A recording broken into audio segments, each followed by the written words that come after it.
ಹರೇ ಕೃಷ್ಣ ಮಾತಾಜಿ. ಆಯ್ತು ಮಾತಾಜಿ ಲೈವ್.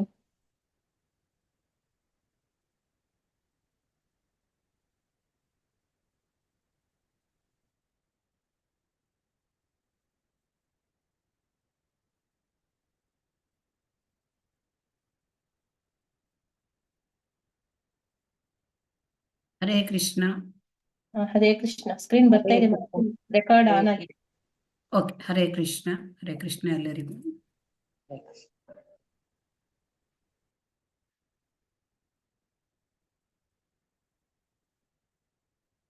ಹರೇ ಕೃಷ್ಣ ಎಲ್ಲರಿಗೂ. ಓಂ ಅಜ್ಞಾನತಿಮಿರಾಂಧಸ್ಯ ಜ್ಞಾನಾಂಜನಶಲಾಕಯಾ ಚಕ್ಷುರುನ್ಮೀಲಿತಂ ಯೇನ ತಸ್ಮೈ ಶ್ರೀ ಗುರವೇ ನಮಃ. ಶ್ರೀಚೈತನ್ಯಮನೋಭೀಷ್ಟಂ ಸ್ಥಾಪಿತಂ ಯೇನ ಭೂತಲೆ ಸ್ವಯಂ ರೂಪಃ ಕದಾ ಮಹ್ಯಂ ದದಾತಿ ಸ್ವಪದಾಂತಿಕಂ. ವಂದೇಹಂ ಶ್ರೀಗುರೋಃ ಶ್ರೀಯುತಪದಕಮಲಂ ಶ್ರೀಗುರೂನ್ ವೈಷ್ಣವಾಂಶ್ಚ ಶ್ರೀರೂಪಂ ಸಾಗ್ರಜಾತಂ ಸಹಗಣ ರಘುನಾಥಾನ್ವಿತಂ तं ಸಜೀವಂ ಸಾದ್ವೈತಂ ಸಾವಧೂತಂ ಪರಿಜನಸಹಿತಂ ಕೃಷ್ಣ ಚೈತನ್ಯದೇವಂ ಶ್ರೀರಾಧಾ ಕೃಷ್ಣ ಪಾದಾನ್ ಸಹಗಣ ಲಲಿತಾ ಶ್ರೀವಿಶಾಖಾನ್ವಿತಾಂಶ್ಚ. ಹೇ ಕೃಷ್ಣ ಕರುಣಾ ಸಿಂಧೋ ದೀನಬಂಧೋ ಜಗತ್ಪತೆ ಗೋಪೇಶ ಗೋಪಿಕಾ ಕಾಂತ ರಾಧಾಕಾಂತ ನಮೋಸ್ತುತೆ. ತಪ್ತ ಕಾಂಚನ ಗೌರಾಂಗಿ ರಾಧೆ ವೃಂದಾವನೇಶ್ವರಿ ವೃಷಭಾನುಸುತೆ ದೇವಿ ಪ್ರಣಮಾಮಿ ಹರಿಪ್ರಿಯೇ. ವಾಂಛಾಕಲ್ಪತರುಭ್ಯಶ್ಚ ಕೃಪಾ ಸಿಂಧುಭ್ಯ ಏವ ಚ ಪತಿತಾನಾಂ ಪಾವನೇಭ್ಯೋ ವೈಷ್ಣವೇಭ್ಯೋ ನಮೋ ನಮಃ. ಹರೇ ಕೃಷ್ಣ ಕೃಷ್ಣ ಕೃಷ್ಣ ಹರೇ ಹರೇ ಹರೇ ರಾಮ ರಾಮ ರಾಮ ಹರೇ ಹರೇ. ಹರೇ ಕೃಷ್ಣ ಕೃಷ್ಣ ಕೃಷ್ಣ ಹರೇ ಹರೇ ಹರೇ ರಾಮ ರಾಮ ರಾಮ ಹರೇ ಹರೇ. ಹರೇ ಕೃಷ್ಣ ಕೃಷ್ಣ ಕೃಷ್ಣ ಹರೇ ಹರೇ ಹರೇ ರಾಮ ರಾಮ ರಾಮ ಹರೇ ಹರೇ. ಹರೇ ಕೃಷ್ಣ ಕೃಷ್ಣ ಕೃಷ್ಣ ಹರೇ ಹರೇ ಹರೇ ರಾಮ ರಾಮ ರಾಮ ಹರೇ ಹರೇ. ಹರೇ ಕೃಷ್ಣ ಕೃಷ್ಣ ಕೃಷ್ಣ ಹರೇ ಹರೇ ಹರೇ ರಾಮ ರಾಮ ರಾಮ ಹರೇ ಹರೇ. श्री श्री राधा गोविंद की जय. श्री श्री गौरनिताय की जय. ಶ್ರೀಲ ಪ್ರಭುಪಾದ ಕಿ ಜೈ. ಹರೇ ಕೃಷ್ಣ. ಎಲ್ಲರಿಗೂ ಸ್ವಾಗತ. ಭಕ್ತಿ ರಸಾಮೃತ ಸಿಂಧು ತರಗತಿಗೆ ಸ್ವಾಗತ. ಹರೇ ಕೃಷ್ಣ. ಹರೇ ಕೃಷ್ಣ. ಹರೇ ಕೃಷ್ಣ ಮಾತಾಜಿ. ಹರೇ ಕೃಷ್ಣ ಹರೇ ಕೃಷ್ಣ ಹರೇ ಕೃಷ್ಣ.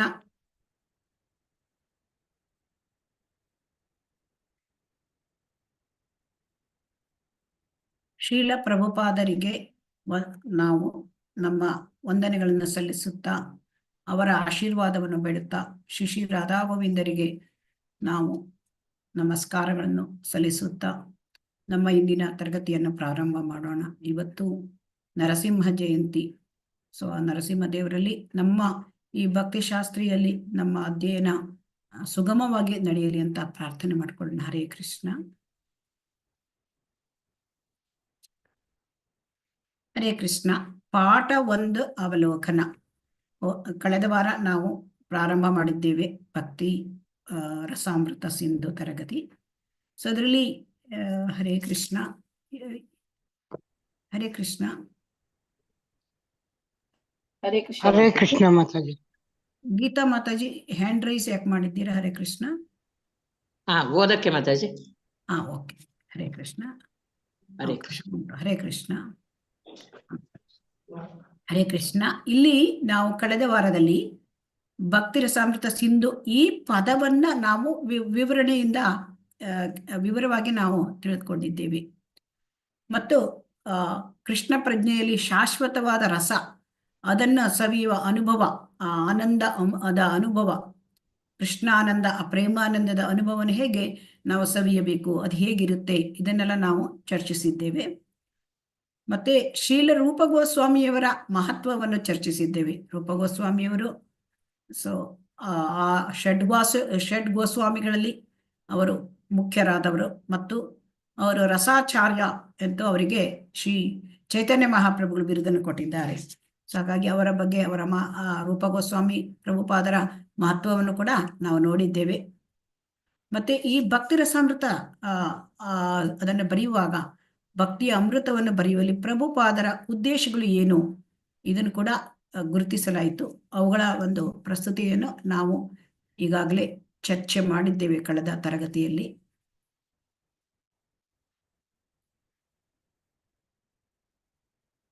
ಈಗ ಭಕ್ತಿ ರಸಾಮೃತ ಸಿಂಧುವಿನ ಉದ್ದೇಶ ಏನು ಅಂತ, ಇದನ್ನ ಆ ಒಂದು ವೃಂದಾವನದ ಅಖಿಲ ಕೃಷ್ಣ, ಅಖಿಲ ರಸಾಮೃತ ಮೂರ್ತಿ, ಇದನ್ನ ಉಲ್ಲೇಖಿಸಿ ಕೂಡ ನಾವು ನೋಡಿದ್ದೇವೆ. ಅದನ್ನ ನಾವು ಏನು ನೋಡಿದ್ದೇವೆ ಕಳೆದ ವಾರ, ಅದನ್ನು ಸ್ವಲ್ಪ ಮತ್ತೆ ನಾವು ಮೆಲುಕು ಹಾಕೋಣ.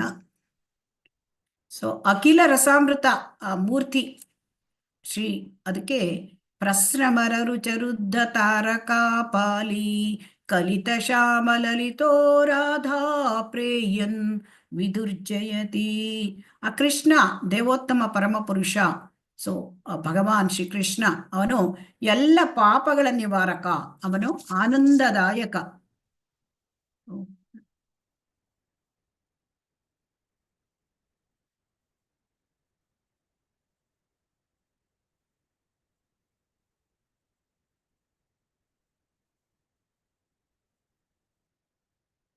ಹರೇ ಕೃಷ್ಣ. ನನ್ನ ವಿಡಿಯೋ ಕಾಣ್ತಾ ಇದೆಯಾ? ಹರೇ ಕೃಷ್ಣ. ಕಾಣ್ತಾ ಇದೆ ಮಾತಾಜಿ, ಕಾಣ್ತಾ ಇದೆ. ಓಕೆ, ಹರೇ ಕೃಷ್ಣ. ನನಗೆ ಇಲ್ಲಿ ಕಾಣ್ತಾ ಇಲ್ಲ, ಅದಕ್ಕೆ ಕೇಳಿದೆ. ಸೊ ಹಾಗಾಗಿ ಇಲ್ಲಿ ದೇವೋತ್ತಮ ಪರಮ ಪುರುಷ ಶ್ರೀಕೃಷ್ಣ ಅವನು ವೃಂದಾವನದ ಕೃಷ್ಣ, ಅಖಿಲ ರಸಾಮೃತ ಮೂರ್ತಿ ಮತ್ತು ಎಲ್ಲ ಪಾಪಗಳ ನಿವಾರಕ, ಆನಂದದಾಯಕ. ಸೊ ಆ ಆನಂದದ ಭಂಡಾರ. ಸೊ ಭಗವಂತನ ಪಾದ ಕಮಲ ಅದು ಆನಂದದ ಭಂಡಾರ, ಎಲ್ಲ ರಸಗಳು ಸಾಕಾರ ರೂಪ. ಸೊ ಅದಕ್ಕೆ ರಸೋ ವೈಸಹ ಅಂತ ಹೇಳ್ತಾರೆ. ಅಖಿಲ ರಸಾಮೃತ ಮೂರ್ತಿ ಅಂದರೆ ಎಲ್ಲ ರಸಗಳು ಕೂಡ ಅವನಲ್ಲಿ ತುಂಬಿ ಹೋಗಿದೆ. ಶ್ರೀಮತಿ ತಾರಕ, ಪಾಲಿಕಾ, ಮತ್ತೆ ಶ್ಯಾಮ, ಲಲಿತಾ, ಶ್ರೀಮತಿ ರಾಧಾರಾಣಿ. ಸೊ ಈ ಎಲ್ಲ ಕಡೆಗೆ ತನ್ನ ಒಂದು ದಿವ್ಯ ಮೋಹಕವಾದ ರೂಪ ಲಕ್ಷಣಗಳನ್ನು ತೋರಿಸಿ ಅವರ ಮನಸ್ಸನ್ನು ಸೂರೆ ಮಾಡಿದ್ದಾನೆ ಈ ವೃಂದಾವನ ಕೃಷ್ಣ. ಅಂತಹ ಅತ್ಯಾಕರ್ಷಕವಾದ ಆ ಭಗವಾನ್ ಕೃಷ್ಣ.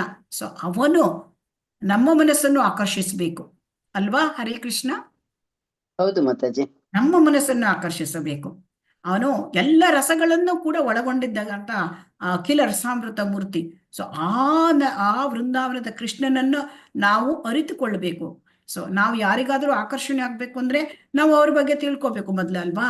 ನಮ್ಗೆ ಯಾರಾದ್ರೂ ಆಕರ್ಷಣೆ ಆಗ್ತಾರೆ ಅಂದ್ರೆ ಸೊ ಅವನು ಆ ವೃಂದಾವನ ಕೃಷ್ಣನನ್ನ ಅರಿಲಿಕ್ಕಾಗಿ ಈ ಒಂದು ನಾವು ಪುಸ್ತಕ ಭಕ್ತಿ ರಸಾಮೃತ ಸಿಂಧು ಇದು ತುಂಬಾ ಅತ್ಯುತ್ತಮವಾದದ್ದು. ಸೊ ಅದನ್ನ ತಿಳಿಲಿಕ್ಕಾಗಿ ನಮಗೆ ಶ್ರೀ ರೂಪ ಗೋಸ್ವಾಮಿಯವರು ಇದನ್ನ ಬರೆದಿದ್ದಾರೆ. ಈಗ ನಮಗೆಲ್ಲ ಗೊತ್ತಿದೆ, ಹುಣ್ಣಿಮೆಯಲ್ಲಿ ಚಂದ್ರ ಅವ ತುಂಬಾ ಒಂಥರ ಸುಂದರವಾಗಿ ಕಾಣ್ತಾನಲ್ವಾ? ಹರೇ ಕೃಷ್ಣ ಅಲ್ವಾ? ಹೌದು ಮಾತಾಜಿ. ಆ ಚಂದ್ರ ಶೀತಲ ಕಿರಣ, ತುಂಬಾ ತಂಪಾದ ಕಿರಣ. ಸೊ ಅದರಿಂದ ಹೇಗೆ ನಮ್ಮನ್ನ ಆಕರ್ಷಿಸುತ್ತಾನೆ, ಹಾಗೆಯೇ ಆ ಭಗವಂತ ಕೃಷ್ಣ ತನ್ನ ಆ ಅಮೃತವಾದ ಸಮಾನವಾದ ಆ ರಸಗಳಿಂದ ನಮ್ಮನ್ನ ಕೂಡ ಆಕರ್ಷಿಸುತ್ತಾನೆ. ಸೊ ಈ ಅಖಿಲ ರಸ ಅಂತಂದ್ರೆ, ಅಖಿಲ ರಸ ಅಂದ್ರೆ 12 ರಸಗಳಿವೆ. ಅದರಲ್ಲಿ 5 ಪ್ರಾಥಮಿಕ ರಸ ಮತ್ತೆ 7 ದ್ವಿತೀಯ ರಸಗಳು.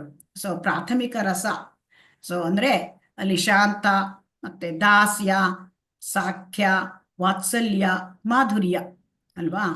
ಆಮೇಲೆ ದ್ವಿತೀಯ ರಸಗಳು ಅಂತಂದ್ರೆ ಅಲ್ಲಿ ಹಾಸ್ಯ, ಅದ್ಭುತ, ವೀರ, ಕರುಣ, ರೌದ್ರ, ಭಯಾನಕ ಮತ್ತು ಭೀಭತ್ಸ ಅಂತ 7 ರಸಗಳು. ಇವೆಲ್ಲವೂ ಕೂಡ ಭಗವಂತನಲ್ಲಿ ತುಂಬಿ ತುಳಿ ಹೋಗಿದೆ. ಸೊ ಈಗ ಇದನ್ನ ನಾವು ಎಲ್ಲಿ ನೋಡ್ತೇವೆ? ಈ ಭಗವಂತನಲ್ಲಿ ಎಲ್ಲ ರಸಗಳನ್ನ ಹೇಗೆ ನೋಡ್ತೇವೆ ಅಂದ್ರೆ, ಇಲ್ಲಿ ಕೃಷ್ಣ ಅವನು ಕಂಸ ಅವನನ್ನ ಕೃಷ್ಣನನ್ನ ಬಲರಾಮನ್ನ ಕರ್ಕೊಂಡು ಹೋಗಿರ್ತಾರೆ. ಸೊ ಅವರಿಗೆ ಅಲ್ಲಿ ಕುಸ್ತಿ ಪಂದ್ಯದಲ್ಲಿ ಅವರನ್ನ ಏನಾದ್ರೂ ಮಾಡಿ ಒಂದು ಇದ್ರ ಮಾಡ್ಬೇಕು, ಕೃಷ್ಣನನ್ನ ಮೇಲೆ ಅವನನ್ನಿಗೆ ಸಾಯಿಸ್ಬೇಕು, ಇದಕ್ಕೆ ವಿಚಾರದಲ್ಲೇ ಕರ್ಕೊಂಡು ಹೋಗಿರ್ತಾನೆ ಅಲ್ವಾ. ಸೊ ಆ ಕುಸ್ತಿ ಪಂದ್ಯದಲ್ಲಿ ಏನಾಗಿರುತ್ತೆ, ಎಲ್ಲರೂ ಕೂಡ ಇದ್ದಿರ್ತಾರೆ. ಅವ್ರು ಹೇಗೆ ಒಬ್ಬೊಬ್ರು ಒಂದೊಂದು ರಸವನ್ನ ಅಲ್ಲಿ ಸವಿದಿದ್ದಾರೆ ಕೃಷ್ಣನಲ್ಲಿ. ಕೃಷ್ಣ ಒಬ್ಬನೇ, ಆದರೆ ಅವನು ವಿವಿಧ ರೀತಿಯ ರಸಗಳನ್ನ ಅಲ್ಲಿ ಜನ ಸವಿದಿದ್ದಾರೆ. ಅಲ್ಲಿ ಕುಸ್ತಿ ಪಟುಗಳು ಇದ್ರಲ್ಲ, ಅವರು ಯಾವ ತರ ರಸ ಮಾಡಿದ್ರು ಗೊತ್ತಾ? ಅವರು ವೀರ ರಸವನ್ನ ಸವಿದಿದ್ದಾರೆ ಭಗವಂತನದು. ಆಮೇಲೆ ಮಥುರೆಯ ಜನರು ಅಲ್ಲಿ ನೋಡ್ತಾ ಇದ್ರು. ಆಮೇಲೆ ಒಂದು ಕುಸ್ತಿ ಪಂದ್ಯವನ್ನ ಅವರು ಒಂದು ತರ ವಿಸ್ಮಯವಾದ ಒಂದು ರೀತಿ ಆಶ್ಚರ್ಯ ಆ ರಸವದಲ್ಲಿ ಭಗವಂತನನ್ನ ನೋಡ್ತಾ ಇದ್ರು. ಅಂದ್ರೆ ಅವನು ಚಿಕ್ಕ ಬಾಲಕ, ಅಂದ್ರೆ 11 ವರ್ಷ ಅಂತ ಕಾಣುತ್ತೆ, 11 ವರ್ಷ. ಸೊ ಆ ಸಮಯದಲ್ಲಿ ಅವನು ಅಷ್ಟು ದೊಡ್ಡ ಕುಸ್ತಿಪಟುಗಳು, ಚಾಣಕ್ಯ ಮತ್ತೆ ಚಾಣಕ್ಯ ಮತ್ತೊಬ್ರು ಯಾರವರು, ಸಾರಿ ಚಾಣೂರ ಮತ್ತೊಬ್ರು ಯಾರು ಅವ್ರಿಗೆ ಇದ್ ಮಾಡಿದ್ದು? ಹರೇ ಕೃಷ್ಣ. 2 ಜನ ಕುಸ್ತಿಪಟುಗಳನ್ನೆಲ್ಲ ಅವರು ಇದು ಮಾಡಿದಾರಲ್ಲ. ಹರೇ ಕೃಷ್ಣ. ಚಾಣೂರ ಮತ್ತೊಬ್ಬವನಿದ್ದಾನೆ.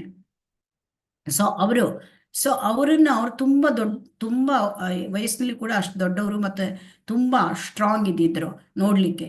ಸೊ ಹಾಗಾಗಿ ಅದನ್ನ ನೋಡ್ಕೊಂಡು ಇವರು ಈ ತರ ಕೃಷ್ಣನನ್ನ ನೋಡ್ಕೊಂಡು ಅವರು ಒಂಥರ ವಿಸ್ಮಯ ಆದ್ರು. ಆಮೇಲೆ ಅಲ್ಲಿ ಬಂದಿರತಕ್ಕಂಥ ಮಥುರೆಯ ಹೆಂಗಸರು, ಸ್ತ್ರೀಯರು, ಅವರು ಮಧುರ ಭಾವದಲ್ಲಿ ಭಗವಂತನನ್ನ ನೋಡಿದ್ರು. ಆಮೇಲೆ ಅಲ್ಲಿ ಗೋಪ ಬಾಲಕರು ಇದ್ದಿದ್ರು. ಸೊ ಅವರು ಸಖ್ಯ ಭಾವ ಅಥವಾ ಹಾಸ್ಯ ಭಾವದಲ್ಲಿ ಅವರದನ್ನ ನೋಡ್ತಾ ಇದ್ದಿದ್ರು. ಆಮೇಲೆ ಕ್ಷತ್ರಿಯ ಅರಸರು, ಅಲ್ಲಿ ಇದ್ದಿದ್ದ ಅರಸರುಗಳು, ಅವರು ರೌದ್ರ ರಸದಲ್ಲಿ ಭಗವಂತನನ್ನ ನೋಡಿದ್ರು. ಸೊ ತಂದೆ ಅಲ್ಲಿ ಇದ್ದಿದ್ರು, ಅವರು ವಾತ್ಸಲ್ಯ ರಸದಿಂದ ನೋಡಿದ್ರು. ಸೊ ಕರುಣ ರಸ, ವಾತ್ಸಲ್ಯ ರಸ ಎರಡು ಕೂಡ. ಸೊ ಆಮೇಲೆ ಕಂಸ, ಅವನಿಗೆ ಭಯಾನಕ ರಸ, ಮೃತ್ಯುವನ್ನೇ ಕಂಡಂತಹ ರಸ. ಸೊ ಆ ಮೃತ್ಯುವನ್ನೇ ಕಂಡ ಕೃಷ್ಣನಲ್ಲಿ. ಸೊ ಆ ರಸ ಭಯಾನಕ ರಸ. ಸೊ ಹಾಗಾಗಿ ಆಮೇಲೆ ಮಂದಬುದ್ಧಿ ಜನ ಅವ್ರು ಏನ್ ಮಾಡಿದ್ರು, ಅವರೆಲ್ಲ ಒಂಥರ ಭೀಭತ್ಸ ರಸ, ಒಂದು ವಿರಾಟ್ ರೂಪ ತರ ನೋಡಿದ್ರಂತೆ ಅವನನ್ನ. ಸೊ ಹಾಗಾಗಿ ವೃಷ್ಣಿ ಕುಟುಂಬದವ್ರು ಕೂಡ ಅಲ್ಲಿ ಇದ್ದಿದ್ರು. ಅವರು ಹೇಗೆ ನೋಡಿದ್ರು, ತಮ್ಮ ಆರಾಧ್ಯ ದೈವ ದಾಸ್ಯ ರಸದಲ್ಲಿ ಅವನನ್ನ ನೋಡಿದರಂತೆ. ಸೊ ಹಾಗಾಗಿ ಇಲ್ಲಿ ನಾವು ನೋಡ್ತಕ್ಕಂಥದ್ದು ತಿಳಿಯತಕ್ಕಂಥದ್ದು ಅಂದ್ರೆ, ಕೃಷ್ಣನಲ್ಲಿ ಎಲ್ಲ ರಸಗಳು ಇದೆ ಅಲ್ವಾ. ಹರೇ ಕೃಷ್ಣ.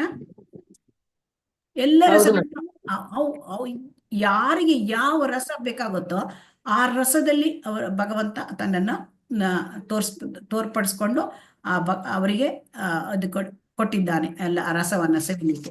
ಸೊ ಅದರಿಂದ ಇದು ಈ ಭಕ್ತಿ ರಸಾಮೃತ ಸಿಂಧುವಿನಲ್ಲಿ ನಾವು ಈ ರಸಗಳ ಬಗ್ಗೆ ಕೂಡ ತಿಳಿತೇವೆ. ಅದರಿಂದ ನಮ್ಮ ಭಗವಾನ್ ಶ್ರೀಕೃಷ್ಣ ಅವನು ಭೌತಿಕ ಗುಣಗಳ ಆಚೆ ಇದ್ದಾನೆ ಮತ್ತು ಅವನ ಎಲ್ಲ ಅಖಿಲ ರಸಾಮೃತ ಮೂರ್ತಿ.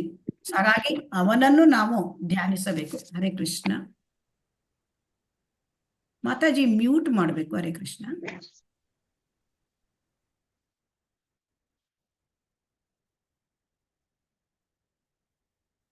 ಸೊ ಹಾಗಾಗಿ ಇಲ್ಲಿ ನಾವು ಭಗವಂತನನ್ನ ಧ್ಯಾನಿಸಬೇಕು, ಅವನನ್ನ ಸೇವಿಸಬೇಕು ಮತ್ತು ಅವನನ್ನ ಆರಾಧನೆ ಮಾಡಬೇಕು.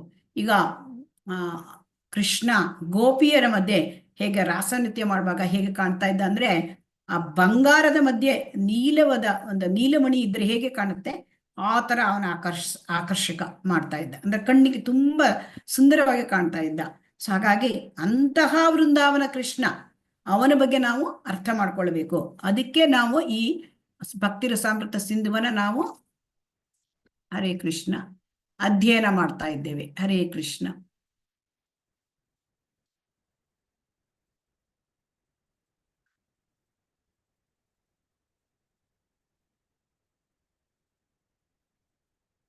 ಸೊ ಹಾಗೆ ಇಲ್ಲಿ ನಾವು ಮಂಗಳಾಚರಣೆಯನ್ನು ಕೂಡ ಕಳೆದ ವಾರ ಕೇಳಿದ್ದೇವೆ. ಆ ಮಂಗಳಾಚರಣೆ, ಈಗ ಮಂಗಳಾಚರಣೆಯಲ್ಲಿ ಇರ್ತಕ್ಕಂತಹ ವಿಭಾಗಗಳು. ಮಂಗಳಾಚರಣೆ ಅಂತ ಅಂದ್ರೆ ಅಲ್ಲಿ ವಸ್ತು ನಿರ್ದೇಷ್ಟ ಮತ್ತೆ ನಮಸ್ಕಾರ ಮತ್ತೆ ಆಶೀರ್ವಾದ ಅಂತ ಈ 3 ಭಾಗಗಳಿರುತ್ತೆ. ಇಲ್ಲಿ ಶೀಲ ರೂಪ ಗೋಸ್ವಾಮಿ ಅವರು ಏನ್ ಹೇಳ್ತಾರೆ, ವಸ್ತು ನಿರ್ದೇಶನದಲ್ಲಿ ಅವರು ಇಲ್ಲಿ ಅಖಿಲ ರಸಾಮೃತ ಮೂರ್ತಿ ಶ್ರೀಕೃಷ್ಣನನ್ನ ಅವರ ಬಗ್ಗೆ, ಕೃಷ್ಣನ ಬಗ್ಗೆ ತಿಳ್ಕೊಳ್ಳೋದು ಈ ಒಂದು ಭಕ್ತಿ ರಸಾಮೃತ ಕೃತಿಯನ್ನು ರಚಿಸುವ ಹಿಂದಿರುವ ಉದ್ದೇಶ, ಮುಖ್ಯವಾದ ಉದ್ದೇಶ. ಮತ್ತೆ ಈ ಎರಡನೆಯ ಭಾಗ ಅಂದ್ರೆ ಈ ಮಂಗಳಾಚರಣೆಯಲ್ಲಿ ನಮಸ್ಕಾರ. ಈಗ ಕೃಷ್ಣ ಪ್ರಜ್ಞಾ ಚಳುವಳಿಯನ್ನ ನಮ್ಮ ಇಡೀ ಭಾರತದಾದ್ಯಂತ ಅದನ್ನ ಪ್ರಾರಂಭ ಮಾಡಲಿಕ್ಕೆ ಚೈತನ್ಯ ಮಹಾಪ್ರಭುಗಳು 500 ವರ್ಷಗಳಿಂದ ಬಂಗಾಳದಲ್ಲಿ ಬಂದ್ರು. ಸೊ ಅವರಿಗೆ ಕೂಡ ವಂದನೆಗಳನ್ನ ಸಲ್ಲಿಸ್ತಾರೆ ಈ ಶೀಲ ರೂಪ ಗೋಸ್ವಾಮಿಯವರು. ಆಮೇಲೆ ತಮ್ಮ ಒಂದು ಹಿರಿಯ ಸಹೋದರ ಮತ್ತೆ ಗುರುಗಳು ಆದ ಶ್ರೀ ಸನಾತನ ಗೋಸ್ವಾಮಿಯವರಿಗೆ ಗೌರವಪೂರ್ವಕ ನಮಸ್ಕಾರಗಳನ್ನು ಅರ್ಪಿಸ್ತಾರೆ. ಸೊ ಹಾಗಾಗಿ ಇಲ್ಲಿ ಭಗವಂತನಿಗೆ ನಮಸ್ಕಾರ ಅರ್ಪಿಸೋದು, ಆಮೇಲೆ ಒಂದು ಗುರುಗಳಿಗೆ ಮತ್ತೆ ಹಿರಿಯ ಸಹೋದರಿಗೆ ಮಾಡೋದು, ನಮಸ್ಕಾರ ಮಾಡೋದು, ಇದೆಲ್ಲ ಈ ಒಂದು ಗ್ರಂಥದಲ್ಲಿ ತೋರಿಸ್ತಾ ಇದ್ದಾರೆ. ಯಾವುದೇ ಗ್ರಂಥ ಬರೆಯೋದಕ್ಕಿಂತ ಮುಂಚೆ ಹೇಗೆ ಎಲ್ಲರ ಕೂಡ ಆಶೀರ್ವಾದ ತಗೊಳ್ಳೋದು.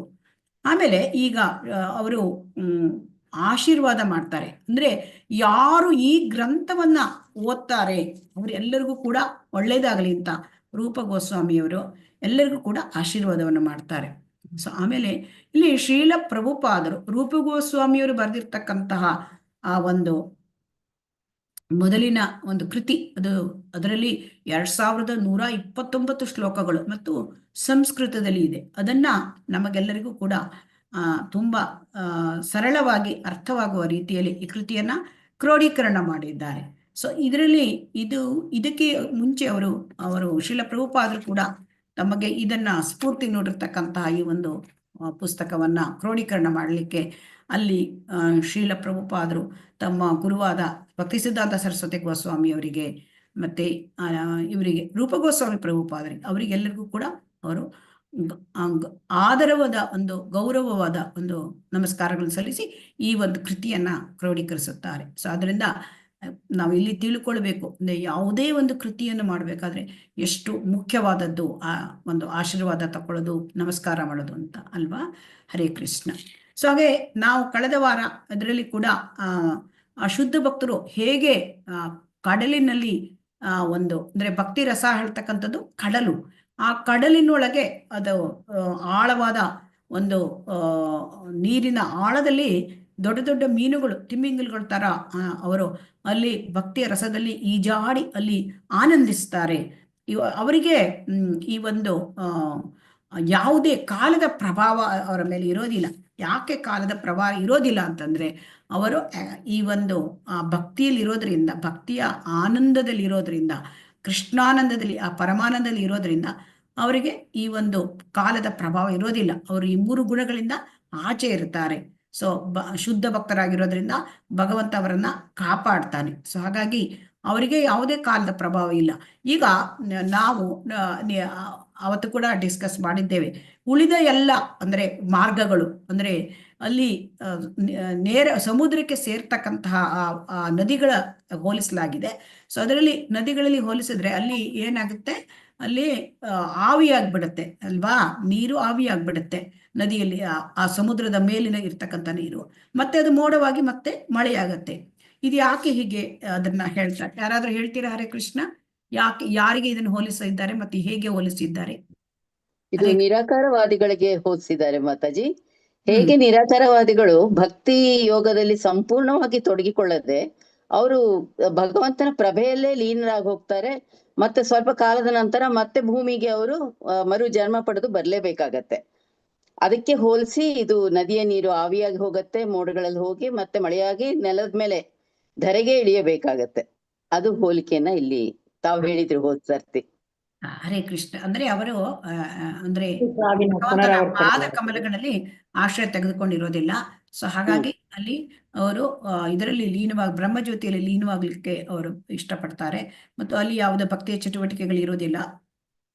ಹಾಗಾಗಿ ಅನೇಕ ವರ್ಷಗಳ ಕಾಲ ಅಲ್ಲಿದ್ದು ಆಮೇಲೆ ಮತ್ತೆ ಹಿಂದೆ ಅವರು ತಮ್ಮ ಒಂದು ಇದಕ್ಕೆ ಬರ್ತಾರೆ. ಅಂದ್ರೆ ಅವರಿಗೆ ಪೂರ್ಣ ಇದರಲ್ಲಿ ಹೋಗಿರೋದಿಲ್ಲ ಅವರು.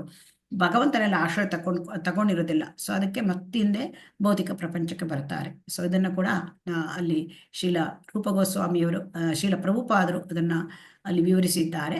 ಮತ್ತೆ ಶೀಲ ರೂಪ ಗೋಸ್ವಾಮಿಯವರು ಏನ್ ಹೇಳ್ತಾರೆ ಅಂತಂದ್ರೆ, ಈ ಕೃಷ್ಣ ಪ್ರಜ್ಞೆಯನ್ನು ಹರಡ್ಲಿಕ್ಕೆ ನಾನು ಪ್ರಯತ್ನ ಮಾಡ್ತಾ ಇದ್ದೇನೆ ಅಂತ ಹೇಳ್ತಾರೆ. ಅಲ್ಲಿ ಕೃಷ್ಣ ಪ್ರಜ್ಞೆಯನ್ನು ಹರಡ್ಲಿಕ್ಕೆ ಶೀಲ ರೂಪ ಗೋಸ್ವಾಮಿಯವರು ಅವರು ತಾನು ಅನರ್ಹ ಅಂತ ಕೂಡ ಹೇಳ್ತಾರೆ. ಈಗ ರೂಪ ಗೋಸ್ವಾಮಿಯವರು ಅವರು ಗೋಸ್ವಾಮಿ ದರ್ಜೆಯಲ್ಲಿ ಇದ್ದವರು, ರಸಾಚಾರ್ಯ ಅಂತ ಶ್ರೀ ಚೈತನ್ಯ ಮಹಾಪ್ರಭುಗಳವರಿಗೆ ಬಿರುದು ಕೊಟ್ಟಿದ್ದಾರೆ.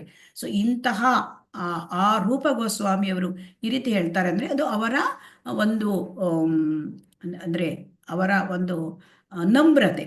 ಸೊ ಹಾಗಾಗಿ ನಾವು ಕೂಡ ಆ ನಮ್ರತೆಯಲ್ಲಿ ಇರಬೇಕು. ನಾವು ಯಾವುದೇ ಒಂದು ಬೋಧಕ ಅಥವಾ ನಾವು ಈ ಕೃಷ್ಣ ಪ್ರಜ್ಞೆಯಲ್ಲಿ ಬೋಧನೆ ಮಾಡ್ತೇವೆ, ಈ ತರ ನಾವು ತಿಳ್ಕೊಳ್ಳದೆ ನಾವು ಆ ಗೋಸ್ವಾಮಿಯವರ ಹೆಜ್ಜೆ ಜಾಡಿನಲ್ಲಿ ನಡೆಯಬೇಕು. ನಾವು ಕೂಡ ಅವರ ಕೈಯಲ್ಲಿನ ಒಂದು ನಾವು ಇನ್ಸ್ಟ್ರೂಮೆಂಟ್ ಅಂತ ನಾವು ತಿಳಿದು ಈ ಕೃಷ್ಣ ಪ್ರಜ್ಞೆ ಭಕ್ತಿ ಸೇವೆಯಲ್ಲಿ ನಮ್ಮನ್ನ ತೊಡಗಿಸ್ಕೊಳ್ಬೇಕು, ಕೃಷ್ಣ ಪ್ರಜ್ಞೆಯನ್ನು ಹಾಡ್ಕೊಳ್ಳಿಕ್ಕೆ ಅಂತ ಶೀಲ ಪ್ರಭುಪಾದರು ನಮಗೆ ತಿಳಿಸ್ತಾರೆ. ಸೊ ಹಾಗಾಗಿ ಹಿಂದೆ ಮತ್ತೆ ನಾವು ಒಂದು ಭಕ್ತಿ ರಸಾಮೃತ ಸಿಂಧುವಿನಲ್ಲಿ ಸಿಂಧು ಸಮುದ್ರದಲ್ಲಿ ಏನಿರುತ್ತೆ, ಸೊ ಅಲೆಗಳು ಬರುತ್ತೆ. ಸೊ ಅಲೆಗಳಲ್ಲಿ ಸೊ ಪೂರ್ವದ ಅಲೆಗಳು, 4 ಭಾಗಗಳು, ಆ ಪೂರ್ವದ ಅಲೆಗಳು, ದಕ್ಷಿಣದ ಅಲೆಗಳು, ಮತ್ತೆ ಪಶ್ಚಿಮದ ಅಲೆ ಮತ್ತು ಉತ್ತರದ ಅಲೆಗಳು. ಇದರಲ್ಲಿ ಮುಖ್ಯವಾಗಿ ನಾವು ನಮ್ಮಲ್ಲಿ ಈಗ ಒಂದು ಈ ಅಧ್ಯಯನಕ್ಕೆ ಇರ್ತಕ್ಕಂಥದ್ದು ಪೂರ್ವ ವಿಭಾಗದ ಅಲೆ. ಅದನ್ನ ಕೂಡ ನಾವು ಕೂಡ ಕಳೆದ ತರಗತಿಯಲ್ಲಿ ನಾವು ಅದನ್ನ ತಿಳಿದುಕೊಂಡಿದ್ದೇವೆ. ಸೊ ಇವತ್ತು ಪಾಠ 2, ಶುದ್ಧ ಭಕ್ತಿ ಸೇವೆಯ ಲಕ್ಷಣಗಳು. ಈ ಶುದ್ಧ ಭಕ್ತಿ ಸೇವೆಯ ಲಕ್ಷಣಗಳಲ್ಲಿ ಇರ್ತಕ್ಕಂಥದ್ದು ಮುಖ್ಯವಾಗಿದ್ದು ಒಂದು ಶ್ಲೋಕದ ಮೂಲಕ ಶ್ರೀ ರೂಪ ಗೋಸ್ವಾಮಿ ನಮಗೆ ತಿಳಿಸ್ತಾರೆ. ಅನ್ಯಾಭಿಲಾಷಿತ ಶೂನ್ಯಂ ಜ್ಞಾನ ಕರ್ಮಾದಿ ಅನಾವೃತಂ ಆನುಕೂಲ್ಯೇನ ಕೃಷ್ಣಾನುಶೀಲನಂ ಭಕ್ತಿರುತ್ತಮ. ಅಂದ್ರೆ ಇಲ್ಲಿ ರೂಪ ಗೋಸ್ವಾಮಿಯವರು ಏನ್ ಹೇಳ್ತಾರೆ, ಭಕ್ತಿ, ಉತ್ತಮ ಭಕ್ತಿ ಅಂದ್ರೆ ಯಾವುದು, ಇದನ್ನ ಇಲ್ಲಿ ಅವರು ತಿಳಿಸ್ಕೊಡ್ತಾರೆ ನಮಗೆ. ಹರೇ ಕೃಷ್ಣ. ಗೀತಾ ಎಂ ಮಾತಾಜಿ ಓದಿ. ಹರೇ ಕೃಷ್ಣ ಮಾತಾಜಿ. ಹರೇ ಕೃಷ್ಣ ಮಾತಾಜಿ. ಶುದ್ಧ ಭಕ್ತಿಯ ಸೇವೆಯ ಲಕ್ಷಣಗಳು. ಉತ್ತಮ ಭಕ್ತಿ ಅಥವಾ ದೇವೋತ್ತಮ ಪರಮ ಪುರುಷನಾದ ಶ್ರೀ ಕೃಷ್ಣನ ಬಗೆಗೆ ನಿರ್ಮಲವಾದ ಭಕ್ತಿ ಎಂದರೆ ಭಗವಂತನಿಗೆ ಇಷ್ಟವಾಗುವಂತೆ ಭಕ್ತಿ ಸೇವೆ ಮಾಡುವುದು. ಈ ಭಕ್ತಿ ಸೇವೆಯಲ್ಲಿ ಯಾವುದೇ ಬಾಹ್ಯ ಉದ್ದೇಶವಿರಬಾರದು. ಕಾಮ್ಯಕರ್ಮವಾಗಲಿ, ನಿರಾಕಾರ ಜ್ಞಾನವಾಗಲಿ, ಮತ್ತಿತರ ಸ್ವಾರ್ಥ ಕಾಮನೆಗಳಾಗಲಿ ಇರಕೂಡದು.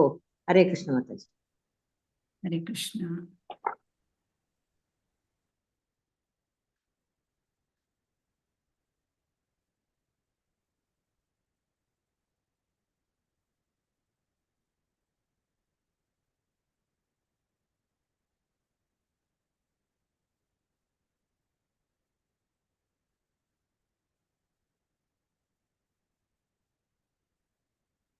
ಹರೇ ಕೃಷ್ಣ. ಸೊ ಈಗ ಉತ್ತಮ ಭಕ್ತಿ. ಸೊ ಈ ಉತ್ತಮ ಭಕ್ತಿ ಹೇಳೋದಕ್ಕೆ ಅನೇಕ ರೀತಿಯಲ್ಲಿ ಅದಕ್ಕೆ ಹೇಳ್ತಾರೆ. ಉತ್ತಮ ಭಕ್ತಿಗೆ ಅಂದ್ರೆ ಅನನ್ಯ ಭಕ್ತಿ ಅಂತ ಕರೀತಾರೆ, ಶುದ್ಧ ಭಕ್ತಿ ಅಂತ ಕರೀತಾರೆ, ಮತ್ತೆ ಕೇಚಿತ್ ಕೇವಲ ಭಕ್ತಿ ಅಂತ ಕರೀತಾರೆ. ಈಗ ಅನೇಕ ಹೆಸರುಗಳು ಕೂಡ ಉತ್ತಮ ಭಕ್ತಿಗೆ. ಅಂದ್ರೆ ಎಲ್ಲ ಈ ಒಂದು ಅನ್ಯ ಅಭಿಲಾಷಿತ ಶೂನ್ಯ, ಇಲ್ಲಿ ನಾವು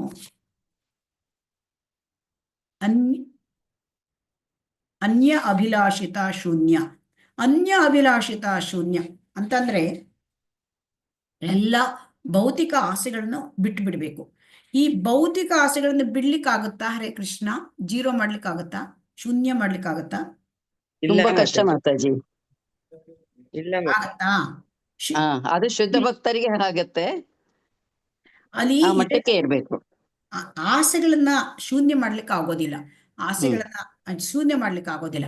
ಆದ್ರೆ ಇಲ್ಲಿ ಏನು ಅಂತಂದ್ರೆ ಭೌತಿಕ ಆಸೆಗಳನ್ನ ಅದನ್ನ ಭಗವಂತನ ಸೇವೆ ಕಡೆಗೆ ನಾವು ಅದನ್ನ ವರ್ಗಾಯಿಸ್ಬೇಕು. ಅಂದ್ರೆ ಆಸೆಗಳನ್ನ ಶೂನ್ಯ ಮಾಡ್ಲಿಕ್ಕೆ ಬರಲ್ಲ. ಸೊ ಪ್ರಾಪಂಚಿಕ ಆಸೆಗಳಿರುತ್ತೆ, ಅದಕ್ಕೆ ಬದ್ಧಾತ್ಮರಾಗಿ ಇಲ್ಲಿ ಇರ್ತಾರೆ, ಬದ್ಧಾತ್ಮರಿರ್ತಾರೆ. ಇಂದ್ರಿಯ ಭೋಗದ ಅಪೇಕ್ಷೆ ಇರುತ್ತೆ ಅಲ್ವಾ? ಸೊ ಅದನ್ನ ಇಲ್ಲಿ ಶುದ್ಧ ಭಕ್ತಿ ಬರಬೇಕು ಅಂದ್ರೆ ಈ ಪ್ರಾಪಂಚಿಕ ಲಾಭದ ಆಸೆ ಅಥವಾ ಇಂದ್ರಿಯ ಭೋಗದ ಅಪೇಕ್ಷೆ ಇದನ್ನ ಭಗವಂತನಲ್ಲಿ, ಆ ಭಗವಂತನ ಸೇವೆಗೆ ಇದನ್ನ ನಾವು ವರ್ಗಾಯಿಸ್ಬೇಕು, ಅದನ್ನು ಸೇವೆಯಲ್ಲಿ ತೊಡಗಿಸ್ಬೇಕು. ಆಶೆಗಳನ್ನ ದೂರ ಮಾಡಲಿಕ್ಕೆ, ಜೀರೋ ಮಾಡಲಿಕ್ಕೆ ಆಗೋದಿಲ್ಲ.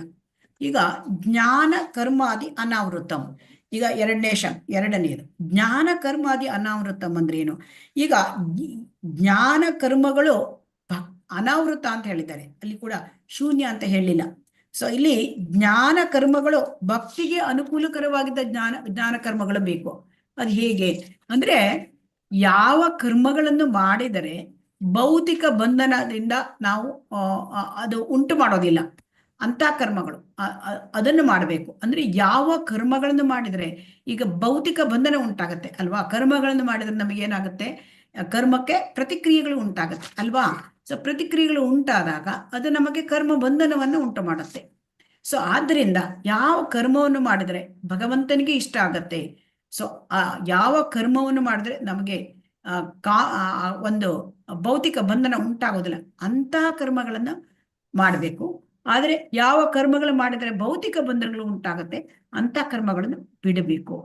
ಮತ್ತೆ ಜ್ಞಾನ, ಯಾವ ಜ್ಞಾನ ನಮಗೆ, ಯಾವ ಜ್ಞಾನ ಅಂತಂದ್ರೆ ಈಗ ಭಗವಂತನ ಅಂದ್ರೆ ಜ್ಞಾನ ಕರ್ಮ, ಯಾವ ಜ್ಞಾನ ನಮಗೆ ಭಗವಂತನ ಕಡೆ ಭಕ್ತಿ ಸೇವೆಯಲ್ಲಿ ಮಾಡ್ಲಿಕ್ಕೆ ಅನುಕೂಲ ಆಗುತ್ತೆ, ಭಗವಂತನನ್ನ ಅರ್ಥ ಮಾಡ್ಕೊಳ್ಳಿಕ್ಕೆ ಅನುಕೂಲ ಆಗುತ್ತೆ, ಅದು ಬೇಕು. ಆದ್ರೆ ಯಾವ ಜ್ಞಾನ ನಮಗೆ ಭಗವಂತ ಭಕ್ತಿಗೆ ಅನನುಕೂಲ ಆಗತ್ತೆ ಅಂದ್ರೆ ಈ ದಾರ್ಶನಿಕ ಮನೋಕಲ್ಪನೆ, ಊಹಾಪೋಹ, ಇದು ಈ ಒಂದು ನಿರಾಕಾರ ಜ್ಞಾನ, ಇದನ್ನು ಬಿಡಬೇಕು. ಸೊ ಇದು ಹಾಗಾಗಿ ಇಲ್ಲಿ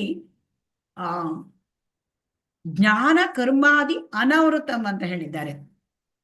ಸೊ ಅದರಿಂದ ಈ ಭಕ್ತಿ ಸೇವೆ ಮಾಡಲಿಕ್ಕೆ ಅಂದ್ರೆ ಯಾವ ಜ್ಞಾನ ಬೇಕು, ಯಾವ ಜ್ಞಾನವನ್ನ, ಯಾವ ಕರ್ಮ ಬೇಕು, ಯಾವ ಕರ್ಮವನ್ನು ಬಿಡಬೇಕು, ಯಾವ ಜ್ಞಾನವನ್ನು ಬಿಡಬೇಕು, ಇದನ್ನೆಲ್ಲ ಗುರುವಿನ ಮಾರ್ಗದರ್ಶನದಲ್ಲಿ ನಾವು ಈ ಶುದ್ಧ ಭಕ್ತಿ ಸೇವೆ ಕಲಿಬೇಕು ಅಲ್ವಾ? ನಮಗಾಗಿದ್ದೆ ನಮಗೆ ಗೊತ್ತಾಗುತ್ತಾ? ಹರೇ ಕೃಷ್ಣ. ಇಲ್ಲ ಮಾತಾಜಿ. ನಮಗಾಗಿದ್ದೆ ನಮಗೇನಾದ್ರೂ ಗೊತ್ತಾಗತ್ತಾ? ಇಲ್ಲ ಮಾತಾಜಿ. ಇಲ್ಲ ಮಾತಾಜಿ, ಗೊತ್ತಾಗೋದಿಲ್ಲ.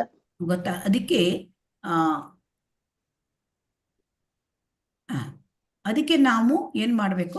ನಾವು ಅಂದ್ರೆ ಗುರುವಿನ ಮಾರ್ಗದರ್ಶನದಲ್ಲಿ ನಾವು ಅದನ್ನ, ಈ ಒಂದು ಭಕ್ತಿ ಸೇವಾ ಕಾರ್ಯಗಳು ಯಾವ ತರ ಮಾಡಬೇಕು, ಶುದ್ಧ ಭಕ್ತಿ ಸೇವೆಯನ್ನ ಕಲಿಬೇಕು. ಸೊ ಅಂದ್ರೆ ಆವಾಗ ನಮಗೆ ಅಂದ್ರೆ ಗುರುವಿನ ಮಾರ್ಗದರ್ಶನ ಇದ್ದಾಗ ನಮಗೆ ಕೃಷ್ಣನನ್ನು ಅರ್ಥ ಮಾಡಿಕೊಳ್ತಕ್ಕಂಥ ಅದು ಸಾಧ್ಯ ಆಗತ್ತೆ. ಗುರುವಿನ ಮಾರ್ಗದರ್ಶನ ಇಲ್ಲದಿದ್ದರೆ ಕೃಷ್ಣನನ್ನು ಅರ್ಥ ಮಾಡ್ಕೊಳ್ಳಿಕ್ಕೆ ಆಗೋದಿಲ್ಲ. ಸೊ ಹಾಗಾಗಿ ಅದು ಬೇಕಾಗತ್ತೆ. ಈಗ ಆನುಕೂಲ್ಯೇನ ಕೃಷ್ಣಾನುಶೀಲನಂ. ಈಗ ಆನುಕೂಲ್ಯೇನ ಕೃಷ್ಣಾನುಶೀಲನಂ, ಅನುಕೂಲ ಅಂತಂದ್ರೆ ಇಲ್ಲಿ ಅನುಕೂಲಕರವಾದ ರೀತಿಯಲ್ಲಿ ಕೃಷ್ಣನ ಆ ಒಂದು ಸೇವೆಯನ್ನ ಮಾಡೋದು. ಇಲ್ಲಿ ಭಕ್ತಿ ಸೇವೆ, ಈ ಭಕ್ತಿ ಸೇವೆ ಅಂದ್ರೆ ಜನ ಏನ್ ತಿಳ್ಕೊಳ್ತಾರೆ, ಒಂದ್ ರೀತಿ ನಿಷ್ಕ್ರಿಯ ಅಂತ ತಿಳ್ಕೊಳ್ತಾರೆ ಅಲ್ವಾ? ಹೌದು ಮಾತಾಜಿ, ನಿಷ್ಕ್ರಿಯ ಅಂತಲೇ ಅನ್ಕೋತಾರೆ. ಅಂದ್ರೆ ಭಕ್ತಿ ಸೇವೆ ಅಂದ್ರೆ ನಿಷ್ಕ್ರಿಯ ಅಂತ ತಿಳ್ಕೊಂಡ್ಬಿಡ್ತಾರೆ. ಅಂದ್ರೆ ಅದು ಜಡತೆ ಅಲ್ಲ, ಅದು ನಿಷ್ಕ್ರಿಯತೆ ಅಲ್ಲ, ಅದು ಕ್ರಿಯ, ಅಂದ್ರೆ ಅದು ವ್ಯವಸಾಯ. ಸೊ ಈಗ ಭಗವದ್ಗೀತೆಯಲ್ಲಿ ಕೂಡ ಹೇಳಿದ್ದಾರಲ್ವಾ, 3ನೇ ಅಧ್ಯಾಯ 1ನೇ ಶ್ಲೋಕದಲ್ಲಿ, ಕೃಷ್ಣ ಪ್ರಜ್ಞೆ ಅಂದ್ರೆ ಅದು ಏಕಾಂತ ಸ್ಥಳಕ್ಕೆ ಹೋಗಿ ವ್ರತ ತಪಸ್ಸು ಮಾಡೋದಲ್ಲ. ಕೃಷ್ಣ ಪ್ರಜ್ಞೆ ಅಂತಂದ್ರೆ ಮೌನವಾಗಿ ಧ್ಯಾನ ಮಾಡೋದಲ್ಲ. ಕೃಷ್ಣ ಪ್ರಜ್ಞೆ ಅಂದ್ರೆ ಅದೊಂದು ರೀತಿ ವ್ಯವಸಾಯ, ಅದು ಜಡತೆ ಅಲ್ಲ. ಸೊ ಹಾಗಾಗಿ ಇಲ್ಲಿ ಅನುಶೀಲನ ಅಂದ್ರೆ ಏನು? ಅನುಶೀಲನ ಅಂತಂದ್ರೆ ಪೂರ್ವ ಆಚಾರ್ಯರು ಯಾವ ದಾರಿಯಲ್ಲಿ ನಡೆದಿದ್ದಾರೆ ಅವರ ಹಾದಿಯಲ್ಲಿ ನಾವು ನಡಿಬೇಕು. ಪೂರ್ವ ಆಚಾರ್ಯರು ಅಂದ್ರೆ ಸತೋವೃತ್ತಿ, ಅಂದ್ರೆ ಪೂರ್ವ ಆಚಾರ್ಯರು ಯಾವ ತರ ಅಂದ್ರೆ ಅವರು ಭಕ್ತಿಯನ್ನು ಮಾಡಿದ್ದಾರೆ ಆ ರೀತಿಯಾಗಿ ನಾವು ಮಾಡ್ಬೇಕು. ಅದಕ್ಕೆ ವ್ಯವಸಾಯ ಅಂದ್ರೆ ಕಾರ್ಯಶೀಲತೆ. ಈಗ ಇದರಲ್ಲಿ ಕೂಡ 2 ಬಗೆ ಬರುತ್ತೆ ಅಲ್ವಾ? ಸೊ ಒಂದು ಪ್ರವೃತ್ತಿ, ಮತ್ತೊಂದು ನಿವೃತ್ತಿ ಅಲ್ವಾ? ಯಾರು ಹೇಳ್ತೀರಾ ಪ್ರವೃತ್ತಿ ಅಂದ್ರೆ ಏನು, ನಿವೃತ್ತಿ ಅಂದ್ರೆ ಏನು? ಹರಿಕೃಷ್ಣ ಮಾತಾಜಿ, ಪ್ರವೃತ್ತಿ ಅಂತಂತಂದ್ರೆ ಅವರ ಒಂದು ಪಾದದ ಜಾಡಿನಲ್ಲಿ ನಾವು ನಡೆಯುವಂತಹದ್ದು, ಅಂದ್ರೆ ಕೃಷ್ಣನಿಗೆ ಅನುಕೂಲಕರವಾದ ಸೇವೆಯನ್ನು ನಾವು ಮಾಡುವಂತಹದ್ದು ಅಂತ ಪ್ರವೃತ್ತಿ ಅಂದ್ರೆ. ನಿವೃತ್ತಿ ಅಂತಂದ್ರೆ ಯಾವುದು ಅನಾನುಕೂಲವಾಗಿದೆ, ಕೃಷ್ಣನ್ಗೆ ಇಷ್ಟವಾಗದೆ ಇರೋದೇನಿದೆ ಅದನ್ನು ನಾವು ಕೈ ಬಿಡುವಂತಹದ್ದು ನಿವೃತ್ತಿ ಅಂತಂದ್ರೆ. ಹರೇ ಕೃಷ್ಣ ಮಾತಾಜಿ. ಹರೇ ಕೃಷ್ಣ. ಸೊ ಪ್ರವೃತ್ತಿ ಅಂದ್ರೆ ನಿಶ್ಚಿತ ಕ್ರಿಯೆ, ನಿವೃತ್ತಿ ಅಂದ್ರೆ ನೇತ್ಯಾತ್ಮಕ ಕ್ರಿಯೆ. ನೇತ್ಯಾತ್ಮಕ ಕ್ರಿಯೆ. ಸೊ ಈಗ ನಾವು ಹೇಗೆ ಅರ್ಥ ಮಾಡ್ಕೊಳ್ಳೋದು, ಇಲ್ಲಿ ಶಿಲ ಪ್ರಭುಪಾದರು ಹೇಳ್ತಾರೆ, ನಿವೃತ್ತಿ ಅಂದ್ರೆ ನೇತ್ಯಾತ್ಮಕ ಕ್ರಿಯೆ ಅಂದ್ರೆ ಈಗ ಒಬ್ಬರಿಗೆ ರೋಗ ಬಂದಿರುತ್ತೆ, ಅದು ಹೆಚ್ಚಾಗದಂಗೆ ಪಥ್ಯ ಮಾಡ್ಕೊಳ್ಳೋದು. ಸೊ ಅವಾಗ ಏನಾಗುತ್ತೆ, ಸ್ವಲ್ಪ ಅಂದ್ರೆ ತುಂಬಾ ರೋಗ ಉಲ್ಬಣ ಆಗೋದಿಲ್ಲ. ಸೊ ಹಾಗಾಗಿ ಇಲ್ಲಿ ಅಂದ್ರ ನಿವೃತ್ತಿ ಅಥವಾ ನೇತ್ಯಾತ್ಮಕ ಕ್ರಿಯೆಗಳು, ಈಗ ನಾವು 4 ಇದನ್ನು ಮಾಡ್ತೇವಲ್ವಾ, ಅಂದ್ರೆ ನಿಯಂತ್ರಕ ತತ್ವಗಳು, ಅವು ನೇತ್ಯಾತ್ಮಕ. ಅದನ್ನ ನಮಗೆ ರೋಗ ಉಲ್ಬಣ ಆಗ್ತದಂಗೆ ಅದು ಹೆಚ್ಚು ಒಂದು ರೀತಿ ಇದನ್ನು ಕೊಡುತ್ತೆ ಅಲ್ವಾ, 4 ನಿಯಂತ್ರಕ ತತ್ವಗಳು. ಆಮೇಲೆ ಇಲ್ಲಿ ಪ್ರವೃತ್ತಿ ಮಾರ್ಗ, ಪ್ರವೃತ್ತಿ ಅಂದ್ರೆ ಡೆಫಿನೇಟಿವ್ ನಿಶ್ಚಿತ ಕ್ರಿಯೆ. ನಿಶ್ಚಿತ ಕ್ರಿಯೆಯಲ್ಲಿ ಏನಾಗತ್ತೆ ಅಂತಂದ್ರೆ ಅಲ್ಲಿ 3 ವಿಧ ಆಗತ್ತೆ, ಅಂದ್ರೆ ಕಾಯ, ವಾಚ, ಮನಸ್ಸ. ಈಗ ಮನಸ್ಸ, ಇಲ್ಲಿ ಮನಸ್ಸಿನ ವ್ಯವಸಾಯ ಅಂದ್ರೆ ನಾವು ಈಗ ಭಕ್ತಿ ಸೇವೆ ಅಂತಂದ್ರೆ ವ್ಯವಸಾಯ ಅಂತ ತಿಳ್ಕೊಂಡ್ವಿ. ಸೊ ಈಗ ವ್ಯವಸಾಯ ಅಂತಂದ್ರೆ ಯಾವ ತರ, ಸೊ ಮನಸ್ಸು, ಕಾಯ, ವಾಚ, ಮನಸ್ಸು. ಈಗ ಮನಸ್ಸಿನ ವ್ಯವಸಾಯ ಅಂದ್ರೆ ಹೇಗೆ, ಮನಸ್ಸಿನ ವ್ಯವಸಾಯ ಅಂತಂದ್ರೆ ಏನಂತ ಯಾರಾದ್ರೂ ಹೇಳ್ತೀರಾ? ಹರೇ ಕೃಷ್ಣ. ಹರೇ ಕೃಷ್ಣ. ಹರೇ ಕೃಷ್ಣ. ಮ್ಯೂಟ್ ಆಗಿದೆಯಾ? ಹೇಳ್ತಾ ಇದೆ ಮಾತಾಜಿ, ಮ್ಯೂಟ್ ಆಗಿಲ್ಲ. ಯಾವುದು ವ್ಯವಸಾಯ ಹೆಂಗೆ ರೈತರು ಮಾಡ್ತಾರೋ ಆ ತರ ಚಟುವಟಿಕೆಯಿಂದ ನಾವು ಕೃಷ್ಣ ಪ್ರಜ್ಞೆಯಲ್ಲಿ ಇದ್ದುಕೊಂಡು ಲಾಭದಾಯಕವಾದ ಒಂದು ಕ್ರಿಯೆಯಲ್ಲಿ ತೊಡಗಬೇಕು ಅನ್ನೋದು. ಇಲ್ಲಿ ಮನಸ್ಸಿನ ವ್ಯವಸಾಯ ಅಂದ್ರೆ ಏನು? ಇಲ್ಲಿ ಮನಸ್ಸಿನ ವ್ಯವಸಾಯ ಅಂತಂದ್ರೆ ನಾವು ಭಕ್ತಿಯನ್ನ ಮನಸ್ಸಿನನ್ನ ತೊಡಗಿಸಿ ಮಾಡ್ತೀವಿ. ಭಕ್ತಿ ಹಂಗಾಗಿ ಉದಾಹರಣೆಗೆ ಶ್ರವಣ, ಕೀರ್ತನ, ಸ್ಮರಣ ಎಲ್ಲ ಕೂಡ ಆ 3 ವಿಷಯಗಳು ಅದರೊಳಗೆ ಒಳಗೊಳ್ತಾವೆ. ಹರೇ ಕೃಷ್ಣ.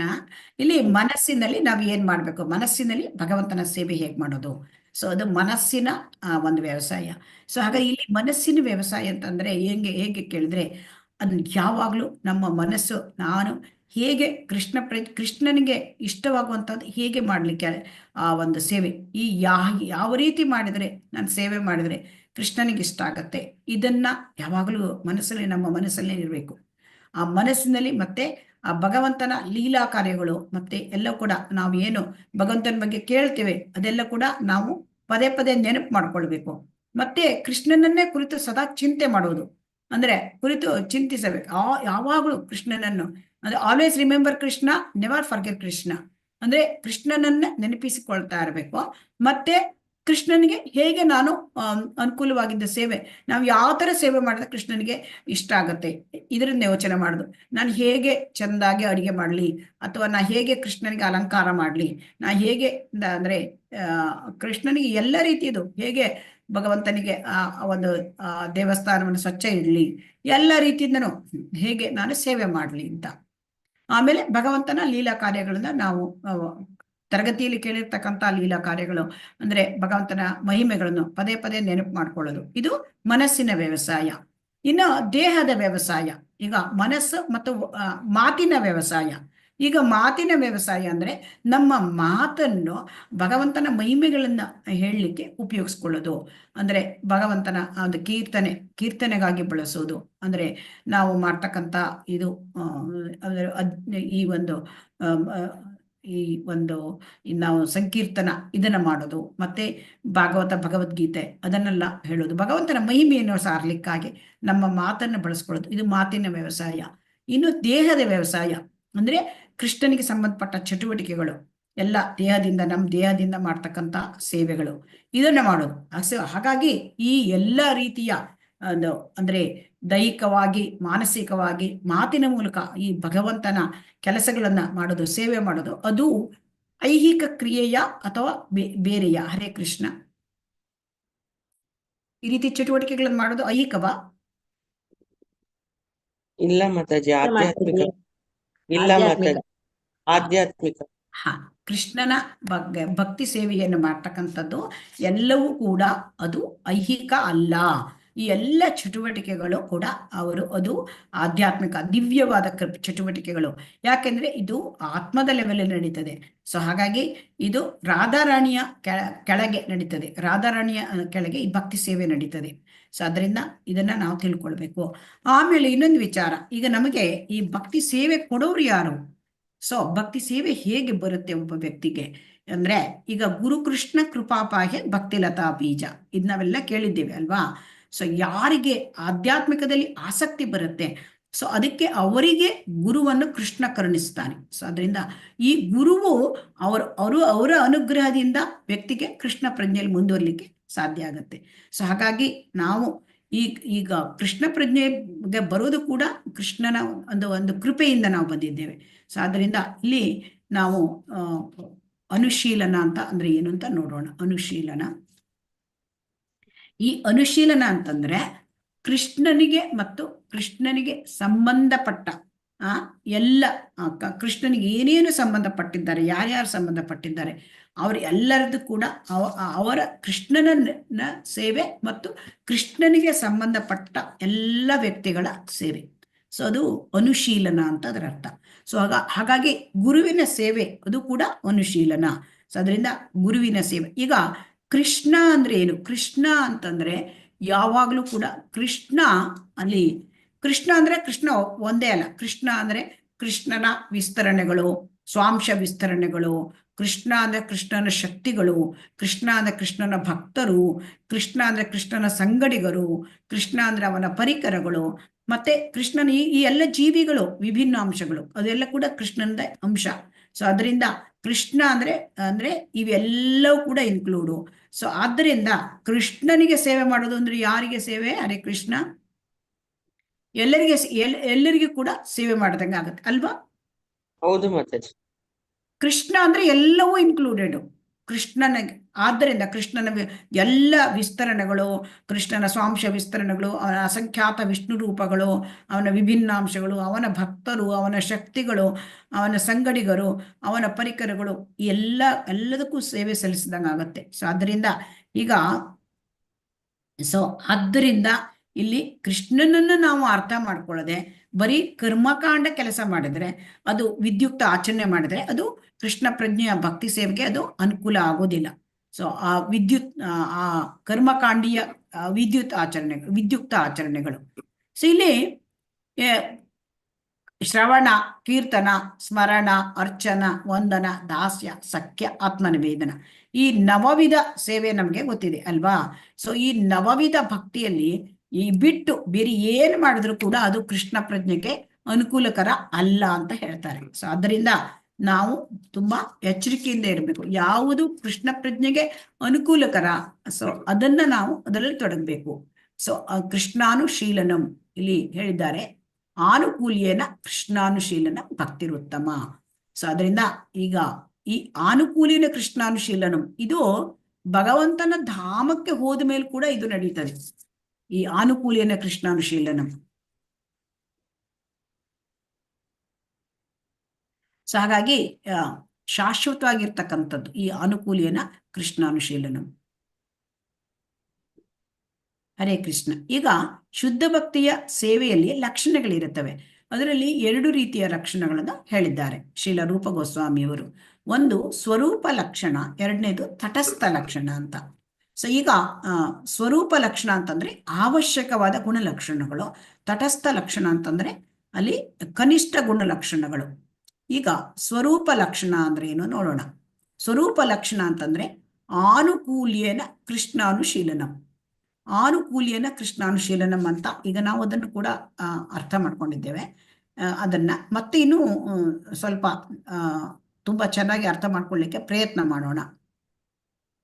ಅಂದ್ರೆ ಆನುಕೂಲ್ಯನ ಸ್ವರೂಪ ಲಕ್ಷಣದಲ್ಲಿ ಆನುಕೂಲ್ಯನ ಕೃಷ್ಣಾನುಶೀಲನ ಅಂದ್ರೆ ಅನುಕೂಲಕರವಾಗಿರಬೇಕು. ನಾವೇನು ಕೃಷ್ಣನಿಗೆ ಸೇವೆ ಮಾಡ್ಬೇಕು ಅಂತ ಮಾಡ್ತೇವೆ ಅದು ಕೃಷ್ಣನಿಗೆ ಅನುಕೂಲಕರವಾಗಿರಬೇಕು. ಆಮೇಲೆ ಕೃಷ್ಣನಿಗೆ ಅದು ಪ್ರೀತಿಯನ್ನ ಉಂಟು ಮಾಡ್ತಕ್ಕಂಥದ್ದು ಇರಬೇಕು. ಸೊ ಹಾಗಾಗಿ ಕೃಷ್ಣನನ್ನು ಮೆಚ್ಚಿಸುವಂತಹ ಕೆಲಸ ಅದು. ಸೊ ಹಾಗಾಗಿ ಇಲ್ಲಿ ಆನುಕೂಲ್ಯನ ನೋಡಿ, ಇಲ್ಲಿ 2 ಹೇಳಿದ್ದಾರೆ. ಸ್ವರೂಪ ಲಕ್ಷಣದಲ್ಲಿ ಈ ಆನುಕೂಲ್ಯನ ಕೃಷ್ಣ ಅನುಕೂಲಕರವಾಗಿ ಕೃಷ್ಣನಿಗೆ ಹೇಗೆ ಸೇವೆ ಮಾಡೋದು, ಅದರಲ್ಲಿ 2. ಎರಡು ಎರಡು ರೀತಿಯ ಇದನ್ನ ಹೇಳ್ತಾರೆ. ಒಂದು ಕೃಷ್ಣನನ್ನ ಮೆಚ್ಚಿಸುವ ಹಾಗೆ, ಅವನಿಗೆ ಇಷ್ಟವಾಗುವ ಹಾಗೆ. ಎರಡನೇದು ಕೃಷ್ಣನನ್ನು ಮೆಚ್ಚಿಸುವ ಉದ್ದೇಶ ಕೂಡ ಅಲ್ಲಿ ಇರಬೇಕು, ಎರಡೂ ಇರಬೇಕು. ಈಗ ಇದನ್ನ ನಾವು ಹೇಗೆ ತಿಳ್ಕೊಳ್ಳೋದು? ಯಾಕೆಂದ್ರೆ ಇಲ್ಲಿ ನಾವು ಮಾಡುವ ಕೆಲಸವ ಕೃಷ್ಣನಿಗೆ ಅನುಕೂಲಕರವಾಗಿರಬೇಕು.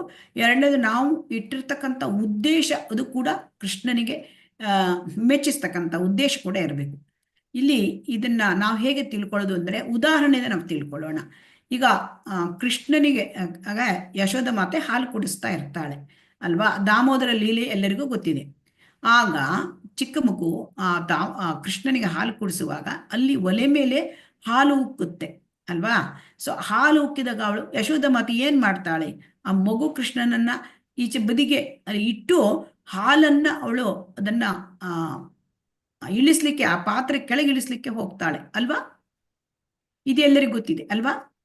ಹೌದು ಮಾತಾಜಿ. ಆಗ ಕೃಷ್ಣನಿಗೆ ಏನಾಗುತ್ತೆ? ಕೃಷ್ಣನಿಗೆ ಇದು ಸಿಟ್ಟು ಬಂದ್ಬಿಡತ್ತೆ ಮಗು ಕೃಷ್ಣನಿಗೆ. ಆ ಸಿಟ್ಟು ಬಂದ್ಕೊಂಡು ಅವನ್ ಏನ್ ಮಾಡ್ತಾನೆ? ಎದ್ದು ಅಲ್ಲಿ ಮಡಕೆ ಹೊಡಿತಾನೆ ಅಲ್ವಾ? ಎಲ್ಲರಿಗೂ ಗೊತ್ತಿದೆ. ಇದು ಈಗ ನೋಡೋಣ ಈ ಒಂದು ವಿಚಾರ. ಸೊ ಹಾಲನ್ನ ಅವಳು ಕೃಷ್ಣನಿಗೆ ಇದು ಮೆಚ್ಚುಗೆ ಆಗ್ಲಿಲ್ಲ. ಹಾಗಂತ ಆ ಯಶೋಧ ಮಾತೆ ಮಾಡಿದ್ದು ಅವಳು ಉತ್ತಮ ಭಕ್ತಿಯೋ ಅಥವಾ ಅಲ್ಲವೋ? ಹರೇ ಕೃಷ್ಣ. ಈ ಪ್ರಶ್ನೆಗೆ ಉತ್ತರ ಹೇಳಿ. ಹರೇ ಕೃಷ್ಣ. ಉತ್ತಮ ಭಕ್ತೇನೆ ಮಾತಾಜಿ. ವಾತ್ಸಲ್ಯದಿಂದ ಅವಳು ತುಂಬಾ ದೊಡ್ಡ ಭಕ್ತೆ ಕೃಷ್ಣಂದು. ಸೊ ಅವಳು ಭಕ್ತೆ, ಆದ್ರೆ ಇಲ್ಲಿ ಅವಳು ಮಾಡಿದ್ದು ಕೃಷ್ಣನಿಗೆ ಇಷ್ಟವಾಗ್ಲಿಲ್ಲ. ಆದರೆ ಅವಳ ಇಚ್ಛೆ ಏನಿತ್ತು? ಕೃಷ್ಣನನ್ನು ಮೆಚ್ಚಿಸುವ ಉದ್ದೇಶ ಇತ್ತು. ಯಾಕೆಂತಂದ್ರೆ ಅಲ್ಲಿ ಹಾಲು ಇಟ್ಟಿರೋದು ಯಾರಿಗಾಗಿ ಹಾಲು ಇಟ್ಟಿದ್ಲು? ಕೃಷ್ಣನಿಗಾಗಿ ಹಾಲು ಇಟ್ಟಿದ್ಲು. ಮತ್ತೆ ಅವಳು ಯಾವಾಗಲೂ ಕೃಷ್ಣನಿಗೆ ತುಂಬಾ ಮೆಚ್ಚುಗೆಯ ರೀತಿಯಲ್ಲೇ ಇಟ್ಟಲ್ಲ. ಅವಳ ಉದ್ದೇಶ ಎಲ್ಲವೂ ಕೂಡ ಕೃಷ್ಣನಿಗೆ ಮೆಚ್ಚಿಸುವುದು. ಆದ್ರೆ ಇಲ್ಲಿ ಕೃಷ್ಣ ಲೀಲೆ ಮಾಡ್ಲಿಕ್ಕಾಗಿ ಆ ತರ ಇದನ್ನ ತೋರಿಸಿದ್ದಾನೆ. ಅಂದ್ರೆ ಇದು ಕೃಷ್ಣ ಯಾಕೆ ಈ ತರ ಮಾಡಿದ ಅಂದ್ರೆ, ಅವನಿಗೆ ಮೆಚ್ಚುಗೆ ಆಗ್ಲಿಲ್ಲ ಅಂತ ಯಾಕೆ ತೋರಿಸ್ಕೊಂಡ? ಅದೇ ರೀತಿ ಕೃಷ್ಣನಿಗೆ ಸಂತೋಷವೇ ಆಗಿದೆ ತಾಯಿ ಮಾಡೋದು, ಆದರೆ ಅದು ಬಾಹ್ಯ ಪ್ರಪಂಚಕ್ಕೆ ಆತನು ಸಿಟ್ಟು ಬಂದ ಹಾಗೆ ತೋರಿಸ್ಕೊಂಡಿದ್ದಾನೆ ಅಷ್ಟೇ, ಅದು ಲೀಲೆ ಮಾಡ್ಲಿಕ್ಕಾಗಿ. ಹರೇ ಕೃಷ್ಣ. ಸೊ ಅದರಿಂದ ಇಲ್ಲಿ ಯಶೋಧ ಮಾತೆ ಅವಳು ಮಗು ಕೃಷ್ಣನನ್ನು ಹಾಲು ಉಡಿಸೋದನ್ನು ಬಿಟ್ಟು ಆ ಪಾತ್ರೆ ಅದು ಉಕ್ಕುತ್ತಿರೋ ಆ ಒಲೆಯ ಮೇಲೆ ಉಕ್ಕುತ್ತಿರುವ ಹಾಲನ್ನು ಇಳಿಸ್ಲಿಕ್ಕೆ ಹೋದದ್ದು ಅದು ಕೂಡ ಉತ್ತಮ ಭಕ್ತಿಯೇ. ಇಲ್ಲಿ ಅದು ನಮಗೆ ಕಾಣುತ್ತೆ. ಕೃಷ್ಣನನ್ನು ಮೆಚ್ಚಿಸ್ಲಿಲ್ಲ, ಆದ್ರೆ ಮೆಚ್ಚಿಸುವ ಉದ್ದೇಶ ಇದೆ ಅವಳಿಗೆ. ಆ ಉದ್ದೇಶವೇ ಮುಖ್ಯವಾದದ್ದು. ಈಗ ಇನ್ನೊಂದು ಉದಾಹರಣೆಯನ್ನ ನಾವು ನೋಡೋಣ. ಈಗ ನಮಗೆ ಕಂಸ ಅಲ್ವಾ? ಕಂಸ, ಹಿರಣ್ಯಾಕ್ಷ, ಹಿರಣ್ಯಕಶಿಪು ಇವರೆಲ್ಲ ಕೃಷ್ಣನ ಬಗ್ಗೆನೇ ಸದಾ ಯೋಚನೆ ಮಾಡ್ತಾ ಇದ್ರು ಅಲ್ವಾ? ಹೌದು ಮಾತಾಜಿ. ಕಂಸ ಏನ್ ಮಾಡ್ತಾ ಇದ್ದ? ಕಂಸ ಅವನು ಯಾವಾಗ ಕೃಷ್ಣ ಅಂದ್ರೆ ಕೃಷ್ಣನ ಬಗ್ಗೆನೇ ಯೋಚನೆ ಅವನಿಗೆ. ಯಾಕೆ ಯಾವಾಗ ಬರ್ತಾನೆ, ನನ್ನನ್ನು ಯಾವಾಗ ಕೊಲ್ತಾನೆ ಕೃಷ್ಣ, ಅಶರೀರವಾಣಿಯಾಗಿದೆ, ಹಾಗೆ ಕೃಷ್ಣನನ್ನೇ ನಾನು ಇಲ್ಲದ ಹಾಗೆ ಮಾಡ್ಬಿಡ್ಬೇಕು, ಹೀಗೆಲ್ಲ ಅವನು ಎಷ್ಟೊಂದು ರಾಕ್ಷಸರನ್ನ ಕಳಿಸ್ತಾನೆ. ಎಲ್ಲ ಹಗಲು ರಾತ್ರಿ ಅವನು ಕೃಷ್ಣನದೇ ಯೋಚನೆ. ಆದರೆ ಕೃಷ್ಣನ ಯೋಚನೆ ಆದರೆ ಇದರಲ್ಲಿ ಕೃಷ್ಣನನ್ನ ಅವನು ಮೆಚ್ಚಿಸುವ ಉದ್ದೇಶ ಇತ್ತ ಅವನಿಗೆ? ಇಲ್ಲ ಮಾತಾಜಿ, ಮೆಚ್ಚಿಸುವ ಉದ್ದೇಶ ಇಲ್ಲ. ಮೆಚ್ಚಿಸುವ ಉದ್ದೇಶ ಇಲ್ಲ. ಸೊ ಹಾಗಾಗಿ ಅವನು ಸದಾ ಕೃಷ್ಣನನ್ನು ಸ್ಮರಿಸ್ತಾ ಇದ್ದ. ಆದರೆ ಅವನದು ಭಕ್ತಿ ಅಂತ ಹೇಳಲಿಕ್ಕಾಗತ್ತಾ? ಇಲ್ಲ ಮಾತಾಜಿ, ಭಕ್ತಿ ಅಲ್ಲ ಅದು. ಇಲ್ಲ, ತನ್ನ ಬಗ್ಗೆ ಅವನ್ಗೆ ಯೋಚನೆ ಇರುತ್ತೆ, ಹೆಂಗೆ ಉಳಿಸ್ಕೊಳ್ಬೇಕು ಕೃಷ್ಣನಿಂದ ತನ್ನನ್ನು ತಾನು ಅಂತ. ಹಾಗಾಗಿ ಇಲ್ಲಿ ಕೂಡ ಹಿರಣ್ಯಾಕ್ಷ ಮತ್ತು ಹಿರಣ್ಯಕಶಿಪು ಕೂಡ. ಸೊ ಹಾಗಾಗಿ ಇಲ್ಲಿ ನಮ್ಗೆ ಏನ್ ಹೇಳ್ತಾರೆ, ಶ್ರೀಲ ರೂಪ ಗೋಸ್ವಾಮಿಯರು ವ್ಯಾಖ್ಯಾನ ಕೊಡ್ತಾರೆ. ಯಾಕೆಂದ್ರೆ ಈ ರೀತಿ ವ್ಯಾಖ್ಯಾನ ಕೊಡುವಾಗ ತುಂಬಾ ಸ್ಪೆಸಿಫಿಕ್ ಆಗಿ ಹೇಳಿದ್ದಾರೆ. ಎರಡೂ ಕೂಡ ಅದು ಆಗ್ಬೇಕು, ಕೃಷ್ಣನನ್ನು ಮೆಚ್ಚಿಸುವ ಹಾಗಾಗ್ಬೇಕು, ಕೃಷ್ಣನ ಮೆಚ್ಚಿಸುವ ಉದ್ದೇಶ ಇರಬೇಕು ಅಂತ.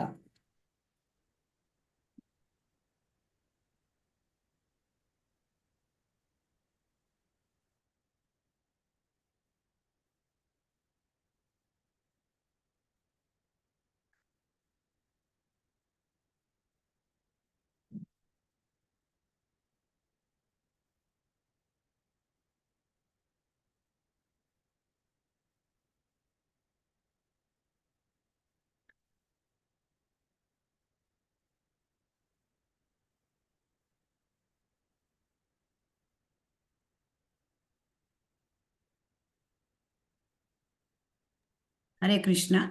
ಸೊ ಹಾಗಾಗಿ ಹರೇ ಕೃಷ್ಣ.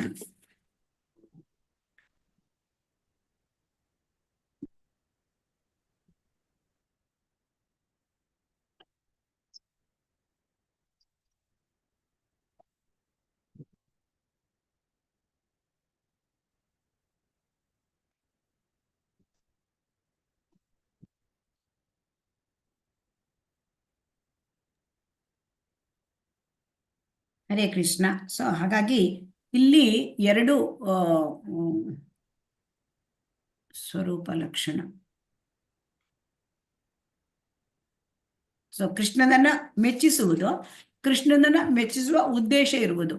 ಸೊ ಹಾಗಾಗಿ ಇಲ್ಲಿ ಕಂಸ ಮತ್ತೆ ಹಿರಣ್ಯಕಶಿಪು ಅವರು ಕೃಷ್ಣನನ್ನ ನಿರಂತರವಾಗಿ ಅವರು ನೆನಪಿಸ್ಕೊಂಡು ಅವರು ಕೃಷ್ಣನನ್ನ ನೆನಪಿಸ್ಕೊಂಡು ಸ್ಮರಣೆ ಮಾಡ್ತಾ ಯೋಚನೆ ಮಾಡ್ತಾ ಇದ್ರು ಕೂಡ ಅವರನ್ನ ಭಕ್ತರು ಅಂತ ಹೇಳಲಿಕ್ಕೆ ಆಗಲ್ಲ. ಯಾಕೆ ಆಗೋದಿಲ್ಲ? ಅವರಿಗೆ ಕೃಷ್ಣನನ್ನು ಕೃಷ್ಣನ್ಗೆ ಏನ್ ತೊಂದರೆ ಕೊಡೋದು ಅಂತ ಯೋಚಿಸ್ತಿದ್ರು. ಕೃಷ್ಣನಿಗೆ ವಿರುದ್ಧ ಅಂದ್ರೆ ಮೆಚ್ಚಿಸುವ ಉದ್ದೇಶ ಇಲ್ಲ. ಕೃಷ್ಣನಿಗೆ ತೊಂದರೆ ಕೊಡೋದು ಅಂದ್ರೆ ಕೃಷ್ಣನನ್ನು ಹೇಗೆ ಇಲ್ಲವಾಗಿಸುವುದು, ಇದು ಅವರ ಯೋಚನೆ ಅಲ್ವಾ? ಸೊ ಹಾಗಾಗಿ ಇಲ್ಲಿ ಎರಡು ಕೂಡ ತುಂಬಾ ಮುಖ್ಯ. ಇಲ್ಲಿ ನಾವು ಇನ್ನೊಂದು ಉದಾಹರಣೆ ಕೂಡ ನೋಡಬಹುದು. ಇನ್ನೊಂದು ಉದಾಹರಣೆಯಲ್ಲಿ ಈಗ ನಾವು ಈ ಶಬರಿನ ಕೂಡ ಉದಾಹರಣೆ ತಕೋಬಹುದು. ನೋಡಿ, ಶಬರಿ ಏನ್ ಮಾಡ್ತಾ ಇದ್ಲು? ಶ್ರೀರಾಮನಿಗಾಗಿ ತುಂಬಾ ಕಾಯ್ತಾ ಇದ್ಲು. ಆಮೇಲೆ ರಾಮ ಮತ್ತೆ ಲಕ್ಷ್ಮಣ ಬಂದಾಗ ಆ ಶಬರಿ ಏನ್ ಮಾಡ್ತಾಳೆ? ಆ ಹಣ್ಣನ್ನ ಅವಳು ಕಚ್ಚಿ ರುಚಿ ನೋಡಿ ಕೊಡ್ತಾಳೆ ಅಲ್ವಾ? ಹೌದು ಮಾತಾಜಿ, ಪ್ರತಿ ಹಣ್ಣನ್ನ ರುಚಿ ನೋಡಿ ಕೊಡ್ತಾಳೆ. ಅವಳ ಉದ್ದೇಶ ಏನಿತ್ತು?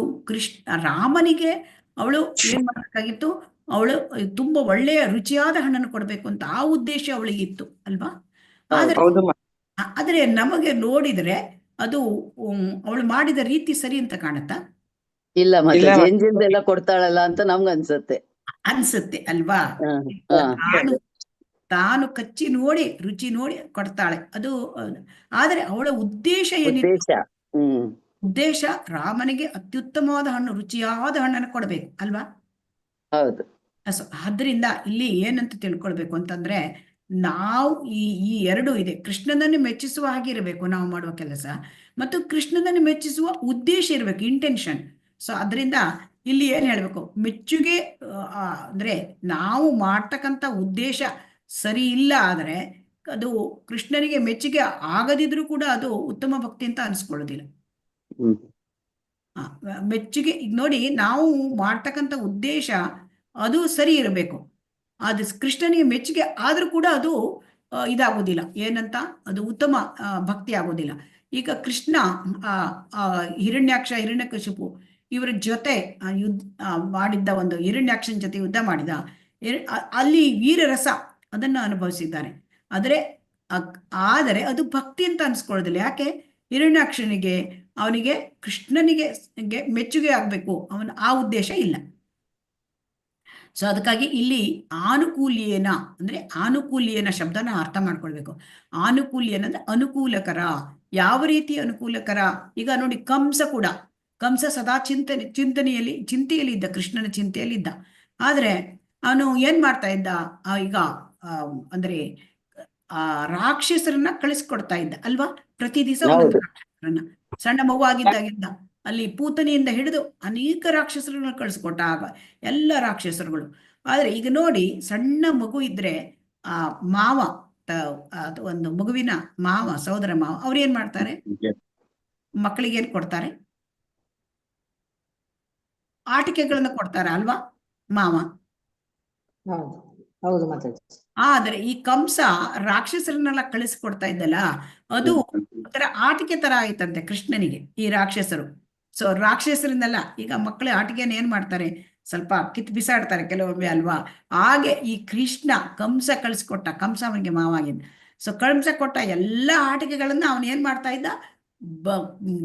ಕೊಂದು ಬಿಸಾಡ್ತಿದ್ದ ಅವನು ಅಲ್ವಾ? ಹೌದು. ಹಾಗಾಗಿ ಕಂಸ ಯಾವಾಗಲೂ ಕೃಷ್ಣ ಪ್ರಜ್ಞೆಯಲ್ಲೇ ಇದ್ದ, ಆದರೆ ಅವನು ಅನುಕೂಲಕರವಾದ ರೀತಿಯಲ್ಲಿ ಮಾಡುತ್ತಿರ್ಲಿಲ್ಲ ಅವನು ಅಲ್ವಾ? ಸೊ ಆದ್ದರಿಂದ ಅವನು ಉತ್ತಮ ಭಕ್ತ ಅಥವಾ ಭಕ್ತ ಅಂತ ಅನಿಸ್ಕೊಳ್ಳಿಲ್ಲ. ಸೊ ಇದು ಬಹಳ ನಾವು ಚೆನ್ನಾಗಿ ಅರ್ಥ ಮಾಡ್ಕೊಳ್ಬೇಕು.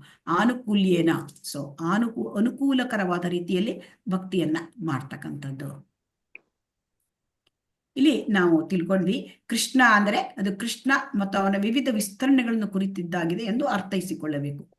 ಹೀಗೆ ಕೃಷ್ಣನು ಎಲ್ಲ ವಿಸ್ತರಣೆಗಳನ್ನು ಹಾಗೂ ಎಲ್ಲ ಶುದ್ಧ ಭಕ್ತರನ್ನು ಒಳಗೊಳ್ಳುತ್ತಾನೆ. ಕೃಷ್ಣ ಅಂದ್ರೆ ಎಲ್ಲವೂ ಬರುತ್ತದೆ. ಕೃಷ್ಣ ಅಂದ್ರೆ ಕೃಷ್ಣ ಅಂತ ಒಬ್ಬನೇ ಯಾವತ್ತಾರು ನೀವು ಕೃಷ್ಣ ಇರೋದನ್ನ ನೋಡಿದ್ದೀರಾ? ಇಲ್ಲ ಮಾತಾಜಿ, ಒಬ್ನೇ ಇಲ್ಲ.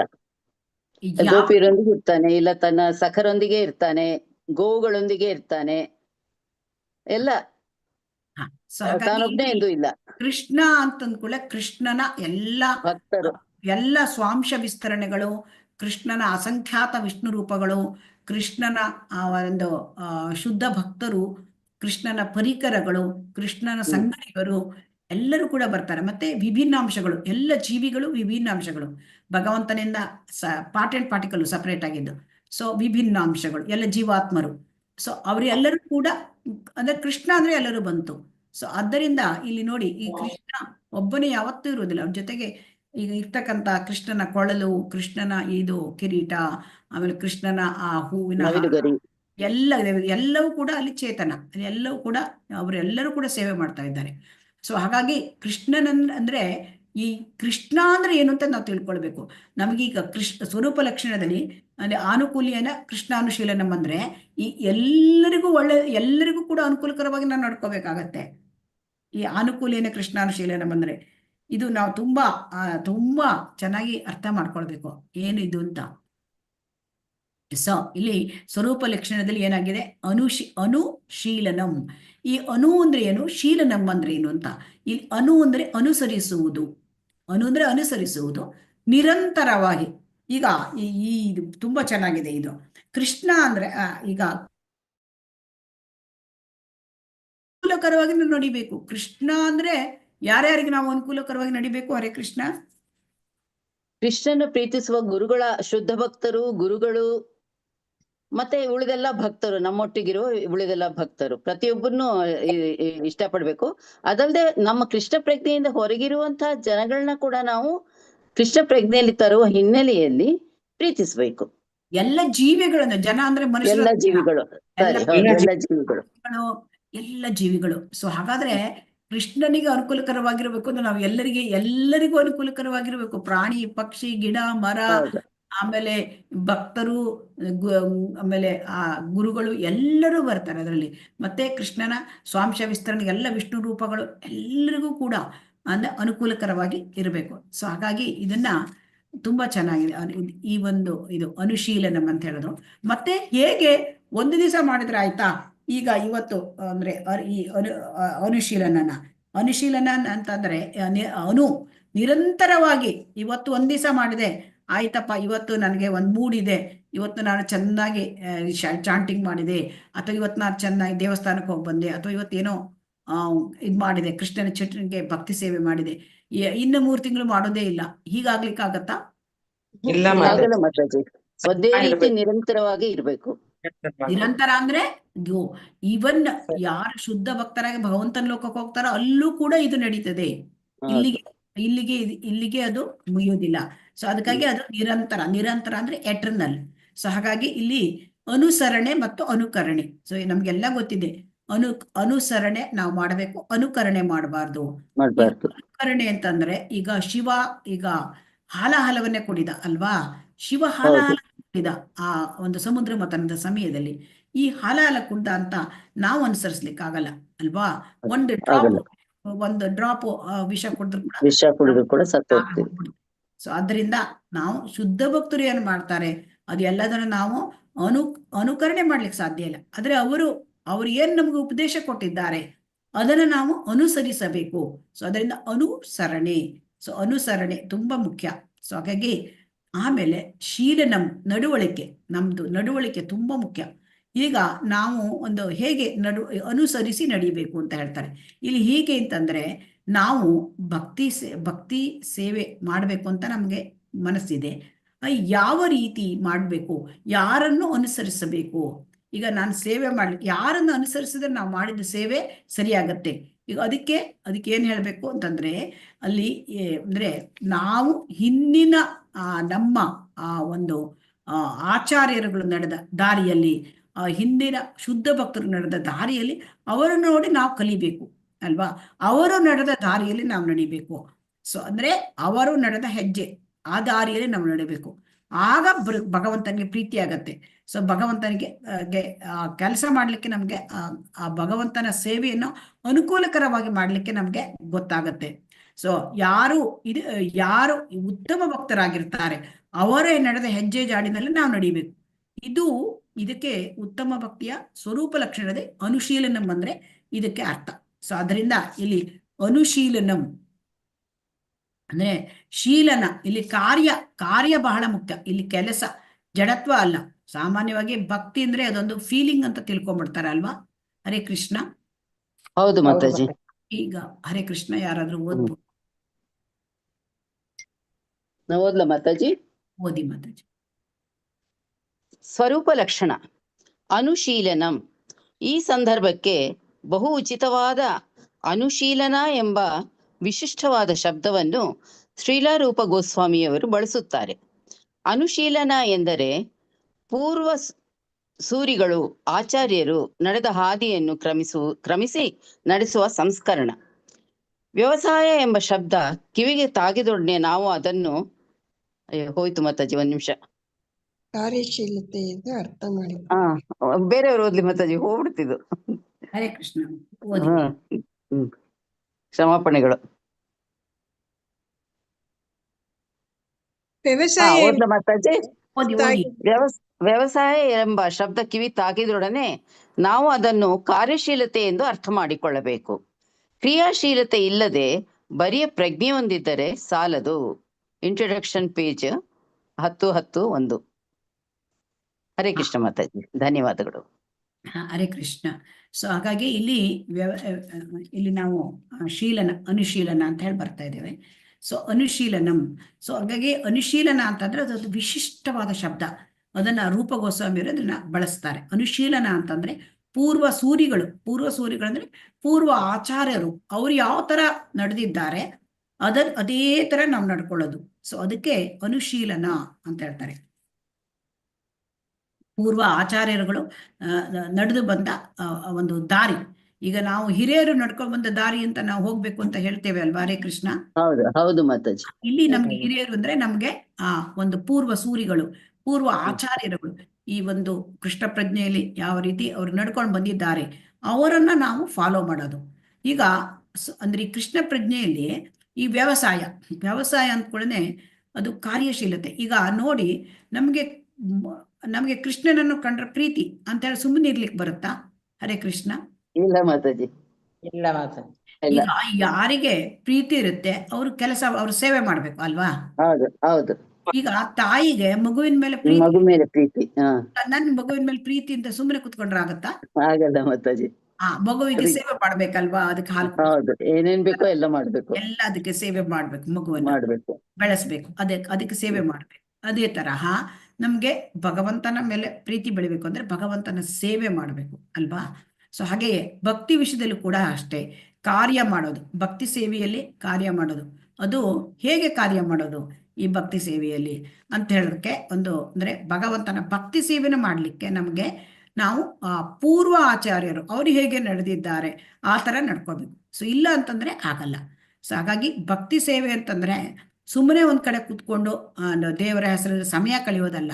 ಭಕ್ತಿ ಸೇವೆ ಅಂದ್ರೆ ಅದು ವ್ಯವಸಾಯ ಅಂದ್ರೆ ಕ್ರಿಯಾಶೀಲತೆ. ಸೊ ಅದರಿಂದ ನಾವು ಈ ದೇವಸ್ಥಾನದಲ್ಲಿ ಅನೇಕ ರೀತಿ ಚಟುವಟಿಕೆಗಳಿರುತ್ತೆ. ಈಗ ಎಷ್ಟು ಸೇವೆ ಮಾಡ್ಲಿಕ್ಕೆ ಎಷ್ಟು ರೀತಿಯ ಚಟುವಟಿಕೆಗಳು ಪ್ರಾರಂಭ ಕೂಡ ಶ್ರೀಲ ಪ್ರಭುಪಾದರು ಕೂಡ ಅನೇಕ ರೀತಿ ಚಟುವಟಿಕೆಗಳು ಹೇಳಿದ್ದಾರೆ. ಹಾಗಾಗಿ ದೇವಸ್ಥಾನದಲ್ಲಿ ನಾವು ಯಾವುದೇ ಕಾರ್ಯ ಆಗಲಿ ಅದನ್ನು ನಾವು ನಮ್ಮನ್ನ ತೊಡಗಿಸ್ಕೊಳ್ಬೇಕು. ಅದು ಎಲ್ಲಿ ಆ ಭಗವಂತನ ಭಕ್ತಿ ಸೇವೆ ನಡೀತದೆ, ಎಲ್ಲಿ ಭಗವಂತನ ಸೇವೆ ನಡೀತದೆಯೋ ಅದು ಭಕ್ತಿ ಸೇವೆ. ಸೊ ಅದರಿಂದ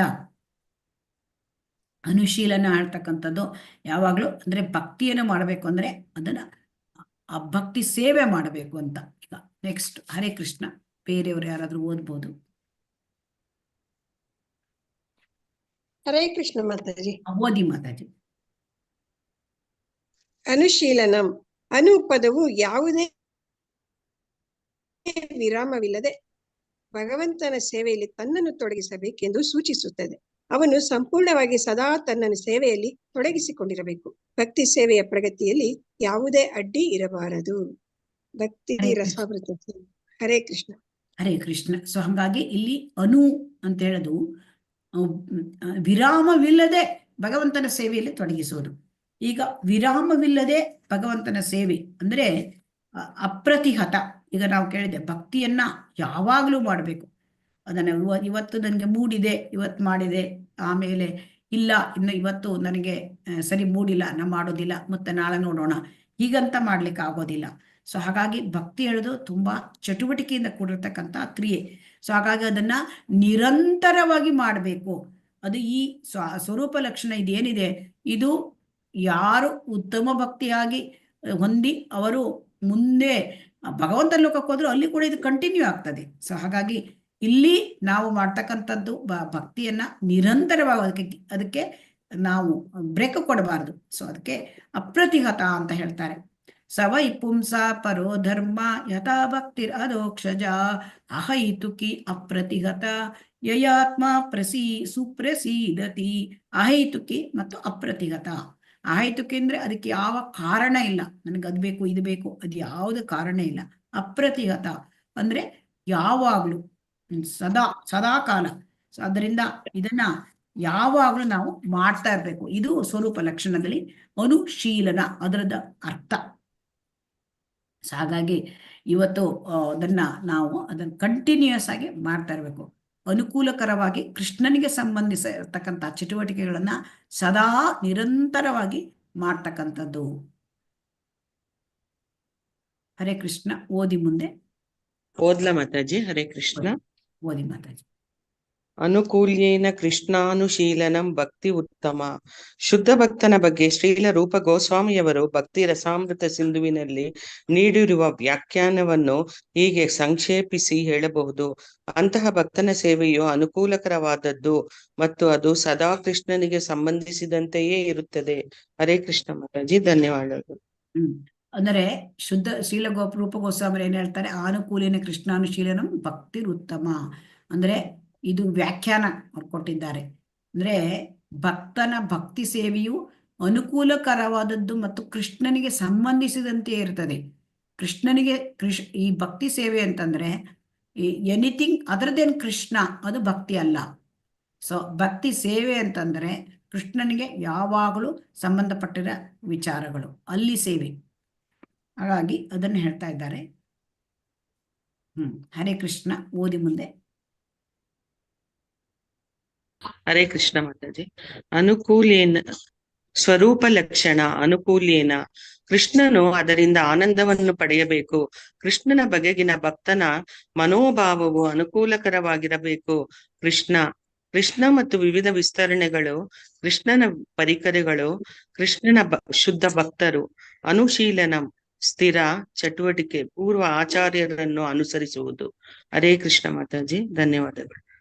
ಸೊ ಅದರಿಂದ ಏನು ಅಂದ್ರೆ ಕನ್ಕ್ಲೂಷನ್ ಏನಂದ್ರೆ ಇಲ್ಲಿ ಆನುಕೂಲ್ಯೇನ ಅಂದ್ರೆ ಕೃಷ್ಣ ನಾವು ಮಾಡುವ ಕೆಲಸ ಏನಿದೆ, ನಾವು ಮಾಡುವ ಸೇವೆ ಏನಿದೆ, ಅದರಿಂದ ಕೃಷ್ಣನಿಗೆ ಆನಂದ ಸಿಕ್ಕಬೇಕು.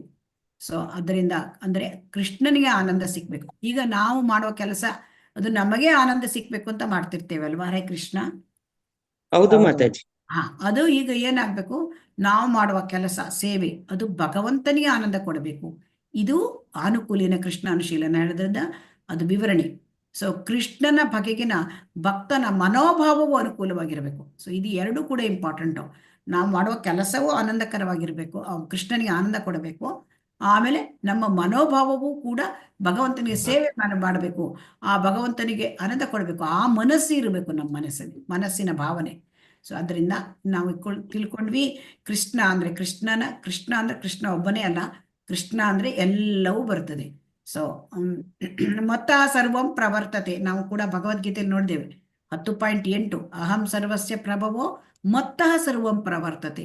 ಸೊ ಅದರಿಂದ ಕೃಷ್ಣ ಅಂದ್ರೆ ಕೃಷ್ಣನಿಂದ ಎಲ್ಲವೂ ಅದು ಬರ್ತದೆ. ಕೃಷ್ಣನ ವಿಸ್ತರಣೆಗಳು, ಕೃಷ್ಣನ ಪರಿಕರಗಳು, ಕೃಷ್ಣನ ಶುದ್ಧ ಭಕ್ತರು. ಸೊ ಕೃಷ್ಣನ ಪರಿಕರಗಳು ಎಲ್ಲವೂ ಕೂಡ ಅಲ್ಲಿ ಬರ್ತದೆ. ಆದ್ದರಿಂದ ನಾವು ಕೃಷ್ಣನಿಗೆ ಅನುಕೂಲಕರವಾದ ರೀತಿಯಲ್ಲಿ ನಾವು ಸೇವೆ ಮಾಡಿದ್ರೆ ಅದು ಎಲ್ಲರಿಗೂ ಸೇವೆ ಮಾಡ್ದಂಗೆ, ಎಲ್ಲರಿಗೂ ಕೂಡ ಮಾಡ್ದಂಗೆ. ಸೊ ಅದರಿಂದ ಆನುಕೂಲ್ಯನ ಕೃಷ್ಣಾನುಶೀಲನಂ. ಅನುಶೀಲನಂ ಅಂದ್ರೆ ಅದು ಪೂರ್ವ ಆಚಾರ್ಯರನ್ನು ಅನುಸರಿಸುವುದು. ಹಿಂದಿನ ಆಚಾರ್ಯರುಗಳು ಯಾವ ತರ ನೋಡಿ ಭಗವಂತನ ಸೇವೆ ಮಾಡಿದ್ದಾರೆ ಆ ರೀತಿಯನ್ನ ನಾವು ಮಾಡಬೇಕು. ಸೊ ಹಾಗಾಗಿ ನಾವೀಗ ದೇವಸ್ಥಾನಕ್ಕೆ ಹೋಗ್ತೇವೆ ಅಂತಂದ್ರೆ ಭೌತಿಕ ಇಚ್ಛೆಯನ್ನ ಇಟ್ಕೊಂಡು ಯಾವಾಗಲೂ ಹೋಗ್ತೇವೆ ಅಲ್ವಾ, ಮೊದಲು. ಆದರೆ ಇಲ್ಲಿ ಭಕ್ತಿಯಲ್ಲಿ ಭೌತಿಕ ಇಚ್ಛೆ ಇಲ್ಲ, ಭೌತಿಕ ಇಚ್ಛೆಗಳನ್ನ ಇಟ್ಕೋಬಾರ್ದು. ಅದು ಇಟ್ಕೊಂಡ್ರೆ ಅದೇನಾಗುತ್ತೆ, ಭಕ್ತಿನ ಅದು ಹರೇ ಕೃಷ್ಣ ಇಲ್ಲ ಮಾತಾಜಿ, ಅದು ವ್ಯಾಪಾರ ಆಗಿ ಹೋಗುತ್ತೆ ಅಲ್ವಾ. ಅದು ವ್ಯಾಪಾರ. ನೀನು ಇದನ್ನು ಕೊಡು, ನಾನು ಇದನ್ನು ಕೊಡ್ತೇನೆ ಅಲ್ವಾ. ನಾನು ಇವತ್ತು ಇದನ್ನ ನಿನಗೆ ಕೊಡ್ತೇನೆ, ನನಗೆ ಕೊಟ್ಬಿಡು. ಈಗ ಇದಕ್ಕೆ ಉತ್ತಮ ಉದಾಹರಣೆ ಇವತ್ತು ನರಸಿಂಹ ಜಯಂತಿ. ಸೊ ಪ್ರಹ್ಲಾದ ನರಸಿಂಹ ಜಯಂತಿ ಉತ್ತಮ ಉದಾಹರಣೆ. ಈ ಪ್ರಹ್ಲಾದನಿಗೆ ನರಸಿಂಹ ದೇವರು ಕೇಳ್ತಾರೆ. ನನ್ಗೆ ತುಂಬಾ ಖುಷಿ ಆಯ್ತು. ಅವನಿಗೆ ನೀನೇನಾದ್ರೂ ಕೇಳು. ಅವಾಗ ಪ್ರಹ್ಲಾದ ಹೇಳ್ತಾನೆ, ನಾನು ನಿನ್ನ ಭಕ್ತಿ ಸೇವೆ ಮಾಡಿರೋದು ನನ್ನ ಕೆಲಸ, ನನ್ನ ಕರ್ತವ್ಯ ಅಂತ ಮಾಡಿದ್ದೇನೆ, ನಾನೇನೋ ವ್ಯಾಪಾರ ಮಾಡಕ್ಕಾಗಿ ಮಾಡಿದ್ದಲ್ಲ. ಅವನು ಹೇಳ್ತಾನೆ, ಆ ಒಂದು ಚಿಕ್ಕ ಬಾಲಕ ಪ್ರಹ್ಲಾದ, ನಾ ವ್ಯಾಪಾರ ಮಾಡ್ಲಿಕ್ಕೆ ಮಾಡಿದ್ದಲ್ಲ, ನನಗೇನು ಬೇಡ ಅಂತ ಹೇಳ್ತಾನೆ. ಇಲ್ಲ ಕೇಳು ಅಂತ ಕೇಳ್ತಾನೆ. ನೀನು ಕೇಳು. ಅಷ್ಟು ಕೇಳಿದ್ರು ಅವನು ಒಪ್ಪೋದಿಲ್ಲ. ಆಮೇಲೆ ತುಂಬಾ ಒತ್ತಾಯ ಮಾಡ್ತಾನೆ ನರಸಿಂಹದೇವರು. ಆವಾಗ ಅವನು ತಂದೆಗೆ, ನಾನೇನಾದ್ರೂ ಭಕ್ತಿ ಮಾಡಿದ್ರೆ ನನ್ನ ತಂದೆಯನ್ನು ನೀನು ಕ್ಷಮಿಸು ಅಂತ ಕೇಳ್ತಾನೆ. ನಿನ್ನದು ಒಂದು ತಂದೆ ಅಲ್ಲ, ನಿನ್ನ 21 ಜನರೇಷನ್ಗೆ ನಾನು ಮುಕ್ತಿಯನ್ನು ಕೊಡ್ತಾನೆ. ಸೊ ಅದರಿಂದ ವ್ಯಾಪಾರ. ಅದರಿಂದ ನಾವು ಭಕ್ತಿ ಸೇವೆ ಅಂತಂದ್ರೆ ಅದು ನಾವು ಯಾವುದೇ ಒಂದು ಆಸೆ, ವೈಯಕ್ತಿಕ ಆಸೆಗಳನ್ನ ಪೂರ್ತಿಯಾಗಿ ಬಿಟ್ಟು ಬಿಡ್ಬೇಕು. ಅಂತ ಆಸೆಗಳಿದ್ರೆ ಅದು ಏನ್ ಮಾಡ್ಬೇಕು ಹಾಗಾದ್ರೆ? ಈಗ ಆಸೆಗಳಿದ್ರೆ ಹಾಗಾದ್ರೆ ಏನ್ ಮಾಡ್ಬೇಕು? ಹರೇ ಕೃಷ್ಣ. ಕೆಲವರಿಗೆ ಆಸೆ ಇರುತ್ತೆ ಅಲ್ವಾ, ಏನ್ ಮಾಡ್ಬೇಕು? ಬಿಡಬೇಕು. ಅದನ್ನ ಬಿಡ್ಬೇಕು ಅಂತಂದ್ರೆ ಅದು ಸುಲಭ ಅಲ್ಲ. ಆದ್ರೆ ನಮ್ಮ ಒಂದು ದೃಷ್ಟಿಯನ್ನು ಬೇರೆ ಕಡೆ ತಿರುಗಿಸ್ಕೊಂಡರೆ, ನಮ್ಮ ರುಚಿಯನ್ನು ಬೇರೆ ಕಡೆ ತಿರುಗಿಸ್ಕೊಂಡ್ರೆ ಸಾಧ್ಯ ಆಗತ್ತೆ ಮಾತಾಜಿ. ಹೆಚ್ಚಿನ ರುಚಿಯನ್ನು ಕಂಡ್ಕೊಂಡ್ರೆ ಕೆಳಗಿನ ರುಚಿ ತಂತಾನೆ ಮಾಯವಾಗತ್ತೆ ಅಂತ ಹೇಳೋ ಹಾಗೆ. ಸೊ ಇಲ್ಲಿ ಏನ್ ಹೇಳ್ತಾರೆ ಅಂದ್ರೆ, ಯಾವುದೇ ಆಸೆಗಳಿದ್ರು ಕೂಡ ಭಗವಂತನ ಹತ್ರ ಹೋಗಿ ಕೇಳಬಹುದಂತೆ. ಅದಕ್ಕೆ ಶ್ರೀಮದ್ ಭಾಗವತಮಲ್ಲಿ ಹೇಳಿದೆ, ಅಕಾಮಃ ಸರ್ವಕಾಮೋ ಮೋಕ್ಷ ಕಾಮ ಉದಾರದೀಹಿ ತೀವ್ರೇಣ ಭಕ್ತಿ ಯೋಗೇನ ಯಜೇತ ಪುರುಷಂ ಪರಂ. ಅಂದ್ರೆ ಒಬ್ಬ ವ್ಯಕ್ತಿಗೆ ಜೀವನದಲ್ಲಿ ಆಸೆ ಇರಬಹುದು, ಆಸೆನೂ ಇಲ್ದೇನೂ ಇರಬಹುದು. ಸೊ ಅಥವಾ ಮೋಕ್ಷದ ಆಸೆ ಕೂಡ ಇರಬಹುದು. ಯಾವ ಆಸೆ ಇದ್ರೂ ಇಲ್ಲದೇ ಇದ್ರೂ ಕೂಡ ಭಕ್ತಿಯನ್ನು ಮಾಡಬೇಕು. ಯಾಕಂದ್ರೆ ಭಕ್ತಿ ಅದನ್ನ ಮಾಡಬೇಕು. ಅಂದ್ರೆ ಯಾಕೆಂತಂದ್ರೆ ಆಸೆ ಇಲ್ಲದಿದ್ರು ಮಾಡ್ಬೇಕಂತೆ. ಅಕಾಮ, ಯಾರಿಗೂ ಆಸೆ ಇಲ್ಲ, ಭಕ್ತಿಯಲ್ಲಿದ್ದಾನೆ ಅವನಿಗೆ ಯಾವ ಆಸೆ, ಇಂದ್ರಿಯ ಭೋಗದ ಆಸೆ ಇಲ್ಲ, ಆದ್ರೂ ಮಾಡ್ಬೇಕು. ಯಾಕೆಂದ್ರೆ ಅದು ಕರ್ತವ್ಯ ಅಂತ ಮಾಡ್ಬೇಕು. ಸೊ ಹಾಗಾಗಿ ಜೀವನದಲ್ಲಿ ಆಸೆ ಇದ್ರೆ ಅದನ್ನ ಭಗವಂತ ಕೊಡ್ತಾನೆ.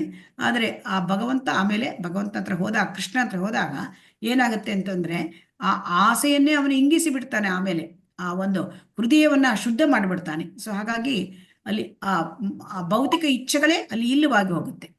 ಆಮೇಲೆ ಈ ಭಕ್ತಿಯನ್ನು ನಾವು ಪ್ರಾರಂಭ ಮಾಡಿ ಅದರಲ್ಲಿ ಉತ್ತಮ ಭಕ್ತಿ ಅನಿಸ್ಕೊಳ್ಬೇಕು. ನಮಗೆ ಉತ್ತಮ ಭಕ್ತರಾಗಬೇಕು ಅಂದ್ರೆ ಈ ಲಕ್ಷಣಗಳು ಇರಬೇಕು. ಈ ಸ್ವರೂಪ ಲಕ್ಷಣ ಮತ್ತೆ ಇದು ತಟಸ್ಥ ಲಕ್ಷಣ. ಸೊ ಇವೆರಡು ಕೂಡ ಈಗ ನಮ್ಗೆ ಅನಿಸುತ್ತೆ ಅಲ್ವಾ, ನಾವೀಗ ಸ್ವಲ್ಪ ಸಮಯದಿಂದ ಭಕ್ತಿ ಮಾರ್ಗದಲ್ಲಿ ಇದ್ದೇವೆ ಅಲ್ವಾ, ನನಗೆ ಭಕ್ತಿ ನಾನು ಚೆನ್ನಾಗಿ ಮಾಡ್ತೇನೆ, ನಾನು ಅಭಿವೃದ್ಧಿ ಹೊಂದಿದ್ದೇನೆ, ಹೀಗೆ ಅನ್ಸುತ್ತಾ? ಹರೇ ಕೃಷ್ಣ, ಈ ಮನೋಭಾವ ಬರುತ್ತಾ? ಹೌದು ಮಾತಾಜಿ, ಈಗ ಬರುತ್ತೆ. ಅಭಿವೃದ್ಧಿ ಹೊಂದಬೇಕು, ಮಾಡ್ಬೇಕು. ಈ ರೀತಿ ಮನೋಭಾವ ಬಂದಾಗ ನಮ್ಮನ್ನೇ ನಾವು ಪರೀಕ್ಷೆಗೆ ಒಳಪಡಿಸ್ಕೊಳ್ಬೇಕು. ಈಗ ನನ್ನ ಹತ್ರ ಈ ಅಭಿವೃದ್ಧಿ ಆದ್ರೆ ಈ ಎಲ್ಲ ಲಕ್ಷಣಗಳು ಇದೆಯಾ? ಈ ಲಕ್ಷಣಗಳು ಸ್ವರೂಪ ಲಕ್ಷಣ, ತಟಸ್ಥ ಲಕ್ಷಣ, 2 ಲಕ್ಷಣಗಳು ಇದೆಯಾ ನನ್ನ ಹತ್ರ? ಈಗ ನಮಗೇನ್ ಕಾಣಿಸುತ್ತೆ? ನಮಗೆ ಈಗ ಅಂದ್ರೆ ಶುದ್ಧ ಭಕ್ತರು ಮಾಡುವ ಭಕ್ತಿಗೂ ನಾವು ಮಾಡೋ ಭಕ್ತಿಗೂ ಒಂದೇ ತರ ಕಾಣುತ್ತೆ ಅಲ್ವಾ, ಸಾಮ್ಯತೆ ಕಾಣುತ್ತೆ. ಅವರು ಜಪ ಮಾಡ್ತಾರೆ, ನಾವು ಜಪ ಮಾಡ್ತೇವೆ. ಅವರು ಪ್ರಸಾದ ತಿಂತಾರೆ, ಅವರು ಪ್ರಸಾದ ಸೇವನೆ ಮಾಡ್ತಾರೆ, ನಾವು ಮಾಡ್ತೇವೆ. ಅವರು ಕೂಡ ಶ್ರವಣ ಮಾಡ್ತಾರೆ, ನಾವು ಮಾಡ್ತಾರೆ. ಆದರೆ ಇದು ನಾವು ಭಕ್ತಿ ಮಾರ್ಗಕ್ಕೆ ಮಾರ್ಗಕ್ಕೆ ಬಂದಿದ್ದೇವೆ, ಆದರೆ ಇನ್ನು ನಾವು ಭಕ್ತರಾಗಿಲ್ಲ. ನಾವಿನ್ನು ಭಕ್ತಿಯ ವಾಸನೆಯನ್ನು ಮಾತ್ರ ಕಂಡುಕೊಂಡಿದ್ದೇವೆ. ಯಾಕೆಂತಂದ್ರೆ ನಾವು ಮಾಡ್ತಕ್ಕಂಥದ್ದು ಈಗ ಸಾಧನ ಭಕ್ತಿ. ಆದರೆ ಇಲ್ಲಿ ನಾವು ಮಾಡುವ ಭಕ್ತಿ ಚಟುವಟಿಕೆ ಅಂತ ಹೇಳ್ತೇವೆ, ಆದರೆ ನಾವು ಮಾಡೋದಕ್ಕೂ ಮತ್ತು ಶುದ್ಧ ಭಕ್ತರು ಮಾಡೋಕ್ಕೆ ಅಜಗಜಾಂತರ ವ್ಯತ್ಯಾಸ ಇದೆ. ಸೊ ಅಜಗಜಾಂತರ ವ್ಯತ್ಯಾಸ ಇದೆ ಅಂದ್ರೆ, ಸೊ ಅದಕ್ಕಾಗಿ ನಾವು ಪ್ರಗತಿ ಹೊಂದಲಿಕ್ಕೆ ಇನ್ನೂ ತುಂಬಾ ಒಂದು ಹಾದಿ ಮಾರ್ಗ ಕ್ರಮಿಸುವುದು ತುಂಬಾ ದೂರ ಇದೆ. ಹರೇ ಕೃಷ್ಣ. ಈಗ ನಮಗೆ ಚೆನ್ನಾಗಿ ನಾವೀಗ ಈ ಒಂದು ಸ್ವರೂಪ ಲಕ್ಷಣವನ್ನು ತಿಳ್ಕೊಂಡಿದ್ದೇವೆ. ಈಗ ಮುಂದೆ ತಟಸ್ಥ ಲಕ್ಷಣ ಬಗ್ಗೆ ಏನು ಅಂತ ನೋಡೋಣ. ಸೊ ಅನ್ಯ ಅಭಿಲಾಷಿತ ಶೂನ್ಯಂ. ಇಲ್ಲಿ ತಟಸ್ಥ ಲಕ್ಷಣದಲ್ಲಿ ಏನೋ ತಟಸ್ಥ ಲಕ್ಷಣ, ಅನ್ಯ ಅಂದ್ರೆ ಇತರ, ಅಭಿಲಾಷ ಅಂದ್ರೆ ಇಚ್ಛೆ, ಕಾಮ ಅಂದ್ರೆ ಇಲ್ಲಿ ಇಚ್ಛೆ ಅಥವಾ ಬಯಕೆಗಳು. ಕೃಷ್ಣನನ್ನು ಬಿಟ್ಟು ಬೇರೆ ಯಾವ ಬಯಕೆ ಬೇಡಂತೆ. ಇದು ಸಾಧ್ಯ ಆಗತ್ತಾ? ಹರೇ ಕೃಷ್ಣ. ಕೃಷ್ಣನ ಸೇವೆ ಮಾಡೋದು ಬಿಟ್ಟು ಬೇರೆ ಯಾವ ಉದ್ದೇಶ ಇರಬಾರದಂತೆ. ಆಗತ್ತಾ? ಹರೇ ಕೃಷ್ಣ. ನಾವು ಭಕ್ತಿ ಮತ್ತೆ ಇದನ್ನ ನಾವು ತುಲನೆ ಮಾಡಿದಾಗ ನಾವು ಭಕ್ತಿಯಲ್ಲಿ ಮುಂದುವರೆದಿದ್ದೇವಾ? ಇಲ್ಲ ಮಾತಾಜಿ, ಇನ್ನು. ಸೊ ಅದರಿಂದ ಇದು ಶುದ್ಧ ಭಕ್ತರು ಅಂತಂದ್ರೆ ಕೃಷ್ಣ ಪ್ರಜ್ಞೆಯಲ್ಲಿ ಭಕ್ತಿ ಸೇವೆ, ಕೃಷ್ಣನ ಸೇವೆ ಮಾಡೋದು ಬಿಟ್ರೆ ಬೇರೆ ಯಾವ ಉದ್ದೇಶ ಇರಬಾರ್ದು, ಇತರ ಉದ್ದೇಶ ಅಭಿಲಾಷೆಗಳು ಇರಬಾರ್ದು. ಆಮೇಲೆ ಇಲ್ಲಿ ಹಿತ ಹೇಳ್ತಾರೆ. ಹಿತ ಅಂದ್ರೆ ಪ್ರೇರಣೆ. ಅಂತಹ ಪ್ರೇರಣೆಯಿಂದ ಅಂದ್ರೆ ಬೇರೆ ಯಾವ ಒಂದು ಇಚ್ಛೆ, ಆ ಪ್ರೇರಣೆಗಳು ಕೂಡ ಬರಬಾರ್ದು ಅಂತಹ ಕಾರ್ಯ. ಶೂನ್ಯಂ ಅಂದ್ರೆ ಶೂನ್ಯ ಮಾಡೋದು, ಅಂದ್ರೆ ಬೇರೆ ಯಾವ ಕೃಷ್ಣನ ಸೇವೆ ಬಿಟ್ಟು ಬೇರೆ ಯಾವುದನ್ನು ಕೂಡ ಮಾಡಬಾರ್ದು. ಅದು ಶೂನ್ಯ, ಜೀರೋ ಆಗ್ಬೇಕು. ಸೊ ಇದು ಉತ್ತಮ ಭಕ್ತಿ. ಸೊ ಹಾಗಾಗಿ ಭಕ್ತಿಯಲ್ಲಿ ನಾವು ವ್ಯಾಪಾರ ಮಾಡಬಾರ್ದು. ನಾವು ಭಗವಂತನ ಭಕ್ತಿಗೆ ಮಾಡಬೇಕು ಅಂದ್ರೆ ಕೃಷ್ಣನ ಸೇವೆ ಬಿಟ್ಟು ಬೇರೆ ಯಾವ ನಮ್ಮದ ಒಂದು ಐಹಿಕವಾದ ಒಂದು ಲಾಭ ಅಥವಾ ಒಂದು ಐಹಿಕ ಇಚ್ಛೆಗಳನ್ನ ಪೂರೈಸ್ಕೊಳ್ಳಿಕ್ಕೆ ನಾವು ಭಕ್ತಿ ಮಾಡಬಾರ್ದು. ಭಕ್ತಿ ಅಂತ ಅನಿಸ್ಕೊಳ್ಳೋದಿಲ್ಲ, ಅದು ವ್ಯಾಪಾರ ಅಂತ ನಾವೀಗ ಡಿಸ್ಕಸ್ ಮಾಡಿದ್ದೇವೆ. ಸೊ ಹಾಗಾಗಿ ಈ ಎಲ್ಲ ವಿಚಾರಗಳು ಕೂಡ ನಾವು ಶ್ರೀಲ ಪ್ರಭುಪಾದ ನಮಗೆ ತಿಳಿಸ್ಕೊಟ್ಟಿದ್ದಾರೆ. ಸೊ ಹಾಗಾಗಿ ಈಗ ಯಾರಿಗಾದ್ರೂ ಇಚ್ಛೆ ಆಯಿತು, ನಮಗೆ ತಿರುಗಾಟ ಮಾಡ್ಲಿಕ್ಕೆ ಹೋಗ್ಬೇಕು, ಅವಾಗ ನಾವೇನ್ ಮಾಡ್ಬೇಕು? ಆಶೆ ಇದೆ, ಅದನ್ನ ತಣಿಸ್ಲಿಕ್ಕಾಗತ್ತಾ? ಅದನ್ನ ಸ್ಟಾಪ್ ಮಾಡ್ಲಿಕ್ಕಾಗತ್ತಾ? ಹರೇ ಕೃಷ್ಣ.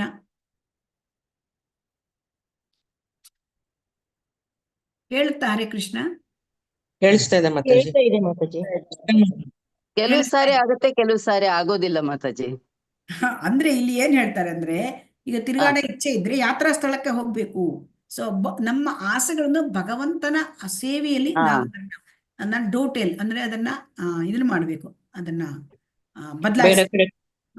ತಿರುಗಿಸ್ಕೋಬೇಕು. ನಮ್ಮ ಆಶೆಗಳನ್ನ ಭಗವಂತನ ಸೇವೆಯಲ್ಲಿ ತೊಡಗಿಸ್ಕೊಳ್ಬೇಕು. ಸೊ ಅದನ್ನ ಹೇಳ್ತಾ ಇದ್ದಾರೆ. ಆಯ್ತಾ? ಇಲ್ಲಿ ಈಗ ಜ್ಞಾನ ಕರ್ಮಾದಿ ಅನಾವೃತಂ ಅಂತ ಹೇಳ್ತಾರೆ. ಜ್ಞಾನ ಕರ್ಮ ಈ ತಟಸ್ಥ ಲಕ್ಷಣದಲ್ಲಿ ಬರುತ್ತೆ. ಸೊ ಒಂದು ತಟಸ್ಥ ಲಕ್ಷಣದಲ್ಲಿ ಅನ್ಯಾಭಿಲಾಷಿತ ಶೂನ್ಯಂ ಮತ್ತೆ ಜ್ಞಾನ ಕರ್ಮಾದಿ ಅನಾವೃತಂ. ಈ ಜ್ಞಾನ ಅಂತಂದ್ರೆ ಯಾವುದು ಜ್ಞಾನ? ಈ ನಿರಾಕಾರ ತತ್ವಜ್ಞಾನ, ಅದು ತತ್ವಶಾಸ್ತ್ರ, ಅದು ಇರಬಾರ್ದು ನಮಗೆ. ಕರ್ಮ ಫಲ ಚಟುವಟಿಕೆ ಅಂದ್ರೆ ಕಾಮ್ಯ ಕರ್ಮಗಳು, ನಾವು ಈಗ ಏನು ಕೆಲಸ ಮಾಡ್ತೇವೆ ಅದರ ಫಲ ನಮಗೆ ಬೇಕು. ಇದು ನಮಗೆ ಈ ಎರಡು ಕೂಡ ನಮಗೆ ಇದು ಇರಬಾರ್ದು. ಇದಿದ್ರೆ ನಮಗೆ ಈ ನಿರಾಕಾರ ತತ್ವಶಾಸ್ತ್ರ ಕರ್ಮಫಲ ಚಟುವಟಿಕೆ ಮಾಡಿದ್ರೆ ನಮಗೆ ಭಕ್ತಿ ಸೇವೆಗೆ ಅದು ಆಗೋದಿಲ್ಲ. ಅದು ಅಂದ್ರೆ ಈ ನಿರಾಕಾರ ತತ್ವಜ್ಞಾನ ಮತ್ತೆ ನಾವು ಏನು ಕಾಮ್ಯ ಕರ್ಮಗಳನ್ನ ಮಾಡ್ತೇವೆ ಅದು ನಮ್ಮನ್ನ ಭಕ್ತಿಗೆ ಒಯ್ಯುವುದಿಲ್ಲ. ಒಯ್ಯುತ್ತಾ? ಹರೇ ಕೃಷ್ಣ. ಒಯ್ಯಿಲ್ಲ ಮಾತಾಜಿ. ಮಾತಾಜಿ ಭಕ್ತಿ ಕಡೆಗೆ ಒಯ್ಯುವುದಿಲ್ಲ ಅಲ್ವಾ? ಹೌದು, ಒಯ್ಯುವುದಿಲ್ಲ. ಸೊ ಇತ್ಯಾದಿ, ಇಲ್ಲಿ ಎರಡನೇದು ಇತ್ಯಾದಿ ಅಂತ ಹೇಳ್ತಾರೆ. ಈಗ ಹಾಗಾಗಿ ನಾವು ಈಗ ನಿರಾಕಾರ ಜ್ಞಾನವನ್ನ ಪಡ್ಕೊಳ್ಳಿಕ್ಕಿಲ್ಲ, ಮತ್ತೆ ಅವನಿಗೆ ಅಂದ್ರೆ ಈ ಕಾವ್ಯ ಕರ್ಮಗಳನ್ನ ಇವೆರಡೂ ಕೂಡ ನಮ್ಗೆ ಭಕ್ತಿ ಸೇವೆಗೆ ಅನುಕೂಲಕರ ಅಲ್ಲ. ಸೊ ಅದರಿಂದ ಇಲ್ಲಿ ಎರಡನೇದು ನೋಡಿ, ಇತ್ಯಾದಿ. ಈ ಒಂದು ನಮಗೆ ನಿರಾಕಾರ ತತ್ವಶಾಸ್ತ್ರದ ಜ್ಞಾನವನ್ನ ನಾವು ಪಡ್ಕೊಳ್ಬಾರ್ದು. ಎರಡನೇದು ಕರ್ಮಫಲ ಚಟುವಟಿಕೆ ಅಂದ್ರೆ ಫಲಪ್ರದ ಚಟುವಟಿಕೆಗಳನ್ನ ನಾವು ಮಾಡಬಾರ್ದು. ಇವೆರಡೂ ಕೂಡ ನಮ್ಮ ಭಕ್ತಿಗೆ ಪೂರಕ ಅಲ್ಲ. ಇಲ್ಲಿ ಆದಿ ಅಂತ ಕೊಟ್ಟಿದ್ದಾರೆ. ಆದಿ ಅಂತಂದ್ರೆ ಏನು ಅಂದ್ರೆ ಕೃತಕವಾದ ಅನಾಸಕ್ತಿ. ಅಂದ್ರೆ ಕೃತಕವಾದ ಅನಾಸಕ್ತಿ ಅಂತಂದ್ರೆ ಕೃತಕ ತ್ಯಾಗ ಅಂದ್ರೆ ನಿಜವಾದ ತ್ಯಾಗ ಅಲ್ಲ. ಈಗ ನಾವು ಭೋಗ ತ್ಯಾಗ ವಿಚಾರನ ಕೂಡ ಹಿಂದಿನ ತರಗತಿಯಲ್ಲಿ ನಾವು ಕಲಿತಿದ್ದೇವೆ. ಭೋಗ ತ್ಯಾಗ ಚಪಲ ಸುಖ ಅದನ್ನ ಪಡ್ಕೊಳ್ಳಿಕ್ಕಾಗಿ ಸ್ವಲ್ಪ ಸಮಯದವರೆಗೆ ತ್ಯಾಗ ಮಾಡ್ತಾರೆ, ಬೇಡ ಬೇಡ ಅಂತ ಹೇಳ್ತಾರೆ. ಮತ್ತೆ ಸ್ವಲ್ಪ ಸಮಯದ ನಂತರ ಅದು ಮತ್ತೆ ಬೇಕು ಅಂತ ಅನಿಸುತ್ತೆ. ಈ ರೀತಿಯಾಗಿ ಕೃತಕವಾಗಿ ತ್ಯಾಗವನ್ನು ಮಾಡೋದಲ್ಲ. ಸೊ ಆಮೇಲೆ ಇದು ಕೃತಕವಾದ ತ್ಯಾಗ ಅಲ್ಲ. ಸೊ ಅದು ಹೇಗೆ ನಾವು ಆ ತ್ಯಾಗ ಮಾಡ್ಲಿಕ್ಕೆ ಸಾಧ್ಯ? ಸೊ ಅಂದ್ರೆ ಪರಂ ದೃಷ್ಟುವ ನಿವರ್ತತೆ. ನಾವು ಯಾವಾಗ ಉತ್ತಮ ವಿಚಾರವನ್ನ ಪಡ್ಕೊಂಡ್ರೆ ಈ ಭೌತಿಕ ವಿಚಾರಗಳನ್ನ ತ್ಯಾಗ ಮಾಡ್ಲಿಕ್ಕೆ ಸಾಧ್ಯ. ಉತ್ತಮ ವಿಚಾರ ಅಂತಂದ್ರೆ ಇಲ್ಲಿ ಏನಾಗುತ್ತೆ, ಭಕ್ತಿ ಸೇವೆಯಲ್ಲಿ ಕೃಷ್ಣನ ಆ ವಿಚಾರದಲ್ಲಿ ಆಸಕ್ತಿ ಮೂಡಿದಾಗ ಅಲ್ಲಿ ನಮಗೆ ಉತ್ತಮವಾದದ್ದು ಅಟ್ಯಾಚ್ಮೆಂಟ್ ಕೃಷ್ಣನಿಗೆ ಆದಾಗ ಅದಕ್ಕೆ ನಮಗೆ ಈ ಭೌತಿಕವಾದದ್ದನ್ನ ತುಚ್ಛೀಕರಣ ಆಗುತ್ತೆ. ಭೌತಿಕ ವಿಚಾರಗಳು ಇಲ್ಲಿ ಭೌತಿಕದ ಆಸಕ್ತಿ ಕಡಿಮೆ ಆಗುತ್ತೆ. ಅದಕ್ಕೆ ಆ ರೀತಿಯದ್ದು ನಿಜವಾದದ್ದು. ಇಲ್ಲದಿದ್ರೆ ಉಳಿದಿದ್ದೆಲ್ಲ ಕೃತಕವಾದ ಅನಾಸಕ್ತಿ. ಅನಾಸಕ್ತಿ ಅಂದ್ರೆ ತ್ಯಾಗ. ಸೊ ಅದರಿಂದ ಆಮೇಲೆ ತಾಂತ್ರಿಕ ಯೋಗ ಅಂತ ಹೇಳ್ತಾರೆ. ತಾಂತ್ರಿಕ ಯೋಗ ಅಂತಂದ್ರೆ ಈಗ ಸಿದ್ಧಿಗಳು, ಯೋಗ ಸಿದ್ಧಿ ಅಂತಂದ್ರೆ ವ್ಯಕ್ತಿ ಈಗ ಯೋಗವನ್ನ ಮಾಡುವಾಗ, ಅಷ್ಟಾಂಗ ಯೋಗ ಎಲ್ಲ ಮಾಡುವಾಗ ಅವರಿಗೆ ಸಿದ್ಧಿಯನ್ನು ಸಾಧಿಸ್ಲಿಕ್ಕೆ ಸಾಧ್ಯ. ಸೊ ನಮಗೆ ಗೊತ್ತಿದೆ ಅಣಿಮ, ಮಹಿಮ, ಲಘಿಮ, ಆಮೇಲೆ ಗರಿಮ, ಈಚಿತ, ವಶಿತ, ಪ್ರಾಕಾಮ್ಯ, ಆಮೇಲೆ ಪ್ರಾಪ್ತಿ, ಕಾಮ, ವಯಸ್ಸಿತ. ಇದರ ಬಗ್ಗೆ ಕೂಡ ನಾವು ಮುಂದೆ ನೋಡಲಿದ್ದೇವೆ. ನೋಡ್ತಾ ಬಂದಿದೆ ಕಾಣುತ್ತೆ ಮುಂದಿನ ಅಧ್ಯಾಯದಲ್ಲಿ. ಅಣಿಮ ಅಂತಂದ್ರೆ ಏನು ಅಂತಂದ್ರೆ, ಅಣಿಮ ಅಂದ್ರೆ ತುಂಬಾ ಚಿಕ್ಕದಾಗೋದು, ಆಯ್ತಾ, ಒಂದು ಅಣುವಿಗಿಂತ ಚಿಕ್ಕದಾಗೋದು, ಸಣ್ಣದಾಗೋದು. ಮಹಿಮ ತುಂಬಾ ದೊಡ್ಡದಾಗೋದು ಮಹಿಮ. ಆಮೇಲೆ ಲಘಿಮ ತುಂಬಾ ಹಗುರ ಆಗೋದು. ಗರಿಮ ಅಂದ್ರೆ ತುಂಬಾ ಇದಾಗೋದು, ತುಂಬಾ ಭಾರವಾಗೋದು. ಆಮೇಲೆ ಈಶಿತ, ವಶಿತ ಬೇಕಾಗಿದ್ದನ್ನ ಬಯಸಿದ್ದನ್ನೆಲ್ಲ ಪಡ್ಕೊಳ್ಳೋದು. ಪ್ರಾಪ್ತಿ, ಕಾಮ, ವಯಸ್ಸಿತ ಇವೆಲ್ಲ ಯೋಗ ಮಾಡೋದ್ರಿಂದ ಬರುತ್ತೆ. ಅಂದ್ರೆ ಅಷ್ಟಾಂಗ ಯೋಗ ಸಿದ್ಧಿ. ಸೊ ಇದು ಏನಾಗುತ್ತೆ, ಇದು ಭಕ್ತಿಗೆ ಇದೇನಾಗುತ್ತೆ, ಇದು ಆಕರ್ಷಿತವಾಗಿ ಕಾಣುತ್ತೆ, ಆದರೆ ಇದು ಭಕ್ತಿಗೆ ಇದು ಪೂರಕವಾದ ಅಲ್ಲ. ಸೊ ಆದ್ದರಿಂದ ಅಂತಹ ಸಿದ್ಧಿಗಳಿಗೆ ನಾವು ಆಸಕ್ತರಾಗಬಾರದು, ಆಕರ್ಷಿತರಾಗಬಾರದು ಅಂತ ನಾವು ಇದರಲ್ಲಿ. ಯಾಕೆಂತಂದ್ರೆ ಇದು ಯಾವುದು ಕೂಡ ಭಕ್ತಿಗೆ ಪೂರಕವಾದದ್ದಲ್ಲ. ನಿರಾಕಾರ ತತ್ವಶಾಸ್ತ್ರ, ಫಲಪ್ರದ ಚಟುವಟಿಕೆ, ಕೃತಕವಾದ ಅನಾಸಕ್ತಿ, ಈ ಯೋಗ ಸಿದ್ಧಿ ಇದನ್ನ ಅನಾವೃತ ಆವರಿಸಿಲ್ಲ. ಸೊ ಇದರಿಂದ ಇದನ್ನೆಲ್ಲವನ್ನು ಕೂಡ ನಾವು ಅದನ್ನ ಬಿಟ್ಟು ಬಿಡಬೇಕು. ಇದು ಯಾವುದು ಕೂಡ ನಮಗೆ ಭಕ್ತಿಗೆ ಪೂರಕ ಆಗಿದ್ದಲ್ಲ. ಈಗ ಹರೇ ಕೃಷ್ಣ ಯಾರಾದ್ರೂ ಓದಿ. ಹರೇ ಕೃಷ್ಣ ಮಾತಾಜಿ. ಅನಾವೃತಂ ಮಾನಸಿಕ ಊಹಾಪೋಹ ಅಥವಾ ಫಲದಾಯಕ ಚಟುವಟಿಕೆಗಳಿಂದ ಅನಾವರಣಗೊಂಡಿದೆ. ಕರ್ಮಕಾಂಡ ಜ್ಞಾನಕರ್ಮಾದಿ ಅನಾವೃತಂ. ನೀವು ಭಕ್ತಿಯೊಂದಿಗೆ ಕರ್ಮವನ್ನು ಬೆರೆಸಿದರೆ, ನೀವು ಭಕ್ತಿಯೊಂದಿಗೆ ಜ್ಞಾನವನ್ನು ಬೆರೆಸಿದರೆ, ಅಥವಾ ನೀವು ಯೋಗವನ್ನು ಬೆರೆಸಿದರೆ ಅದು ಕಲುಷಿತವಾಗುತ್ತದೆ, ಅದು ಶುದ್ಧವಾಗಿಲ್ಲ. ಹರೇ ಕೃಷ್ಣ ಮಾತಾಜಿ. ಹರೇ ಕೃಷ್ಣ. ಈಗ ಕಲುಷಿತ ಅಂದ್ರೆ ಏನು? ಬೆರಕೆ ಆದ ಕೂಡ ಕಲುಷಿತ. ಈಗ ಭಕ್ತಿ, ನಾವು ಶುದ್ಧ ಭಕ್ತಿಯನ್ನು ನಾವು ಅದರ ವ್ಯಾಖ್ಯಾನವನ್ನ ನಾವು ಅರ್ಥ ಮಾಡ್ಕೊಳ್ತಾ ಇದ್ದೇವೆ. ಅದಕ್ಕೆ ಶೀಲ ಪ್ರಭುಪಾದರು ಏನ್ ಹೇಳ್ತಾರೆ, ನೀವು ಭಕ್ತಿ ಜೊತೆಗೆ ಜ್ಞಾನ ಬೆರೆಸಿದರೆ ಅದು ಜ್ಞಾನ ಮಿಶ್ರಿತ ಭಕ್ತಿ ಆಗತ್ತೆ. ಭಕ್ತಿ ಜೊತೆಗೆ ಕರ್ಮ ಮಾಡಿದರೆ ಕರ್ಮ ಮಿಶ್ರಿತ ಭಕ್ತಿ ಆಗತ್ತೆ. ಭಕ್ತಿ ಜೊತೆಗೆ ಯೋಗವನ್ನು ಬೆರೆಸಿದರೆ ಯೋಗ ಮಿಶ್ರಿತ ಭಕ್ತಿ ಆಗತ್ತೆ. ಸೊ ಅದರಿಂದ ಕಲುಷಿತ ಭಕ್ತಿ ಆಗ್ಬಿಡುತ್ತೆ. ಸೊ ಅದರಿಂದ ಈ ರೀತಿ ಅಂದ್ರೆ ಭಗವಂತನ ಕುರಿತು ನಿರಾಕಾರ ಜ್ಞಾನ ಬೆಳೆಸ್ಕೊಂಡ್ರೆ ಅದು ಏನಾಗುತ್ತೆ, ಜ್ಞಾನ ಮಿಶ್ರಿತ ಭಕ್ತಿ. ಆ ನಿರಾಕಾರ ಜ್ಞಾನ ಅದು ಶುದ್ಧ ಭಕ್ತಿ ಆಗೋದಿಲ್ಲ. ಆಮೇಲೆ ಕರ್ಮ ಮಿಶ್ರಿತ ಭಕ್ತಿ, ಕಾಮ್ಯ ಕರ್ಮ ಮಾಡ್ತೇವೆ ಸ್ವಲ್ಪ ಭಕ್ತಿ, ಸೊ ಅದು ಕರ್ಮ ಮಿಶ್ರಿತ ಭಕ್ತಿ. ಯೋಗ ಮಾಡ್ತೇವೆ ಭಕ್ತಿ, ಸೊ ಅದು ಉತ್ತಮ ಭಕ್ತಿ ಅಲ್ಲ. ಉತ್ತಮ ಭಕ್ತಿ ಅಂದ್ರೆ ಈ ಎಲ್ಲದೂ ಕೂಡ ಬಿಟ್ಟು ಬಿಡ್ಬೇಕು. ಈ ಎಲ್ಲ ಅಂದ್ರೆ ಇದು ಈ ನಿರಾಕಾರ ತತ್ವಶಾಸ್ತ್ರ ಬಿಟ್ರೆ ಅದು ಜ್ಞಾನ ಮಿಶ್ರಿತ. ಇದು ಬೆಳೆಸ್ಕೊಂಡ್ರೆ ಜ್ಞಾನ ಮಿಶ್ರಿತ ಭಕ್ತಿ, ನಿರಾಕಾರ ತತ್ವ. ಇಲ್ಲಿ ಕರ್ಮ ಫಲಪ್ರದ ಚಟುವಟಿಕೆ ಮಾಡಿದರೆ ಜೊತೆಗೆ ಭಕ್ತಿ ಸ್ವಲ್ಪ ಮಾಡ್ತೇನೆ, ಅದು ಕರ್ಮ ಮಿಶ್ರಿತ ಭಕ್ತಿ.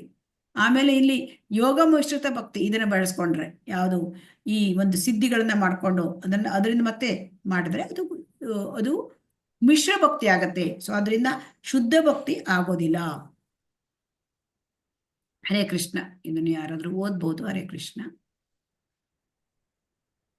ಓದ್ಲ ಮಾತಾಜಿ. ಓದಿ. ಶುದ್ಧ ಭಕ್ತಿ ಸೇವೆಯನ್ನು ರೂಪ ಗೋಸ್ವಾಮಿಯವರು ಹೀಗೆ ಹೇಳಿದ್ದಾರೆ. ಅನ್ಯಾಭಿಲಾಷಿತ ಶೂನ್ಯಂ ಫಲಪ್ರದ ಚಟುವಟಿಕೆಗಳು ಅಥವಾ ತಾತ್ವಿಕ ಊಹಾಪೋಹಗಳು ಅಥವಾ ಯೋಗ ಅತೀಂದ್ರಿಯ ಯೋಗದ ಮಾಂತ್ರಿಕತೆಯ ಬಯಕೆ ಇಲ್ಲ. ಸರಳವಾಗಿ ಕೃಷ್ಣನನ್ನು ಹೇಗೆ ತೃಪ್ತಿಪಡಿಸುವುದು, ಅದು ಭಕ್ತಿ. ಆನುಕೂಲೇನ ಎಂದರೆ ಯಾವುದು ಅನುಕೂಲಕರ ಮತ್ತು ಯಾವುದನ್ನು ಕೃಷ್ಣ ಬಯಸುತ್ತಾನೆ, ಅದು ಪ್ರಥಮ ದರ್ಜೆಯ ಭಕ್ತಿ. ಹರೇ ಕೃಷ್ಣ ಮಾತಾಜಿ, ಧನ್ಯವಾದ. ಇಲ್ಲಿ ಪ್ರಥಮ ದರ್ಜೆಯ ಭಕ್ತಿ ಅಂದ್ರೆ ಯಾವುದು ಅಂತ ಹೇಳಿ ಹೇಳ್ತಾ ಇದ್ದಾರೆ. ಅಂದ್ರೆ ಪ್ರಥಮ ದರ್ಜೆಯ ಭಕ್ತಿ. ಸೊ ಅದಕ್ಕೆ ಶ್ರೀ ರೂಪ ಗೋಸ್ವಾಮಿಯವರು ಇದು ಹೇಳ್ತಾರೆ. ಅನ್ಯಾಭಿಲಾಷಿತ ಶೂನ್ಯಂ ಅಂದ್ರೆ ಫಲಪ್ರದ ಚಟುವಟಿಕೆ, ಕಾಮ್ಯ ಕರ್ಮಗಳನ್ನು ಮಾಡೋದಾಗ್ಲಿ, ಈ ಊಹಾಪೋಹ ಅಂದ್ರೆ ಎಲ್ಲ ದಾರ್ಶನಿಕ ಯೋಗ, ದಾರ್ಶನಿಕ ಪದ್ಧತಿಯಿಂದ ಮಾಡ್ತಕ್ಕಂಥದ್ದು ಎಲ್ಲ ನಿರಾಕಾರ ತತ್ವಶಾಸ್ತ್ರ. ಮತ್ತೆ ಅತೀಂದ್ರಿಯ ಯೋಗ ಅಂದ್ರೆ ಇದು ಅಷ್ಟಾಂಗ ಯೋಗ. ಇದೆಲ್ಲ ಇರಬಾರ್ದು. ಶುದ್ಧ ಭಕ್ತಿ ಅಂದ್ರೆ ಸರಳವಾಗಿ ನಾವು ಕೃಷ್ಣನಿಗೆ ಹೇಗೆ ತೃಪ್ತಿಪಡಿಸೋದು, ಇಷ್ಟೇ, ಅದೇ ಭಕ್ತಿ. ಅದರಿಂದ ಯಾವುದು ಕೃಷ್ಣನಿಗೆ ಅನುಕೂಲಕರವಾಗಿದ್ದು, ಯಾವುದನ್ನು ಕೃಷ್ಣ ಬಯಸ್ತಾನೆ ಅದನ್ನ ಮಾಡ್ತಕ್ಕಂಥದ್ದು ಶ್ರೀಲ ಪ್ರಭುಪಾದರು ನಮಗೆ ಹೇಳ್ತಾ ಇದ್ದಾರೆ. ಸೊ ಹಾಗಾಗಿ ಇಲ್ಲಿ ನಾವು ಉತ್ತಮ ಭಕ್ತಿ, ಶುದ್ಧ ಭಕ್ತಿ ಸೇವೆ ಅಂತ ಹೇಳೋದ್ರಲ್ಲಿ ನಾವೇನು ಕಲ್ತಿದ್ದೇವೆ ಈಗ? 2 ಲಕ್ಷಣಗಳನ್ನ ನಾವು ಕಲ್ತಿದ್ದೇವೆ. ಸ್ವರೂಪ ಲಕ್ಷಣ ಮತ್ತೆ ತಟಸ್ಥ ಲಕ್ಷಣ. ಈಗ ಸ್ವರೂಪ ಲಕ್ಷಣದಲ್ಲಿ ಏನಾಗತ್ತೆ ಅಂತಂದ್ರೆ, ಆನುಕೂಲ್ಯನ ಕೃಷ್ಣಾನುಶೀಲನಂ, ಕೃಷ್ಣನಿಗೆ ಅನುಕೂಲಕರವಾದ ರೀತಿಯಲ್ಲಿ ನಾವು ಕೆಲಸವನ್ನ ಮಾಡಬೇಕು, ಚಟುವಟಿಕೆಗಳನ್ನ ಸೇವೆಯನ್ನ ಮಾಡಬೇಕು. ಮತ್ತೆ ಭಗವಂತನಿಗೆ ನಮಗೆ ತೃಪ್ತಿಪಡಿಸುವ ಮುಖ್ಯ ಉದ್ದೇಶ ಇರಬೇಕು. ಇದು ಸ್ವರೂಪ ಲಕ್ಷಣ. ಈ ಸ್ವರೂಪ ಲಕ್ಷಣ ಏನಾಗತ್ತೆ ಅಂತಂದ್ರೆ, ನಮಗೆ ಅದು ನಿರಂತರವಾದದ್ದು, ಅದು ಯಾವತ್ತೂ ಇರ್ತಕ್ಕಂಥದ್ದು, ಎಟರ್ನಲ್ಲು. ಅದು ಈಗ ಪ್ರತಿ ದಿವಸವೂ ನಿರಂತರವೂ ಇಲ್ಲಿ ಭೌತಿಕದಲ್ಲಿ ಇದ್ದಾಗ ಮಾಡೋದು, ಮತ್ತು ಯಾರು ಶುದ್ಧ ಭಕ್ತರಾಗಿ ಭಗವಂತನ ಪ್ರಪಂಚಕ್ಕೆ ಹೋದೆ ಅಲ್ಲೂ ಕೂಡ ಇದು ಮುಂದುವರಿಕೊಂಡು ಬರುತ್ತೆ. ಇದು ಈ ತಟಸ್ಥ ಲಕ್ಷಣ ಹೇಗೆ ಅಂತಂದ್ರೆ, ಅನ್ಯಾಭಿಲಾಷಿತ ಶೂನ್ಯ ಜ್ಞಾನ ಕರ್ಮಾದಿ ಅನಾವೃತಂ. ಸೊ ಹಾಗಾಗಿ ಇಲ್ಲಿ ಬೇರೆ ಯಾವ ಅಭಿಲಾಷೆ ಇರಬಾರದು. ಸೊ ಅದು ಅಂದ್ರೆ ದಾರ್ಶನಿಕ ಜ್ಞಾನ, ಕಾಮ್ಯ ಕರ್ಮಗಳು, ಆಮೇಲೆ ಈ ಒಂದು ಎಲ್ಲ ಯೋಗ, ಅತೀಂದ್ರಿಯ ಯೋಗ, ಇದ್ಯಾವುದು ಇರಬಾರದು. ಇದು ಜ್ಞಾನ ಕರ್ಮಾದಿ ಅನಾವೃತಂ. ಅನ್ಯ ಅಭಿಲಾಷಿತ, ಬೇರೆ ಕೃಷ್ಣ ಭಕ್ತಿ ಸೇವೆ ಮಾಡಿಬಿಟ್ಟು ಬೇರೆ ಯಾವುದೂ ಇರಬಾರ್ದು. ಇದು ಏನಾಗತ್ತೆ ಅಂತಂದ್ರೆ, ಈ ಒಂದು ತಟಸ್ಥ ಲಕ್ಷಣ ಇದೆಯಲ್ಲ, ಇದು ಅಂದ್ರೆ ಕೇವಲ ಅಂದ್ರೆ ಐಕ್ಯದಲ್ಲಿ ಇದ್ದಾಗ ಮಾತ್ರ ಇರುತ್ತೆ. ಇದು ಭಗವಂತನ ಲೋಕದಲ್ಲಿ ಇದ್ದಾಗ ಅದು ಬರೋದೇ ಇಲ್ಲ. ಯಾಕೆ? ಅನ್ಯ ಅಭಿಲಾಷಿತ, ಅಲ್ಲಿ ಭಗವಂತನ ಲೋಕಕ್ಕೆ ಯಾರು ಹೋಗಿರ್ತಾರೆ ಅಲ್ಲಿ ಇದು ಕಂಟಿನ್ಯೂಷನ್ ಇಲ್ಲ. ಇದು ಕಂಟಿನ್ಯೂಷನ್ ಆಗುತ್ತೆ. ಆನುಕೂಲ್ಯನ ಕೃಷ್ಣಾನುಶೀಲನಂ ನಿರಂತರ, ಇದು ಸ್ವರೂಪ ಲಕ್ಷಣ ನಿರಂತರ. ತಟಸ್ಥ ಲಕ್ಷಣ, ಈಗ ನಾವು ಭಗವಂತನ ಶುದ್ಧ ಭಕ್ತಿ ಆಗ್ಲಿಕ್ಕೆ ಇದು ಬೇಕು. ಶುದ್ಧರ ಭಕ್ತರ ಆದವರಿಗೆ ಬೇರೆ ಅಭಿಲಾಷಣೆ ಇರೋದಿಲ್ಲ ಅಲ್ವಾ? ಹರೇ ಕೃಷ್ಣ. ಹೌದು. ಮತ್ತೆ ಅದು ಇರುವುದೇ ಇಲ್ಲ. ಆಮೇಲೆ ಜ್ಞಾನ ಕರ್ಮ, ಅವರಿಗೆ ಯಾವುದು ಕಾಮ್ಯ ಕರ್ಮಗಳ ಚಟುವಟಿಕೆ ಅವ್ರು ಮಾಡೋಲ್ಲ. ಅವ್ರಿಗೆ ನಿರಾಕಾರ ಶಾಸ್ತ್ರ, ತತ್ವಶಾಸ್ತ್ರ ಇಲ್ಲ. ಆಮೇಲೆ ಅವರು ಅತೀಂದ್ರಿಯ ಯೋಗ ಮಾಡೋದಿಲ್ಲ. ಸೊ ಹಾಗಾಗಿ ಇದೇನು, ಇದೆಲ್ಲ ಶೂನ್ಯ ಮಾಡೋದು, ಅನಾವೃತ ಮಾಡೋದು, ಕೇವಲ ಶುದ್ಧ ಭಕ್ತಿಗೆ ಹೋಗ್ಲಿಕ್ಕೆ ಹೋದ ಮೇಲೆ ಇದು ಇಲ್ಲ. ಯಾಕೆಂತಂದ್ರೆ ಅಲ್ಲಿ ಸ್ವರೂಪ ಲಕ್ಷಣದಲ್ಲಿ ಇರ್ತಾರೆ ಅವರು. ಅದರಿಂದ ಇದು ಕಂಟಿನ್ಯೂಸ್, ನಿರಂತರ. ಇದು ಭಗವಂತ ಲೋಕಕ್ಕೆ ಹೋದ ಮೇಲೂ ಕೂಡ ಇದು ಕಂಟಿನ್ಯೂಷನ್. ಇಲ್ಲಿ ಏನಾಗುತ್ತೆ, ಇದು ಐಹಿಕದಲ್ಲಿ ಇದ್ದಾಗ ಮಾತ್ರ ಇದು ಬರುತ್ತೆ. ಸೊ ಇದು ಇವೆರಡರ ಒಂದು ಡಿಫರೆನ್ಸ್.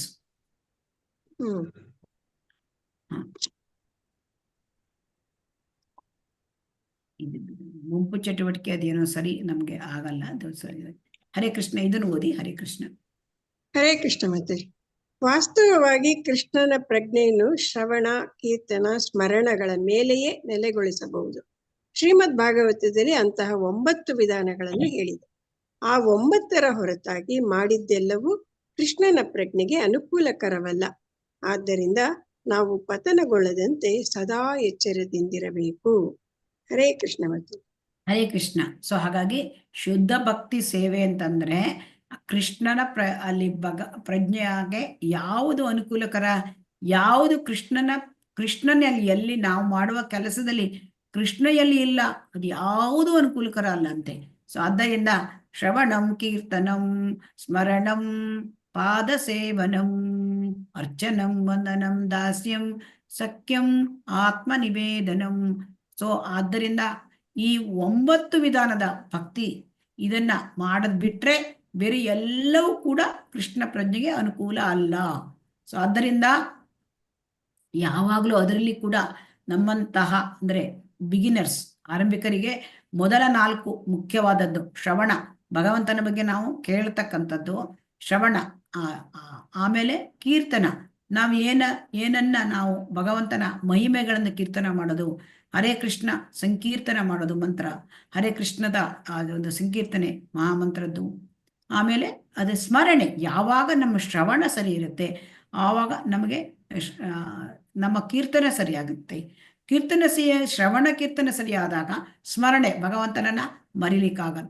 ಯಾವಾಗಲೂ ಸ್ಮರಣೆ ಚಿರಂತವಾಗಿ ಭಗವಂತನ ಸೇವೆ ನಾನು ಹೇಗೆ ಮಾಡಲಿ, ಭಗವಂತನ ಮಹಿಮೆಗಳನ್ನ ನಾ ಎಷ್ಟು ಸ್ಮರಣೆ ಮಾಡಲಿ, ಇದೇ ಇರುತ್ತದೆ.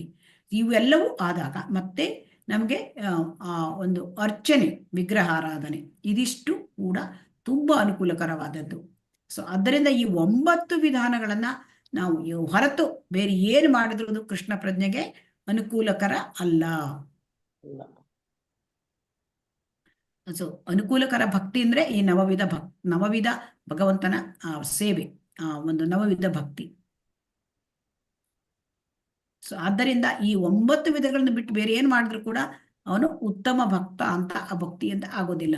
ಸೊ ಅದರಿಂದ ಇವತ್ತಿನ ಒಂದು ಇದರಲ್ಲಿ ಶುದ್ಧ ಭಕ್ತಿ ಸೇವೆಯ ವ್ಯಾಖ್ಯಾನವನ್ನು ಸ್ವರೂಪ ಮತ್ತು ತಟಸ್ಥ ಲಕ್ಷಣವನ್ನು ಉಲ್ಲೇಖಿಸಿ ಇದನ್ನ ವಿವರಿಸಿದ್ದಾರೆ. ಮತ್ತೆ ಇಲ್ಲಿ ಉದಾಹರಣೆಗಳ ನಾವು ನೋಡಲಾಗಿದೆ. ಶುದ್ಧ ಭಕ್ತಿ ಅಂದ್ರೆ ಏನು, ಮಿಶ್ರ ಭಕ್ತಿ ಅಂತಂದ್ರೆ ಅಲ್ಲಿ ಜ್ಞಾನ ಮಿಶ್ರ ಆಗಿರೋದು, ಮತ್ತೆ ಇಲ್ಲಿ ಕರ್ಮ ಮಿಶ್ರ ಆಗಿರೋದು. ಸೊ ಅದು ಶುದ್ಧ ಭಕ್ತಿ ಆಗ್ಲಿಕ್ಕೆ ಸಾಧ್ಯ ಇಲ್ಲ. ಹರೇ ಕೃಷ್ಣ. ಯಾರಾದ್ರೂ ಓದಿ. ಹರೇ ಕೃಷ್ಣ. ನಮಗೆ ಮಾರ್ಗದರ್ಶನ ಮಾಡುವುದಕ್ಕಿರಲಿ ಎಂದೇ ಶೀಲರೂಪ ಗೋಸ್ವಾಮಿಯವರು ಭಕ್ತಿ ರಸಾಮೃತ ಸಿಂಧುವನ್ನು ರಚಿಸಿದರು.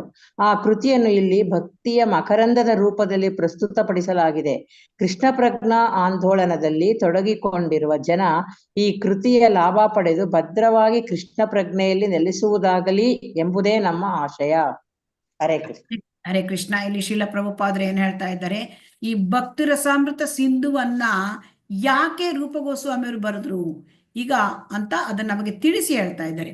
ಈಗ ನಮಗೆ ಭಕ್ತಿ ಸೇವೆಯನ್ನ, ಭಕ್ತಿ ಅಂದ್ರೆ ಏನು ಅಂತ ನಾವೀಗ ತಿಳ್ಕೊಳ್ಳಿ ಪ್ರಯತ್ನ ಮಾಡ್ತಾ ಇದ್ದೇವೆ.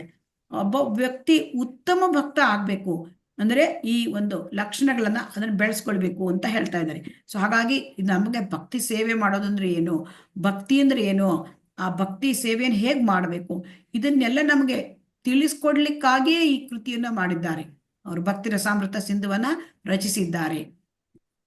ಮತ್ತೆ ಇಲ್ಲಿ ಭಕ್ತಿ ಅಂತಂದ್ರೆ ಅದು ರೀತಿಯ ರಸ ಅಂತಂದ್ರೆ ಅಮೃತ ಇದ್ದಂಗೆ, ಮಕರಂದ ಇದ್ದಾಗೆ ಅದೊಂದು ಸಮುದ್ರದ ತರ ಭಕ್ತಿ ರಸ. ಅಮೃತ ಹೇಳೋದು ಅದು ತುಂಬಾ ವಿಶಾಲವಾದ ಸಮುದ್ರ ತರ, ಅದಕ್ಕೆ ಅದು ಹೆಚ್ಚಾಗ್ತಾನೆ ಹೋಗುತ್ತೆ. ಅದಕ್ಕೆ ಆಳ, ಅಗಲ, ಉದ್ದ ಇದು ಯಾವುದನ್ನು ಕೂಡ ಅಳಲಿಕ್ಕೆ ಆಗೋದಿಲ್ಲ. ಅದು ಭಕ್ತಿ ರಸಾಮೃತ, ಅದು ಸಿಂಧು. ಅದನ್ನ ಈ ಕೃಷ್ಣ ಪ್ರಜ್ಞಾವಂತರಾದ ಜನ, ಈ ಆಂದೋಲನದಲ್ಲಿ ತೊಡಗಿರೋ ಜನ ಈ ಕೃತಿಯ ಲಾಭವನ್ನು ಪಡ್ಕೊಳ್ಬೇಕು ಅಂತ ಶಿಲ ಪ್ರಭುಪಾದರು ಹೇಳ್ತಾರೆ. ಅಂದ್ರೆ ಅವರ ಉದ್ದೇಶ, ಶಿಲ ಪ್ರಭುಪಾದರದ್ದು ಮಿಷನ್, ಅವರು ಏನು ಈ ಭಕ್ತಿ ರಸಾಮೃತ ಸಿಂಧುವಿನಲ್ಲಿ ತುಂಬಾ ಚೆನ್ನಾಗಿ ಇದನ್ನ ಲಾಭ ಪಡ್ಕೊಳ್ಳಿ. ರೂಪ ಗೋಸ್ವಾಮಿ ನಮ್ಗೆ ಇದನ್ನು ಕೊಟ್ಟಿದ್ದಾರೆ, ನಮಗೆ ಇದನ್ನ ಲಾಭ ಪಡ್ಕೊಂಡು ನಾವು ಕೃಷ್ಣ ಪ್ರಜ್ಞೆಯಲ್ಲಿ ಏನಾಗ್ಬೇಕು, ಆಳವಾಗಿ ನೆಲೆಸಬೇಕು, ಭದ್ರವಾಗಿ ನೆಲೆಸಬೇಕು. ಇದು ಒಂಥರ ಲಾ ಬುಕ್ ಇದ್ದಾಗೆ ಈ ಒಂದು ಭಕ್ತಿ ರಸಾಮೃತ ಸಿಂಧು. ಸೊ ಅದರಿಂದ ನಾವು ಈಗ ಭಕ್ತಿಗೆ ಬಂದಿದ್ದೇವೆ, ಉತ್ತಮ ಭಕ್ತರಾಗಬೇಕು, ಇದು ನಮ್ಮ ಉದ್ದೇಶ ಅಲ್ವಾ? ಹರೇ ಕೃಷ್ಣ. ಹೌದು ಮಾತಾಡಿ.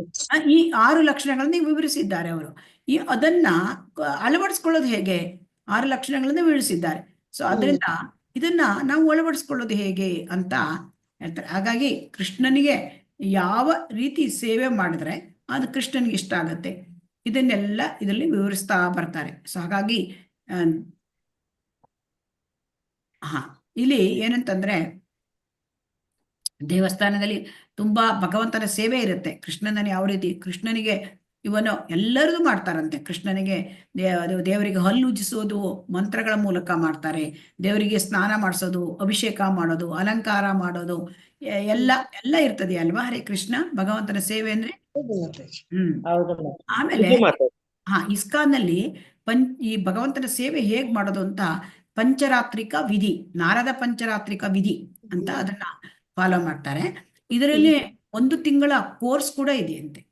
ಇದನ್ನ ಹೇಗೆ ಅಂತ, ಈ 2ನೇ ಇನಿಷಿಯೇಷನ್, ಮೊದಲನೇ ಇನಿಷಿಯೇಷನ್ ಅದು ಈ ದೀಕ್ಷೆ ಅದು ಹರಿನಾಮ ದೀಕ್ಷೆ, 2ನೇ ಇನಿಷಿಯೇಷನ್ ಅಂತಂದ್ರೆ ಬ್ರಾಹ್ಮಣ ದೀಕ್ಷೆ. ಈ ಬ್ರಾಹ್ಮಣ ದೀಕ್ಷೆ ಆದ್ಮೇಲೆ 1 ತಿಂಗಳು ಅದನ್ನ ಹೇಳ್ಕೊಡ್ತಾರಂತೆ. ಸೊ ಅದರಿಂದ ಈ ದೇವರಿಗೆ ಮುಟ್ಟಿ ಅವರಿಗೆ ಸೇವೆ ಮಾಡ್ಲಿಕ್ಕೆ ಈ ಬ್ರಾಹ್ಮಣ ದೀಕ್ಷೆ ಆದ್ಮೇಲೆ ಅವರಿಗೆ ಸಾಧ್ಯ. ಮತ್ತು ಅವರಿಗೆ ಈ ಕೋರ್ಸ್ ಕೂಡ ಮಾಡ್ಕೋಬೇಕಾಗತ್ತೆ. ಹೇಗೆ ಆ ಒಂದು ನಾರದ ಪಂಚರಾತ್ರಿಕ ವಿಧಿ 1 ತಿಂಗಳು ಟ್ರೈನಿಂಗ್ ತಕೊಂಡು ಆಮೇಲೆ ಅದೇ ತರನ ನಡ್ಸ್ಕೊಂಡು ಹೋಗ್ಬೇಕು. ಸೊ ಹಾಗಾಗಿ ಇಲ್ಲಿ ದೇವಸ್ಥಾನದಲ್ಲಿ ತುಂಬಾ ಇರುತ್ತೆ. ಅಂದ್ರೆ ಆರತಿಗಳು ಅಂದ್ರೆ ಬೆಳಿಗ್ಗೆ ಮಂಗಳಾರತಿ, ಆಮೇಲೆ ದರ್ಶನ ಆರತಿ, ಆಮೇಲೆ ಮಧ್ಯಾಹ್ನ ಭೋಗ ಆರತಿ ಇರುತ್ತೆ, ಆಮೇಲೆ ಗೌರ ಆರತಿ, ಮತ್ತೆ ರಾತ್ರಿ ಶಯನ ಆರತಿ.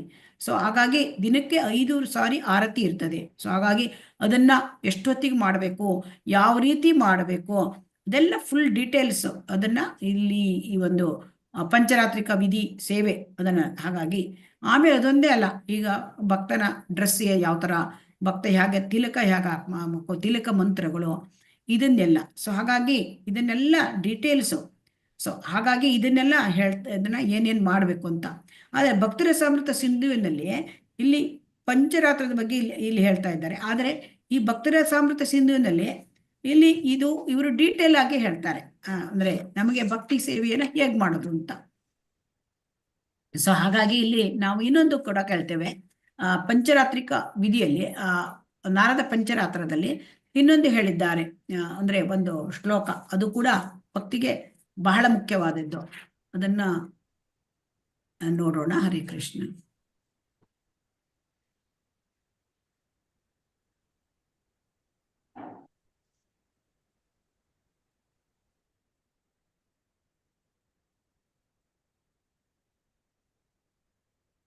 ಹರೇ ಕೃಷ್ಣ. ಕಾಣ್ತಾ ಇದೆಯಾ? ಕಾಣಿಸ್ತಾ ಇದೆ. ಇದು ನಾರದ ಪಂಚರಾತ್ರದಲ್ಲಿ ಬರ್ತಕ್ಕಂಥದ್ದು. ಅನಾಸಕ್ತಸ್ಯ ವಿಷಯಾನ್ ಯಥಾರ್ಹಂ ಉಪಯುಂಜತೆ ನಿರ್ಬಂಧ ಕೃಷ್ಣ ಸಂಬಂಧೆ ಯುಕ್ತ ವೈರಾಗ್ಯ ಮುಚ್ಚತೆ. ಅಂದ್ರೆ ಇಲ್ಲಿ ನಾರದ ಪಂಚರಥದ ಒಂದು ವ್ಯಾಖ್ಯಾನವನ್ನ ಶ್ರೀಲ ಪ್ರಭುಪಾದರು ಹೇಳ್ತಾರೆ. ಅದೇನು ಅಂತಂದ್ರೆ, ಈ ಐಕ ಸಾರಿ ಇದಲ್ಲ, ಸಾರಿ ಇನ್ನೊಂದು.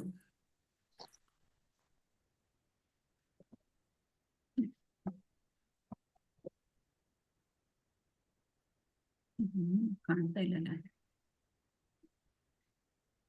ಕಾಣ್ತಾ ಇದೆ ಮಾತಾಜಿ. ಸರ್ವೋಪಾಧಿ ನಿರ್ಮುಕ್ತ ತತ್ಪರತ್ವೇನ ನಿರ್ಮಲಂ. ಆ ಶ್ಲೋಕ ಇದು ನಾನು ಆ ಶ್ಲೋಕ ಕಾಣ್ತೀನಿ. ನಾನು ಆ ಶ್ಲೋಕ ಅಂತ ತಿಳ್ಕೊಂಡು ಓದ್ಬಿಟ್ಟೆ. ಇಲ್ಲ, ಸರ್ವೋಪಾಧಿ ವಿನಿರ್ಮುಕ್ತಂ ತತ್ಪರತ್ವೇನ ನಿರ್ಮಲಂ ಋಷಿಕೇಣ ಋಷಿಕೇಶ ಸೇವನಂ ಭಕ್ತಿರುಚ್ಯತೆ. ಇದ್ರಲ್ಲಿ ಎಲ್ಲವೂ ಬರ್ಬೇಕಲ್ಲ, ಎಲ್ಲೋಯ್ತು? ಸರಿ, ಇಲ್ಲಿದೆ ಇದು. ಹರೇ ಕೃಷ್ಣ. ಸೊ ಕಾಣ್ತಾ ಇದೆಯಾ? ಹರೇ ಕೃಷ್ಣ. ಇದು ಉತ್ತಮ ಭಕ್ತಿಗೆ ಮತ್ತೊಂದು ಶ್ಲೋಕ.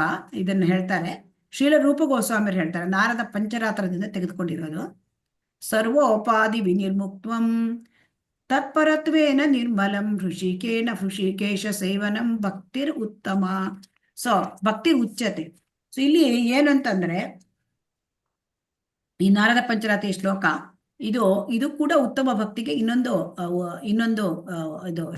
ಒಂದು ವ್ಯಾಖ್ಯಾನ. ಇಲ್ಲಿ ಉತ್ತಮ ಭಕ್ತಿ ಋಷಿಕೇನ ಋಷಿಕೇಶ ಸೇವನ. ಋಷಿಕ ಅಂತಂದ್ರೆ ಇಂದ್ರಿಯಗಳು, ಋಷಿಕೇಶ ಇಂದ್ರಿಯಗಳ ಒಡೆಯ. ಸೊ ಇಲ್ಲಿ ಋಷಿಕೇನ ಋಷಿಕೇಶ ಸೇವನ ಭಕ್ತಿ ರುಚತೆ, ಇದು ಕೂಡ ಉತ್ತಮ ಭಕ್ತಿ. ಅಂದ್ರೆ ಇನ್ನೊಂದು ವ್ಯಾಖ್ಯಾನ ಅನ್ಯಾಭಿಲಾಷಿತ ಶೂನ್ಯಂ ಅಂತ ಹೇಳ್ತೇವಲ್ಲ, ಅಲ್ಲಿ ಇಲ್ಲಿ ಸರ್ವೋಪಾಧಿ ವಿನಿರ್ಮುಕ್ತಂ ಅಂತ ಅದಕ್ಕೆ ಬರ್ತದೆ. ಅನ್ಯಾಭಿಲಾಷಿತ ಶೂನ್ಯ ಅಂದ್ರೆ ಇದು ಒಂದೇ ಮೀನಿಂಗ್ ಆಗತ್ತೆ.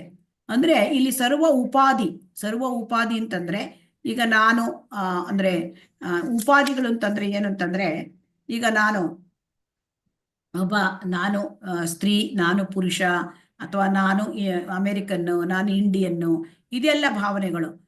ಇದು ಈ ಐಕ ಉಪಾಧಿಗಳು. ಸೊ ನಾನು ಇಂತಹ ಅಂದ್ರೆ ನಾವು ಇಂಥವರ ಅಂದ್ರೆ ಮನೆ, ಇಲ್ಲಿ ಇಂಥವರ ಗಂಡ ಅಥವಾ ಇಂಥವರ ಹೆಂಡತಿ, ಇದೆಲ್ಲ ಒಂಥರ ಉಪಾಧಿಗಳು. ಸೊ ಈ ಉಪಾಧಿಗಳಿಂದ ಮುಕ್ತರಾಗಬೇಕು.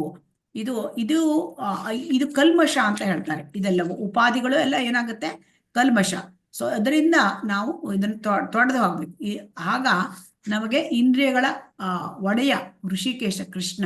ಸೊ ಅವನನ್ನ ನಮ್ಮ ಇಂದ್ರಿಯಗಳಿಂದ ನಾವು ಸೇವೆ ಮಾಡ್ಬೇಕು. ಈ ಇಂದ್ರಿಯ ಹೇಗಿರ್ಬೇಕು ಅಂತಂದ್ರೆ ನಿರ್ಮಲ ಆಗ್ಬೇಕು, ನಿರ್ಮಲ. ಸೊ ಇಂದ್ರಿಯ ಏನಾಗ್ಬೇಕು, ನಿರ್ಮಲ ಆಗ್ಬೇಕು. ಈಗ ನಮ್ಮ ಇಂದ್ರಿಯಗಳು ಕಲುಷಿತವಾಗಿವೆ. ಯಾಕೆ ಕಲುಷಿತವಾಗಿವೆ ಇಂದ್ರಿಯಗಳು? 3 ಗುಣಗಳಲ್ಲಿರೋದ್ರಿಂದ ಇಂದ್ರಿಯಗಳು ಕಲುಷಿತವಾಗಿವೆ. ಸೊ ಅದರಿಂದ ಇಲ್ಲಿ ಏನು ಅಂತಂದ್ರೆ, ಇಲ್ಲಿ ಅನ್ಯಾಭಿಲಾಷಿತ ಅಂದ್ರೆ ಸರ್ವೋಪಾಧಿ ವಿನಿರ್ಮುಕ್ತಂ, ಅದಕ್ಕೆ ಇದು ಸೇಮ್ ಆಗತ್ತೆ. ಆಮೇಲೆ ಆನುಕೂಲ್ಯನ ಶಬ್ದಕ್ಕೆ ಇಲ್ಲಿ ತತ್ಪರತ್ವೇನ ನಿರ್ಮಲಂ. ಸೊ ಆನುಕೂಲ್ಯನ ತತ್ಪರತ್ವೇನ ಇವೆರಡು ಕೂಡ ಒಂದೇ. ಆನುಕೂಲ್ಯನ ಶಬ್ದಕ್ಕೆ ಅಲ್ಲಿ ನಮಗೆ ಹೇಳಿದೇವಲ್ವಾ, ಆನುಕೂಲ್ಯನಕ್ಕೆ ಇಲ್ಲಿ ತತ್ಪರತ್ವೇನ ಅಂತ ಹೇಳಿದ್ದಾರೆ. ತತ್ಪರತ್ವೇನ ಅಂದ್ರೆ ಭಗವಂತನಿಗೆ ಅನುಕೂಲಕರವಾಗಿ ನಡ್ತಕ್ಕಂಥದ್ದು. ಆಮೇಲೆ ಇನ್ನೊಂದು ನಿರ್ಮಲಂ ಅಂತ ಹೇಳಿದೆ ಇಲ್ಲಿ ಶಬ್ದ. ಅಲ್ಲಿ ಜ್ಞಾನ ಕರ್ಮಾದಿ ಅನಾವೃತಂ ಹೇಳಿದೆ. ಇವೆರಡು ಕೂಡ ಒಂದೇ ಮೀನಿಂಗು. ನಿರ್ಮಲಂ ಅಂದ್ರೆ ನಾವು ಕಲುಷಿತವಾಗಿದ್ದೇವೆ. ಅಲ್ಲಿ ಕಲುಷಿತ ಯಾವುದು? ಜ್ಞಾನ ಕರ್ಮಗಳ ಕಲುಷಿತ. ಇಲ್ಲಿ ಕೂಡ ಕಲುಷಿತವಾಗಿರ್ತಕ್ಕಂಥ ಪ್ರಜ್ಞೆನ ತೆಗಿಬೇಕು. ಸೊ ಅದರಿಂದ ಇಲ್ಲಿ ಆಮೇಲೆ ಏನ್ ಹೇಳ್ತಾರೆ, ಅನುಶೀಲನಂ ಅಂತ ಅಲ್ಲಿ ಬರ್ತದೆ. ಸೊ ಅನುಶೀಲನಂ ಇಲ್ಲಿ ಭಕ್ತಿರ್ ಉತ್ತಮ ಅಂತ, ಭಕ್ತಿರ್ ಉತ್ತಮ.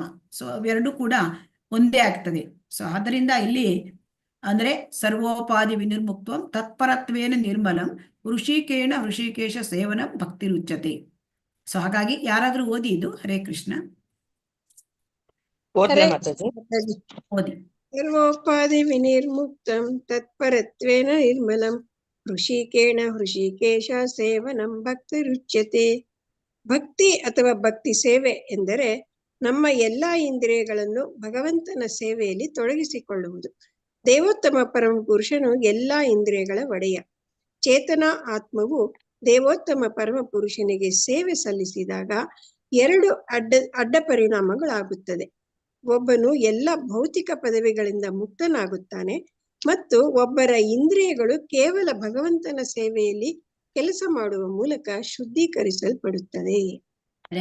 ಅಂದ್ರೆ ಉತ್ತಮ ಭಕ್ತ ಆಗ್ಬೇಕು ಅಂದ್ರೆ ನಾವು ಎಲ್ಲ ಉಪಾಧಿಗಳಿಂದ, ಅಂದ್ರೆ ನಮ್ಮಲ್ಲಿ ಭೌತಿಕ ಉಪಾಧಿಗಳಿದೆಯಲ್ಲ ಅದನ್ನ ನಾವು ತೆಗೆದು ಹಾಕ್ಬೇಕಂತೆ. ಸೊ ಆಮೇಲೆ ನಮ್ಮ ಇಂದ್ರಿಯಗಳನ್ನ ಭಕ್ತಿ ಸೇವೆಯಲ್ಲಿ ತೊಡಗಿದಾಗ ಇಂದ್ರಿಯಗಳು ಏನಾಗುತ್ತೆ, ಅವು ಕಲ್ಮಶದಿಂದ ಮುಕ್ತವಾಗುತ್ತವೆ.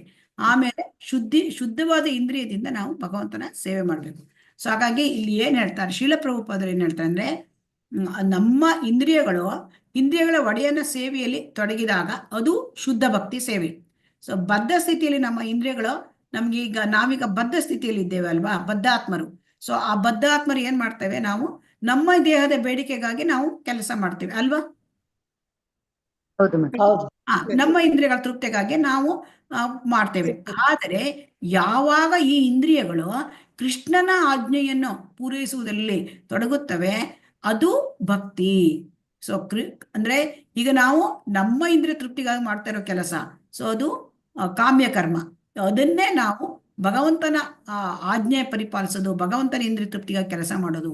ಸೊ ಅದು ಭಕ್ತಿ. ಸೊ ಹಾಗಾಗಿ ಈಗ ನಾವು ಒಂದು ಕುಟುಂಬಕ್ಕೆ ಸೇರಿದ್ದೇವೆ, ಇಂಥ ಕುಟುಂಬಕ್ಕೆ ಸೇರಿದ್ದೇವೆ, ನಾವು ಇಂಥ ಸಮಾಜಕ್ಕೆ ಸೇರಿದ್ದೇವೆ, ಇಂಥ ದೇಶಕ್ಕೆ ಸೇರಿದ್ದೇವೆ ಅಂತೇಳಿ ನಮ್ಮನ್ನ ನಾವು ಗುರುತಿಸ್ಕೊಳ್ತೇವೆ ಅಲ್ವಾ. ಇದಕ್ಕೆ ಉಪಾಧಿಗಳು ಅಂತ ಹೇಳ್ತಾರೆ. ಸೊ ಈ ಉಪಾಧಿಗಳಿಗೆ ಏನಾಗುತ್ತೆ ಅಂತಂದ್ರೆ, ಈ ಉಪಾಧಿಗಳು ಇದ್ರೆ ಯಾವಾಗ ನಮಗೆ ಗೊತ್ತಾಗುತ್ತೆ ನಾನು ದೇಹ ಅಲ್ಲ, ನಾನು ಆತ್ಮ, ನಾನು ಈ ದೇಹದಕ್ಕೆ ಸಂಬಂಧಪಟ್ಟಂತ ಈ ಎಲ್ಲ ಉಪಾಧಿಗಳು ಅಲ್ವಾ. ದೇಹಕ್ಕೆ ಸಂಬಂಧಪಟ್ಟಿದ್ರಿಂದ ಇವರು ನನ್ನ ಮಗ, ಇವರು ನನ್ನ ಮಗಳು, ಇವರು ನನ್ನ ಗಂಡ, ಇದು ನನ್ನ ಹೆಂಡತಿ, ಇದು ನನ್ನ ತಂದೆ, ಇದು ನನ್ನ ತಾಯಿ, ಇದೆಲ್ಲ ಏನು ಕುಟುಂಬ ಅಲ್ವಾ. ಇದು ನಮ್ಮ ದೇಹಕ್ಕೆ ಸಂಬಂಧಪಟ್ಟಿದ್ದು ಅಲ್ವಾ. ಇದು ನನ್ನ ಊರು, ಇದು ನನ್ನ ದೇಶ, ಇದು ನನ್ನ ದೇಹಕ್ಕೆ ಸಂಬಂಧಪಟ್ಟಿದ್ದಲ್ವಾ. ಯಾವಾಗ ವ್ಯಕ್ತಿಗೆ ದೃಢವಾಗಿ ನಂಬಿಕೆ ಆಗತ್ತೆ, ಮನದಟ್ಟಾಗತ್ತೆ ನಾನು ದೇಹ ಅಲ್ಲ, ನಾನು ಆತ್ಮ. ಸೊ ಆತ್ಮದ ಕೆಲಸ ಏನು? ಆತ್ಮದ ಕೆಲಸ ಭಗವಂತನ ಸೇವೆ ಮಾಡುವುದು. ಸೊ ಜೀವೇರ ಸ್ವರೂಪ ಕೃಷ್ಣೇರ ನಿತ್ಯದಾಸ ಅಲ್ವಾ? ಹ್ಮ್ ಜೀವಿಯ ಹೌದು. ಸ್ವರೂಪ. ಹೌದು So, ಇದು ಮತ್ತೆ. ಯಾವಾಗ ಮನದಟ್ಟಾಗತ್ತೆ ಆವಾಗ ವ್ಯಕ್ತಿ ತನ್ನ ಸಂಸಾರ, ತನ್ನ ಸಮಾಜ ಅಥವಾ ತನ್ನ ದೇಶ ಇದಕ್ಕೆಲ್ಲ ಯಾವುದೇ ಒಂದು ಚಾಕರಿಯಲ್ಲಿ ಇರಬೇಕಾಗಿಲ್ಲ ಅಂತ ಶ್ರೀಲ ಪ್ರಭುಪಾದರು ಹೇಳ್ತಾರೆ. ಅಂದ್ರೆ ನಾನು ಇರಬೇಕಾಗಿದ್ದೇನು ಕೃಷ್ಣನ ಸೇವೆಗೆ. ಜೀವರ ಸ್ವರೂಪ ಕೃಷ್ಣನೇ ನಿತ್ಯದಾಸ. ನಾನು ಕೃಷ್ಣನ ಸೇವೆ ಮಾಡೋದು ನನ್ನ ಆದ್ಯ ಕರ್ತವ್ಯ. ಅದು ಅದು ಅದು ಶಾಶ್ವತವಾದ ಸಂಬಂಧ. ನಾನು ಕೃಷ್ಣನಿಗೆ ಶಾಶ್ವತವಾಗಿ ಸಂಬಂಧಿತ. ಆತ್ಮ ಯಾವಾಗಲೂ ಶಾಶ್ವತವಾಗಿ ಪರಮಾತ್ಮನ ಸೇವಕನ ಅಲ್ವಾ? ಹ್ಮ್ ಹೌದು. ಇದು ಉದ್ದೇಶ ಆಗಿರ್ಬೇಕಂತೆ. ಸೊ ಉದ್ದೇಶ. ಸೊ ಆವಾಗ ಅದಕ್ಕೆ ಕೃಷ್ಣ ಪ್ರಜ್ಞೆಯಲ್ಲಿ ಶುದ್ಧ ಭಕ್ತಿ ಸೇವೆ ಅಂತ ಹೇಳ್ತಾರೆ. ಇದು ಸರ್ವೋಪಾಧಿ ವಿನಿರ್ಮುಕ್ತವಂ ತತ್ಪರತ್ವೇನ ನಿರ್ಮಲಂ ಋಷಿಕೇಶ ಸೇವನಂ ಭಕ್ತಿ ಉಚ್ಯತೆ. ಆಮೇಲೆ ಇನ್ನೊಂದು ಕೂಡ ಶ್ಲೋಕ ಇದೆ, ಭಾಗವತಮಲ್ಲಿ ಶ್ಲೋಕ ಇದೆ. ಅದು ಉತ್ತಮ ಭಕ್ತಿಗೆ ಒಳ್ಳೆ ವ್ಯಾಖ್ಯಾನವನ್ನು ಕೂಡ ಭಾಗವತಮಲ್ಲಿ ಕೊಟ್ಟಿದ್ದಾರೆ. ಅದು ಕೂಡ ಅದು ಒಂದು ಶ್ಲೋಕ. ಸವೈ ಪುಂಸ ಪರೋ ಧರ್ಮ ಯಥಾ ಭಕ್ತಿರ್ ಅದೋಕ್ಷಜೆ ಅಹೈತುಕಿ ಅಪ್ರತಿಹತ ಯಯಾತ್ಮ ಸುಪ್ರಸೀದತಿ. ಅಂದ್ರೆ ಪರೋಧರ್ಮ, ಈ ಪರೋಧರ್ಮ ಅಂತ ಹೇಳೋದು ಭಕ್ತಿ ಸೇವೆ ಹೇಳೋದು ಪರೋಧರ್ಮ. ಸೊ ಅದರಿಂದ ಭಗವಂತನ ಸೇವೆ ಅಂದ್ರೆ ಸವೈ ಪುಂಸ ಪರೋಧರ್ಮ, ಯಾವ ಕರ್ಮ ಮಾಡೋದ್ರಿಂದ ಭಗವಂತನ ಸೇವೆ ಮಾಡ್ದಂಗಾಗುತ್ತೆ ಅದು. ಯಥಾ ಭಕ್ತಿರ್ ಅದೋಕ್ಷಜೆ, ಆ ಅದೋಕ್ಷಜನಿಗೆ ಆ ಭಗವಂತನಿಗೆ ನಾವು ಭಕ್ತಿ ಮಾಡಿದಾಗ ಅಂತ ಭಕ್ತಿ ಆಗಿರ್ಬೇಕು. ಅಹೈತುಕಿ ಅಂದ್ರೆ ಅಹೈತುಕಿ ಅಂತಂದ್ರೆ ಅನ್ಯಾಭಿಲಾಷಿತ ಶೂನ್ಯ, ಯಾವ ಕಾರಣ ಇಲ್ಲ ಭಗವಂತನ ಭಕ್ತಿ ಸೇವೆ ಮಾಡ್ಲಿಕ್ಕೆ, ಯಾವುದೇ ಕಾರಣ ಇಲ್ಲ. ಅದು ಅನ್ಯಾಭಿಲಾಷಿತ ಶೂನ್ಯ, ಅದೇ ಸೇಮ್ ಮೀನಿಂಗು. ಆಮೇಲೆ ಅಹೈತುಕ, ಸೊ ಅದರಿಂದ ಯಾವುದೇ ಒಂದು ಉದ್ದೇಶ ಇಟ್ಟು ಭಗವಂತನ ಸೇವೆ ಮಾಡೋದಿಲ್ಲ.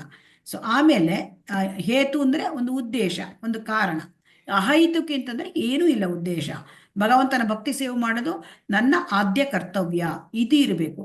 ಆಮೇಲೆ ಅಪ್ರತಿಹತ ಅಂತಂದ್ರೆ ಯಾವಾಗ್ಲೂ, ಸದಾ ಕಾಲ. ಸೊ ಹಾಗಾಗಿ ಇದನ್ನು ಕೂಡ ಇದರಲ್ಲಿ ಹೇಳ್ತಾರೆ. ಅಂದ್ರೆ ಒಂದು ಭಾಗವತಮಲ್ಲಿ ಬರ್ತಕ್ಕಂತಹ ಒಂದು ಭಕ್ತಿಯ ಬಗ್ಗೆ ಇದೊಂದು ಉತ್ತಮವಾದ ಒಂದು ವ್ಯಾಖ್ಯಾನ. ಸೊ ಹಾಗಾಗಿ ಇಲ್ಲಿ ನಾವು ಇನ್ನೊಂದು ಕೂಡ 3ನೇ ಸ್ಕಂದದಲ್ಲಿ ಒಂದು ಅಧ್ಯಾಯ 29ರಲ್ಲಿ 12, 13, 14 ಇದು ಕೂಡ ಭಗವಂತನ ಭಕ್ತಿ ಬಗ್ಗೆ, ಭಕ್ತಿ ಸೇವೆ ಬಗ್ಗೆ ಇಲ್ಲಿ ಇವರು ಹೇಳ್ತಾರೆ. ಅಂದ್ರೆ ದೇವಹೂತಿಗೆ ಕಪಿಲ ದೇವರು ಹೇಳ್ತಾರೆ. ಸೊ ಹಾಗಾಗಿ ಇದೆಲ್ಲವೂ ಕೂಡ ನಮ್ಗೆ ಏನ್ ಹೇಳ್ತದೆ ಅಂತಂದ್ರೆ ನಮಗೆ ಭಗವಂತನಿಗೆ ಉತ್ತಮ ಭಕ್ತಿ ಮಾಡೋದು. ಸೊ ಉತ್ತಮ ಭಕ್ತಿ ಮಾಡೋದು ಅಂತಂದ್ರೆ ಅಲ್ಲಿ ಏನು ಅಂತಂದ್ರೆ ಅನ್ಯಾಭಿಲಾಷಿತ ಶೂನ್ಯ ಜ್ಞಾನ ಕರ್ಮಾದಿ ಅನಾವೃತಂ ಆನುಕೂಲ್ಯನ ಕೃಷ್ಣಾನುಶೀಲನಂ ಭಕ್ತಿರುತ್ತಮ. ಸೊ ಈ ರೀತಿ 3 ರೀತಿಯ ವ್ಯಾಖ್ಯಾನವನ್ನು ಕೂಡ ನಾವು ಇವತ್ತು ನೋಡಿದ್ದೇವೆ. ಅಟೆಂಡೆನ್ಸ್ ಲಿಂಕ್ ಹಾಕಿನಿ ಮಾತಾಜಿ. ಅಟೆಂಡೆನ್ಸ್ ಲಿಂಕ್ ಹಾಕಿ. ಹರೇ ಕೃಷ್ಣ. ಹಾಕಿದೀನಿ ಮಾತಾಜಿ, ಹಾಕಿದ್ದೀರಲ್ವಾ? ಸೊ ಹಾಗಾಗಿ ನಾವು ಮತ್ತೆ ಹರೇ ಕೃಷ್ಣ. ಸೊ ಇಲ್ಲಿ ಪಾಠ 2ರ ಉದ್ದೇಶಗಳನ್ನ ನಾವು ನೋಡೋಣ. ಪಾಠ 2ರಲ್ಲಿ ನಾವು ಏನ್ ನೋಡಿದ್ವಿ? ಶುದ್ಧ ಭಕ್ತಿ ಸೇವೆಯ ವ್ಯಾಖ್ಯಾನವನ್ನು, ಸ್ವರೂಪ ಮತ್ತು ತಟಸ್ಥ ಲಕ್ಷಣವನ್ನು ಉಲ್ಲೇಖಿಸಿ ಅಲ್ಲಿ ಶ್ರೀಲ ಪ್ರಭುಪಾದರು ಹೇಳಿದ್ದಾರೆ ನಮಗೆ, ಮತ್ತು ಇದನ್ನ ನೋಡಿದ್ದೇವೆ. ಹಾಗಾಗಿ ನಮಗೆ ಈ ಮಾರ್ಗದರ್ಶನ, ಈ ಭಕ್ತಿ ರಸಾಮೃತ ಸಿಂಧು ನಮಗೆ ಮಾರ್ಗದರ್ಶನ ಕೊಡುತ್ತೆ.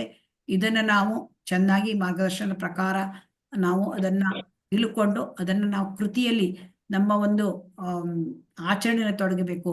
ಅವಾಗ ಕೃಷ್ಣ ಪ್ರಜ್ಞೆಯಲ್ಲಿ ನಾವು ತುಂಬಾ ದೃಢವಾಗಿ ನೆಲೆಸಬೇಕು ಅಂತ ಶ್ರೀಲ ಪ್ರಭುಪಾದರು ಆಶಯ, ಅವರದ್ದು ಇಚ್ಛೆ ಆಗಿದೆ. ಹರೇ ಕೃಷ್ಣ.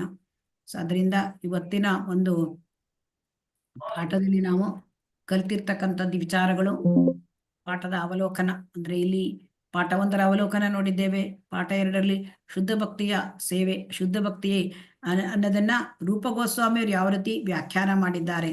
ಅನ್ಯಾಭಿಲಾಷಿತ ಶೂನ್ಯಂ ಜ್ಞಾನ ಕರ್ಮಾದಿ ಅನಾವೃತಂ ಆನುಕೂಲ್ಯನ ಕೃಷ್ಣಾನುಶೀಲನಂ ಭಕ್ತಿರುತ್ತಮ. ತುಂಬಾ ಮುಖ್ಯವಾದ ವಿಚಾರಗಳು. ಸೊ ಅದನ್ನು ಉತ್ತಮ ಭಕ್ತಿಯಲ್ಲಿ ಸ್ವರೂಪ ಲಕ್ಷಣ ಮತ್ತು ತಟಸ್ಥ ಲಕ್ಷಣ. ಸ್ವರೂಪ ಲಕ್ಷಣ ಅದು ಅವಶ್ಯಕವಾದ ಗುಣಲಕ್ಷಣ, ತಟಸ್ಥ ಲಕ್ಷಣ ಕನಿಷ್ಠ ಗುಣಲಕ್ಷಣ. ಸೊ ಅದನ್ನೆಲ್ಲ ನಾವು ಆನುಕೂಲ್ಯನ ಕೃಷ್ಣಾನುಶೀಲನಂ ಅಂದ್ರೆ ಆನುಕೂಲ್ಯರಂದ್ರೆ ಕೃಷ್ಣನನ್ನು ಮೆಚ್ಚಿಸುವ ಹಾಗಿರ್ಬೇಕು ಮತ್ತು ಕೃಷ್ಣನನ್ನು ಮೆಚ್ಚಿಸುವ ಉದ್ದೇಶದಿಂದ ಮಾಡಿರಬೇಕು. ಹರೇ ಕೃಷ್ಣ. ಯಾರಾದರೂ ಪ್ರಶ್ನೆಗಳು ಇದ್ದರೆ ಕೇಳಬಹುದು. ಹರೇ ಕೃಷ್ಣ.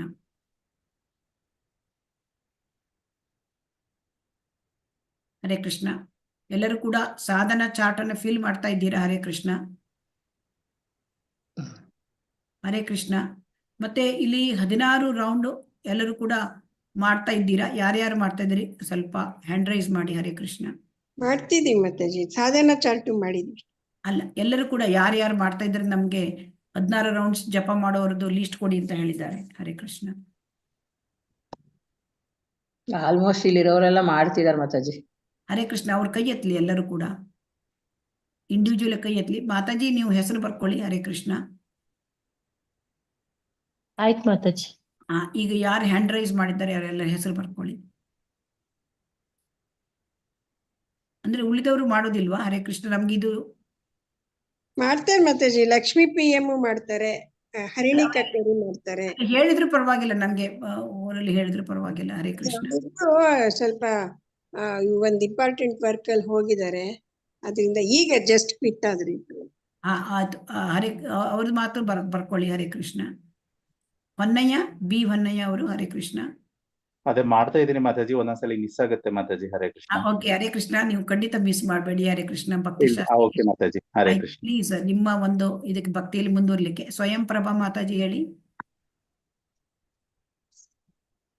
ಅವರು ಮಾಡ್ತಾ ಇಲ್ವಾ? ಹರೇ ಕೃಷ್ಣ. ಹರೇ ಕೃಷ್ಣ. ಸ್ವಯಂ ಪ್ರಭಾ ಮಾತಾಜಿ. ಹರೇ ಕೃಷ್ಣ. ಓಕೆ, ಇಬ್ಬರೇ ಹ್ಯಾಂಡ್ ರೈಸ್ ಮಾಡಿಲ್ಲ, ಬೇರೆ ಎಲ್ಲರೂ ಮಾಡಿದ್ದೀರಲ್ಲ? ಹರೇ ಕೃಷ್ಣ. ಓಕೆ, ಪ್ರಶ್ನೆಗಳು ಏನಾದ್ರೂ ಉಂಟಾ? ಹರೇ ಕೃಷ್ಣ. ಹರೇ ಕೃಷ್ಣ. ಮಾತಾಜಿ, ತಟಸ್ಥ ಅನ್ನೋದು ನೀವ್ ಹೇಳಿದ್ರಿ ಇವಾಗ ಶುದ್ಧ ಭಕ್ತರಾಗ್ಲಿಕ್ಕೆ ಅಂತ. ಸೊ ಶುದ್ಧ ಭಕ್ತರಾಗ್ಲಿಕ್ಕೆ ಅಂದ್ರೆ ಅದು ಯಾವ ರೀತಿ ಅಂದ್ರೆ ತಟಸ್ಥ ಅಂದ್ರೆ ನಾವು ಏನ್ ನಂಗೆ ಇನ್ನೊಂದ್ ಸ್ವಲ್ಪ ಡೀಟೇಲ್ ಬೇಕಿತ್ತು ಮಾತಾಜಿ. ತಟಸ್ಥ ಅಂತಂದ್ರೆ ನಾವು ಈಗ ಎಲ್ಲ ಕಂಡೀಷನ್ಡ್ ಲಿವಿಂಗ್ ಎಂಟಿಟೀಸ್, ಈ ಬದ್ಧಾತ್ಮರೆಲ್ಲರೂ ಕೂಡ ತಟಸ್ಥ ಅಂತ. ತಟಸ್ಥ ಇದು ಜೀವಿಗಳು ಅಂದ್ರೆ ತಟಸ್ಥ ಅಂದ್ರೆ ನಮ್ಗೆ ಗೊತ್ತಿದೆ. ಮೊದಲು ನಾವು ಅಂತರಂಗ ಶಕ್ತಿ, ಬಹಿರಂಗ ಶಕ್ತಿ, ತಟಸ್ಥ ಶಕ್ತಿ ಅಂತ ಕೇಳಿದ್ದೀರಲ್ವಾ? ಸೊ ಅಂತರಂಗ ಶಕ್ತಿ ಅಂತಂದ್ರೆ ಅದು ಯೋಗಮಾಯ ಶಕ್ತಿ ಅಂದ್ರೆ ಭಗವಂತನ ಅಂತರಂಗ ಶಕ್ತಿ. ಮಹಾಮಾಯ ಇದು ಬಹಿರಂಗ ಶಕ್ತಿ ಅಲ್ವಾ? ಈ ತಟಸ್ಥ ಶಕ್ತಿ ಎಲ್ಲ ಜೀವಿಗಳು ತಟಸ್ಥ ಶಕ್ತಿಗೆ ಸೇರಿದವರು. ಅವರು ಮಾಡಿದರೆ ಭಗವಂತನ ಆಧ್ಯಾತ್ಮಿಕ ಲೋಕಕ್ಕೆ ಹೋಗ್ಬಹುದು. ಆಯ್ತಾ? ಆಮೇಲೆ ಅವರು ಭೌತಿಕ ಲೋಕದಲ್ಲೇ ಉಳ್ಕೊಳ್ಬಹುದು ಮಾಯಾಶಕ್ತಿಯ ಅಂದ್ರೆ ಇಲ್ಲಿ ಒಂದು ಮಹಾಮಾಯಾಶಕ್ತಿ ಮಾಯಾಶಕ್ತಿಯಲ್ಲಿ. ಆದರೆ ಅವರಿಗೆ ಎರಡಕ್ಕೂ ಹೋಗ್ಲಿಕ್ಕೆ ಇಷ್ಟ ಇದೆ. ಆದ್ರೆ ಯಾವಾಗ ತಟಸ್ಥ ಲಕ್ಷಣದಲ್ಲಿ, ತಟಸ್ಥ ಲಕ್ಷಣ ಅಂತಂದ್ರೆ ಇಲ್ಲಿ ಅದು ನಿರಾಕಾರ ಜ್ಞಾನ, ಆಮೇಲೆ ಅಲ್ಲಿ ಬರ್ತಕ್ಕಂಥದ್ದು ಕಾಮ್ಯ ಕರ್ಮ, ನಿರಾಕಾರ ಜ್ಞಾನ, ಮತ್ತೆ ಅಲ್ಲಿ ಯೋಗ ಸಿದ್ಧಿಗಳು. ಸೊ ಇವೆಲ್ಲವೂ ಭಕ್ತಿಗೆ ಇದು ಎಲ್ಲವೂ ತಟಸ್ಥ ಲಕ್ಷಣದಲ್ಲಿ ಮಾಡ್ಲೇಬೇಕು. ತಟಸ್ಥ ಲಕ್ಷಣ ಇದನ್ನು ಮಾಡದಿದ್ರೆ ನಮ್ಮ ಭಕ್ತಿಗೆ ಅಡ್ಡಿ ಆಗತ್ತೆ. ಇದನ್ನ ಮಾಡಿದರೆ ಭಕ್ತಿಗೆ ಅಡ್ಡಿ ಆಗತ್ತೆ. ಇದನ್ನ ಬಿಡಬೇಕು. ಈಗ ನಿರಾಕಾರ ತತ್ವ ಅದನ್ನ ಬಿಡಬೇಕು. ಭಗವಂತ ಸಾಕಾರ ರೂಪ ಅಂತ ಮಾಡಿದ್ರೆ ತಾನೇ ಸೇವೆ ಮಾಡ್ಲಿಕ್ಕೆ ಆಗತ್ತೆ. ನಿರಾಕಾರ ಸೇವೆ ಮಾಡ್ಲಿಕ್ಕೆ ಆಗತ್ತಾ? ಇಲ್ಲ. ನಿರಾಕಾರ ಯಾವುದೋ ಒಂದು ಶಕ್ತಿ ಅದಕ್ಕೆ ಸೇವೆ ಮಾಡ್ಲಿಕ್ಕೆ ಬರುತ್ತಾ? ಇಲ್ಲ. ಇಲ್ಲಿ ಭಗವಂತನಿಗೆ ಕೊಟ್ಟಾಗೆ ಎಲ್ಲ ಇದನ್ನ ಅಲಂಕಾರ ಮಾಡೋದು, ಪೂಜೆ ಮಾಡೋದು, ಆಮೇಲೆ ಅದಕ್ಕೆ ಪ್ರಸಾದ ಕೊಡೋದು, ಇದೆಲ್ಲ ಆಗತ್ತಾ? ನಿರಾಕಾರ ಇಲ್ಲ. ಸೊ ಅದನ್ನ ನಿರಾಕಾರ ತತ್ವಶಾಸ್ತ್ರ ಅದು ನಮಗೆ ಭಕ್ತಿ ಮಾಡ್ಲಿಕ್ಕೆ ಅದು ಅನನುಕೂಲ. ಆಮೇಲೆ ಕಾಮ್ಯ ಕರ್ಮ ಅಂದ್ರೆ ಐಹಿಕ ಬಂಧನಕ್ಕೆ ಒಳಗಾಗ್ತೇವೆ ಅಲ್ವಾ? ಅದನ್ನ ಬಿಟ್ಟು ಬಿಡಬೇಕು. ಆಮೇಲೆ ಈ ಎಲ್ಲ ಸಿದ್ಧಿಗಳು, ಈ ಎಲ್ಲ ಅಣಿಮ, ಮಹಿಮಾ, ಗರಿಮ, ಅದೆಲ್ಲ ಸಿದ್ಧಿ, ಅಷ್ಟಸಿದ್ಧಿಗಳು ಏನಾಗುತ್ತೆ ಅದು ಕೂಡ ಭೌತಿಕವೇ ಅಂತ ಶ್ರೀಲ ಪ್ರಭುಪಾದರು ಹೇಳ್ತಾರೆ. ಭೌತಿಕ ಅಂತಂದ್ರೆ ಅಲ್ಲಿ ಏನಾಗುತ್ತೆ, ಆ ಸಿದ್ಧಿ ಬಂದ ಕೂಡಲೇ ಅವರು ಅದರಲ್ಲೇ ಆಕರ್ಷಿತರಾಗ್ತಾರೆ. ಆಕರ್ಷಿತರಾದಾಗ ಭಗವಂತ ಲೋಕಕ್ಕೆ ಹೋಗ್ಲಿಕ್ಕೆ ಆಗೋದಿಲ್ಲ. ಮೆಟೀರಿಯಲ್ ಡಿಟ್ಯಾಚ್ಮೆಂಟ್ ಕಂಪ್ಲೀಟ್ ಆಗೋದಿಲ್ಲ ಅವರಿಗೆ. ಸೊ ಹಾಗಾಗಿ ಇದನ್ನೆಲ್ಲ ಬಿಡಬೇಕು. ಇದನ್ನ ಹಿಡ್ಕೊಂಡ್ರೆ, ಮಾಡ್ಕೊಂಡ್ರೆ ನಾವು ಐಹಿಕ ಬಂಧನದಲ್ಲಿ ಇರ್ತೇವೆ. ನಿರಾಕಾರ ತತ್ವಶಾಸ್ತ್ರದಲ್ಲಿ ಇದ್ರೆ ನಮ್ಗೆ ಸೇವೆ ಮಾಡ್ಲಿಕ್ಕೆ ಆಗಲ್ಲ. ಆಮೇಲೆ ನಮಗೆ ಆ ನಿರಾಕಾರ ತತ್ವಶಾಸ್ತ್ರದಿಂದ ಅವರಿಗೆ ಏನಾಗುತ್ತೆ, ಭಗವಂತನಲ್ಲಿ ಅವರು ಇದಾಗಿರೋದಿಲ್ಲ, ಅಂದ್ರೆ ಶರಣಾಗಿರೋದಿಲ್ಲ. ಸೊ ಹಾಗಾಗಿ ಅವರಿಗೆ ಬ್ರಹ್ಮಜ್ಯೋತಿಯಲ್ಲಿ ಇನ್ನಾಗ್ತಾರೆ, ಭಗವಂತನ ಲೋಕಕ್ಕೆ ಹೋಗಕ್ಕಾಗಲ್ಲ. ಸೊ ಅಲ್ಟಿಮೇಟ್ಲಿ ನಮ್ಮ ಉದ್ದೇಶ ಏನು? ಭಕ್ತಿ ಸೇವೆ ಮಾಡುದು. ನಾವು ಹಿಂದೆ ಭಗವಂತನ ಲೋಕಕ್ಕೆ ಹೋಗ್ಬೇಕು. ಸ್ವರೂಪ ಸಿದ್ಧಿ, ಜೀವರ ಸ್ವರೂಪ ಕೃಷ್ಣನೇ ನಿತ್ಯದಾಸ. ನಾವು ನಮ್ಮ ಆಧ್ಯಾತ್ಮಿಕ ಶರೀರ ಪಡ್ಕೋಬೇಕು, ನಮ್ಮ ದೇಹ ಅಂತ ಆದ್ರೆ ಭಗವಂತನ ಲೋಕಕ್ಕೆ ಹೋಗ್ಬೇಕು, ಅದು ನಮ್ಮ ನಿಜವಾದ ಸ್ವರೂಪ ಅಲ್ವಾ? ಹೌದು. ಅದು ಪಡ್ಕೊಳ್ಬೇಕು ಉದ್ದೇಶ. ಈ ಉದ್ದೇಶ ಆಗೋದಿಲ್ವಲ್ಲ. ಸೊ ಈ ಮೂರಲ್ಲೂ ಆಗುತ್ತಾ? ಆಗಲ್ಲ. ಇದನ್ನ ಬಿಡ್ಬೇಕು, ಅದು ತಟಸ್ಥ ಲಕ್ಷಣ, ಬಿಡುವಂತದ್ದು ತಟಸ್ಥ. ಬಿಡುವಂತದ್ದು. ಹಾ, ಆಮೇಲೆ ಆನುಕೂಲ್ಯನ ಕೃಷ್ಣನ ಶೀಲನ ಅದನ್ನ ಹಿಡ್ಕೊಳ್ಳುವಂತ, ಸ್ವರೂಪ ಲಕ್ಷಣ. ಆದ್ರೆ ಭಗವಂತನ ಸೇವೆನ ಆಕ್ಟಿವ್ ಆಗಿ ಮಾಡೋದು ಹೇಗೆ? Okay. ಭಗವಂತ ಎರಡು ರೀತಿಯಲ್ಲಿ ಹೇಳಿದ್ದಾರೆ. ಅಲ್ಲಿ ಒಂದು ಏನ್ ಹೇಳಿದ್ದಾರೆ ಅಲ್ಲಿ, ಒಂದು ಭಗವಂತನಿಗೆ ಇಷ್ಟವಾದ ಕೆಲಸವನ್ನ, ಆನುಕೂಲ್ಯನ ಕೃಷ್ಣನ ಶೀಲ, ಭಗವಂತನಿಗೆ ಇಷ್ಟವಾದ ಕೆಲಸ ಮಾಡಬೇಕು. ಆಮೇಲೆ ಎರಡನೇದು ಏನ್ ಹೇಳ್ತಾರೆ ಅದರಲ್ಲಿ ಪರಿಕರಗಳು, ಅವನಿಗೆ ಅವತಾರಗಳು. ಇಲ್ಲ ಇಲ್ಲ ಇಲ್ಲ, ಇಲ್ಲಿ ಏನ್ ಹೇಳಿದ್ದಾರೆ ನೋಡಿ, ಅನುಶೀಲನಂ ಅಂದ್ರೆ ಇಲ್ಲಿ ಹೇಳಿದ್ದಾರೆ. ಇಲ್ಲಿ ನೋಡಿ, ಕೃಷ್ಣನನ್ನು ಮೆಚ್ಚಿಸುವ ಹಾಗೆ ಮಾಡಿ ಕೆಲಸ ಮಾಡಬೇಕು, ಕೃಷ್ಣನ ಮೆಚ್ಚಿಸುವ ಉದ್ದೇಶ ಇರಬೇಕು. ಇವೆರಡು ಇಂಪಾರ್ಟೆಂಟ್. ಓಕೆ. ಆಯ್ತಾ? ಕೃಷ್ಣನನ್ನು ಮೆಚ್ಚಿಸುವ ಹಾಗೆ ಕೆಲಸ ಮಾಡಬೇಕು, ಕೃಷ್ಣನಿಗೆ ಅನುಕೂಲವಾಗಿ ಕೆಲಸ ಮಾಡಬೇಕು. ಅದಕ್ಕೆ ಆ ಕೃಷ್ಣನ ಮೆಚ್ಚಿಸುವ ನಮ್ಮ ಮನಸ್ಸಿನಲ್ಲಿ ಉದ್ದೇಶ ಇರಬೇಕು. ಉದ್ದೇಶ. ಹರೇ ಕೃಷ್ಣ. ಧನ್ಯವಾದ.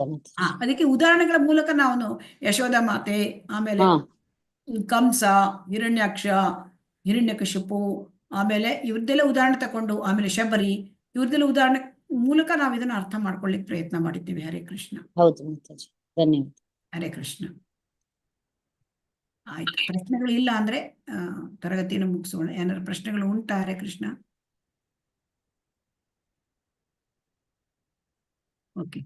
ಸ್ವಯಂ ಪ್ರಭಾ ಮಾತಾಜಿ ಮತ್ತೆ ಹೊನ್ನಯ್ಯ ಇವ್ರಿಗೂ ಎರಡು ಜನ ಕೂಡ ಕಾನ್ಸ್ಟೆಂಟ್ಲಿ ನೀವು ನಿರಂತರವಾಗಿ ಅಂದ್ರೆ 16 ರೌಂಡ್ ಪ್ರತಿ ದಿವಸ ಕೂಡ ಮಾಡ್ಬೇಕಾಗತ್ತೆ. ಪ್ರಯತ್ನ ಮಾಡಿ. ಹರೇ ಕೃಷ್ಣ. ಆಯ್ತಾ? ಭಕ್ತಿ ಶಾಸ್ತ್ರಕ್ಕೆ ಬರ್ಲಿಕ್ಕೆ ಅದು ಕೂಡ ಇಂಪಾರ್ಟೆಂಟ್, ಅದು ಕ್ವಾಲಿಫಿಕೇಶನ್. ಹರೇ ಕೃಷ್ಣ. ಈಗ ಮುಗಿಸೋಣ. ಹರೇ ಕೃಷ್ಣ. ವಾಂಚಾ ಕಲ್ಪತರುಭ್ಯಶ್ಚ ಕೃಪಾ ಸಿಂಧುಭ್ಯ ಏವ ಚ ಪತಿತಾನಾಂ ಪಾವನೇಭ್ಯೋ ವೈಷ್ಣವೇಭ್ಯೋ ನಮೋ ನಮಃ. ಹರೇ ಕೃಷ್ಣ ಕೃಷ್ಣ ಕೃಷ್ಣ ಹರೇ ಹರೇ, ಹರೇ ರಾಮ ರಾಮ ರಾಮ ಹರೇ ಹರೇ. ಶ್ರೀ ಶ್ರೀ ರಾಧಾ ಗೋವಿಂದ ಕಿ ಜೈ, ಶ್ರೀ ಶ್ರೀ ಗೌರನಿತಾಯ್ ಕಿ ಜೈ, ಶ್ರೀಲ ಪ್ರಭುಪಾದ ಕಿ ಜೈ. ಎಲ್ಲರಿಗೂ ಕೂಡ ಧನ್ಯವಾದಗಳು. ಹರೇ ಕೃಷ್ಣ. ಧನ್ಯವಾದಗಳು ಮಾತಾಜಿ. ಧನ್ಯವಾದ ಮಾತಾಜಿ. ಹರೇ ಕೃಷ್ಣ. ಹರೇ ಕೃಷ್ಣ ಮಾತಾಜಿ. ಧನ್ಯವಾದಗಳು ಮಾತಾಜಿ.